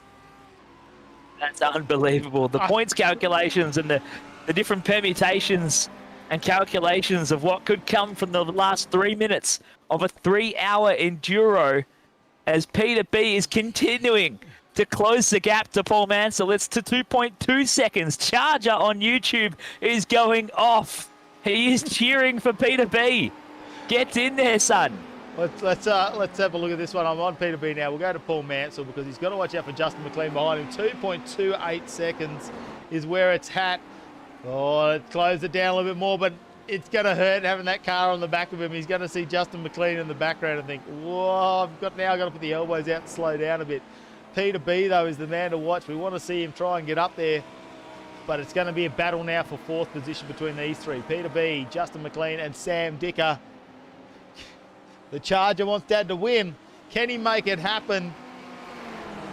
We don't want anything bad to happen to any of our races, but it would be fantastic to see the Italian Stallion up there, even if it's 4th position. What a finish in the series to where he started when he came into the GT3 E-Series, and that was way back in round number 2, and he's managed there where he finished way down in the pack, and he's been improving week after week after week, and last week was his best finish there where he ended up in 11th position. Now he's going to get a top 10 finish to round off his first ever GT3 series, all thanks to FlatOut Karts, and he's still holding that gap over Justin McLean, and I think we're going to come around. I'm going to go back onto our leader just to find if we're going to get another lap. No, we are coming up to the final lap in just a second, I do believe. We come around the final couple of corners there. We're going to head down to Murray's Corner. Turn on to pit straight, and with 1:15 left, we are not going to see another lap bar this one. This is the final lap. Fitzroy Beaumont not far behind. Can they make this one happen? Paul Mansell sitting there. He's 5 seconds adrift at the top 2. Gianni dropping a wheel off as he starts his final run up Mountain Straight with 1 to run here at Mount Panorama. Oh, no. Mansell is behind there. Peter B, where's he gone? He's gone to the back of that trio. Sam Dicker is right behind Paul Mansell with 3 seconds of difference. He can't make that up, surely. Here it was. We're looking to see what happens. Sam Dicker tries to do the SVG move 2 at once.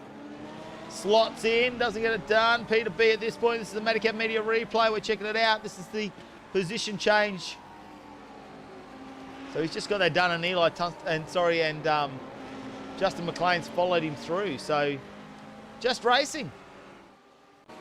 Just flat out pedal to the metal racing, but there is no way Sam Dicker can make up this margin on the final lap, I'm sure. Across the top of the mountain goes Gianni Lutzu through Skyline for the final time. Fitzroy Beaumont is going to hang on to this one and try and chase him down the hill. The white is out, meaning we are on the final lap as time expires. Paul Mansell just needs to hold on to it and get home to pick up the championship here in the FlatOut Karts GT3 E-Series. Yeah, keep that going. I'm just going to do a couple of little calculations to see what's going to happen. Oh, bring him home, Matty. Bring him home. Down Conrod Straight for the final time. He has survived a 3-hour FlatOut Karts knife fight here at Mount Panorama to hang on to this one and wants to get another win in this series through the chase in the final time. Fitzroy Beaumont has survived multiple incidences around here in the Azul Autosports Ferrari, and he was going to try and chase him down for second as they head down under the bridge for the final time. Into Murray's corner, the checkered flag is out and waving. Gianni Lutsu will run to the line to pick up the win here in the Bathurst Enduro for the FlatOut Karts GT3 E-Series and the final round of the championship. Fitzroy Beaumont for second, and Sam Dicker is going to throw everything at it, but he can't get there. Paul Mansell will take third. Sam Dicker will be in fourth. Justin McLean in fifth. Peter B in P6. From Kev Norman and Neil Woodburn, 7 and 8. What a race to wrap it up, and it has been a crazy one. 300 safety cars. We spent an hour and a half under caution. We had 17 different incidences on the restart, and we somehow end up with another winner on top and a crazy podium run and a frenetic finish here at Mount Panorama. Well, what a race it was, as we see. Looks like Sebastian Guest and the boys having a bit of fun in the background. Of course, our winner, Gianni Lutsu, taking it out here after 3 hours. And, mate, the script plays out. And virtually we are going to say not only is Gianni Lutsu our winner here, Fitzroy Beaumont second, Paul Mansell third. That's the winner of round number 10 here. But pending race controls decisions, and I don't know if there are any, but pending race controls decisions, I'm doing some quick calculations here that Paul Mansell should bring home this championship if it ended the way it did. Sam Dicker will come in second, and in third place. No matter what happens, I don't think there's going to be too many decisions in regards to this one. With Gianni Lutsu winning this race, he will now come home and take the third place podium in the championship in the FlatOut Karts GT3 E-Series. So a big congratulations to Gianni. And I'm just going to do a couple little calculations in the back, Chris. What I'll do is I'll bring up the race results and I'll let you go through them. Gianni Lutsu, after 3 hours of racing, picks up the win by 5.7 of a second from Fitzroy Beaumont in second with the Ferrari 488. The Lamborghini of Paul Mansell for Injectors Online comes home for third, hanging in there in the final moments of the race to pick up a podium result and wrap up the championship here for the FlatOut Karts GT3 E-Series. Sam Dicker gave it everything he had to come home in fourth and will end up going second for the championship. Justin McLean in P5 here at Bathurst from Peter B. The Italian Stallion was in with a shout of trying to go for third in those final few laps, but ultimately ended up in P6. Kevin Norman home in P7 from Neil Woodburn in the BMW in P8. Sebastian Guest in P9. Eli Tunstall struggled infinitely with the restart procedure and doing a whole bunch of donuts on the exit of Murray's corner to come home P10 in that one. And what a race it was, as Matty needs to turn the page over to the next set of results. Not quite a starting grid, but we'll get that one. I'll press there we the go. right button. It's just, 3 hours. What have we done? 4 hours of production by myself? I'm getting a bit tired. You got it, mate. You're in charge. Don't worry. Mason Harvey in 11th spot here. Scott Stevens ended up P12 after leading and taking multiple seemingly unnecessary pit stops to have some fun with it out here. I'm not entirely sure the reason for the pit stops, but he ended up in P12 from Dylan Guest in P13. Tyrone Anderson got on the beers early and enjoyed the show, 70 laps down in P14, and we did not see the anime livery of Kieran Ellis showing as P15 here for the final round of the FlatOut Karts GT3 E-Series. Yeah, no, it's a absolutely huge night tonight here in the series, and what a way to finish things off. You see here at Mount Panorama Bathurst, I'm just waiting to see if Paul Mansell does jump into our Discord for us to have a bit of a chat with him, because third place would be great to grab first, but doesn't look like we will do that. Maybe we might grab Gianni then and have a quick little word to Gianni Lutz and find out how his race went tonight and have a bit of a chat to him about how it looks like he's going to end up in the championship. I'm just going to see, where is he in our thing? No, or Paul Mansell's here. Maybe we should have a chat with Paul Mansell first. What do you reckon? No, Gianni Lutz. Let's go Gianni. Let's drag him into our server and have a little bit of a talk to Gianni, and we'll see if we have to unmute him. Here he goes. He can hear us in you with the commentators. Gianni, mate, absolutely chaotic race. Record number of safety cars, but throughout that you've managed to get through all the carnage, and you're taking the win here in the final round of the FlatOut Karts GT3 E-Series. I honestly can't believe it. Like, I'm sitting here now just absolutely shocked. That was such a crazy race. yeah, when I got taken out, I was like, oh, that's it. But yeah, I just don't even know. I'm lost for words at the moment, to be honest with you. Yeah, no, it's a pretty hard one to talk about as we're trying to like go through it. You couldn't write the script for that one, but one of the most interesting things about that too is that we're out here talking to you about this, but I'm looking through the championship points, and with that win, you've now secured yourself. We believe, pending race control obviously talking to us, we believe that you may have actually secured third position in the championship, despite only being here for, 6 rounds? Yeah, I know. We were talking about it mid-race as well. Me and Mason, the Energy Boys, were talking about it. But yeah, no, really happy with how the whole season went. To be honest with you, I wish I was in it for the whole thing. But anyway, it is what it is. But yeah, no, it did really well the whole season. It was great racing with everybody in the series. They made it really fun, and yeah, surprisingly had the pace. But yeah, no, really happy with how it all went. And yeah, hopefully we can do it again sometime soon. Look, now go through your sponsors, mate. I mean, I know you got a couple of them in real life. You got a livery on the side of the car. Who do you need to thank for coming out and putting on a show tonight? Yeah, well, I want to thank the family, obviously, for getting me the simulator, because this thing, isn't very cheap. But yeah, I want to thank all the sponsors in real life. Yeah, for giving me the backing in F1000 and all that stuff like that. And yeah, just thanks to all you guys for running all the series. And yeah, just thanks for all the guys in the series for having good racing. And yeah, no, looking forward to the next one. Hopefully that happens. Oh, mate, just to be on the podium, the way you've done it. I mean, so this is a record run. There is not a race you haven't made a podium. I know it's only 6 rounds, but every one of them has been a podium. And and you get a couple of golds in there as well. So fantastic. Just goes to show how good you are at this. And yeah, we can't wait to see you back for another series. Yeah, thank you. Yeah, no, it was a bit crazy to get to the podium every single round. It just somehow had the luck and had the pace every single round. But yeah, as you guys have said over the series, I'm always on the sim in my spare time, and yeah, I just love cutting laps around it on here, even just just in the spare time. But yeah, no, really happy with how the series went, and yeah, couldn't honestly have hoped it to be any better. No worries, mate. We'll let you go. Congratulations once again, and we'll speak to you in the next series. Thank you, guys. Appreciate all your work. Thank you so much. Well, it's just great to hear from that young fella, isn't it, Chris? He's super impressive when it comes to this sim racing as well as in real life. As I'm going to have a look and see where Fitzroy Beaumont is ducked off to. He was here a second ago. He's gone. Mr. Beaumont, where are you? He's going to run from us. He's run. We'll do an interview with Fitzroy Beaumont. So, Fitzroy, it was a bit of a chaotic night there, involved in quite a number of incidents, but yeah, you've managed to make your way up into second place. God, you're a good fighter. No, I didn't think you'd have much to say about that. But the Enduro Autosports guys, Corey Bennett and Fitzroy Beaumont, I want to thank them very much for joining the series. They've stuck with the Ferraris throughout. I'm just looking to see if maybe ducks back into our chat. But, mate, super impressive tonight. It's not about the it's not about the size of the dog in the fight. It's about the size of the fight and the dog there when it comes to Fitzroy Beaumont. And just to stay in it and get himself back up there, he's done a fantastic job. Congratulations on the second place tonight. And unfortunately, it's not going to be enough to get you on that podium in third position. And the man who's going to get that's Johnny Lutzu in the championship. But, mate, you fought yourself way back. And I'll do the calculations a bit later, but you've ended up in, I think it's going to be fifth now, or fourth or fifth in the championship. So big congratulations to the Enduro Autosports entry of Fitzroy Beaumont. Let's move on, and should we drag in the man that probably wants to have a chat with us? Let's go. Yeah, let's get Paul into the chat here. Do we really want to get in and unmute him? Do we really want to talk to Paul though? Like, is he the kind of guy we want to talk to?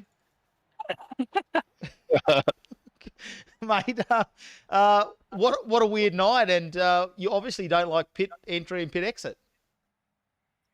Yeah, that was really weird. I must admit I had some shifting problems. My upshifter was sticking on, but that only impacted me on the pit in. So I don't know what happened on the pit out. That was weird, but yeah, I don't know. That's weird. Bathurst does that to you, I think.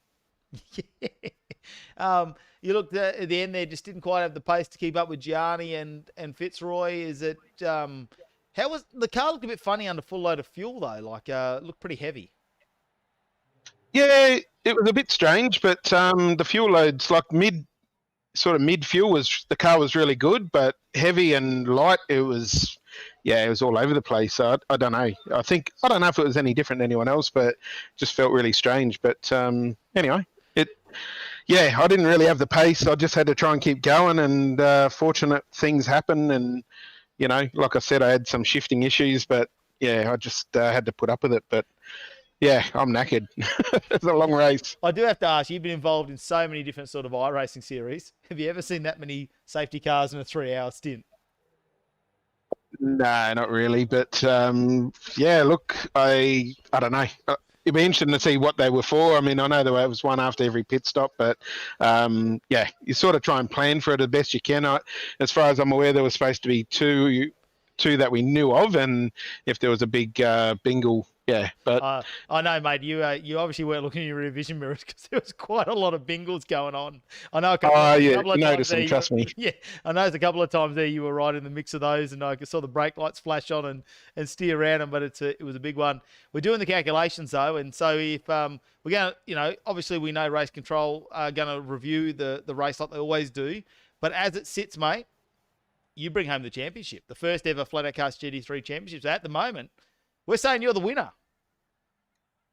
Well, we'll have to see, won't we? I guess wait for it to all settle down, and we'll see after that. But if that's the case, then yeah, super stoked. Obviously, it's been a long series, probably the longest series I've been involved in. Just seems to go on forever. But yeah, look, I mean, it was good fun, and these are great cars, and Sam's obviously super quick as well. Kept, I think he was pretty much quicker than me, but like I say, last round, a few things fall your way. So, but yeah, amazing series, and yeah, pretty up and down.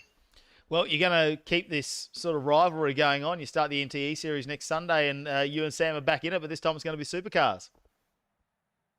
Yeah, I think you might have me pegged there, so we'll just have to see what happens there. But no, it's always good, and it's good fun. Obviously, different cars, and I think the last time we were out in supercars against him, he was mighty quick. So yeah, we'll just have to see how we go. But it's all good fun, mate. All right, run through your sponsors on the car.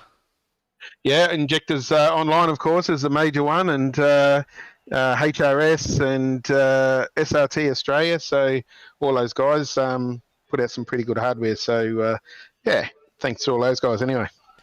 Well, another great night of racing. Thanks to Paul Mansell. It looks like he's probably going to take the win here in the championship. Chris Mitchell, mate, what can we say? 10 rounds we've worked together, one of which you actually drove in. What a way to start off the iRacing for you to get you involved in it. Yeah, mate, it's been a crazy one. I never thought that when we kicked this off, or when Craig and Spencer and Mason Harvey and the likes came and approached me and said, we want to run an iRacing series. I said, are you stupid?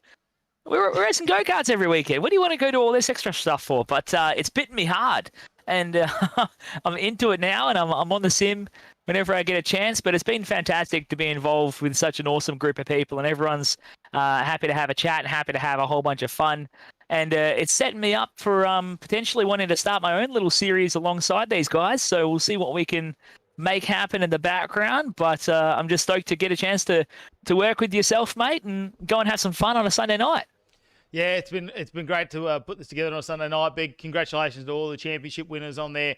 And as we believe it is going to be obviously Paul Mansell winning the championship, Sam Dicker in second, and unbelievably Gianni Lutzu with only a number of appearances has rounded out in third position with double points here tonight. We'll wait for Race Control to do that. Make sure you stay tuned to obviously the Discord channels where they'll keep everything up to date when it comes to those things. But big shout out to all the people who have watched us throughout the Medicav Media coverage, and we hope that you've enjoyed it and you've had a great time tonight. Good to see everyone who's got on there and made comments and kept things rolling in the background. Shout out to everyone who's joined us at some stage. Doesn't matter what round it is, but yeah, FlatOut Karts. Big shout out to those guys for sponsoring series. Arise Racing, of course, Direct Industries, and Sam Dicker Motorsports. Chris, been fantastic working with you. Can't wait to do it all again. Look forward to it, mate. It's been a great series. All right. See, good night, ladies and gentlemen.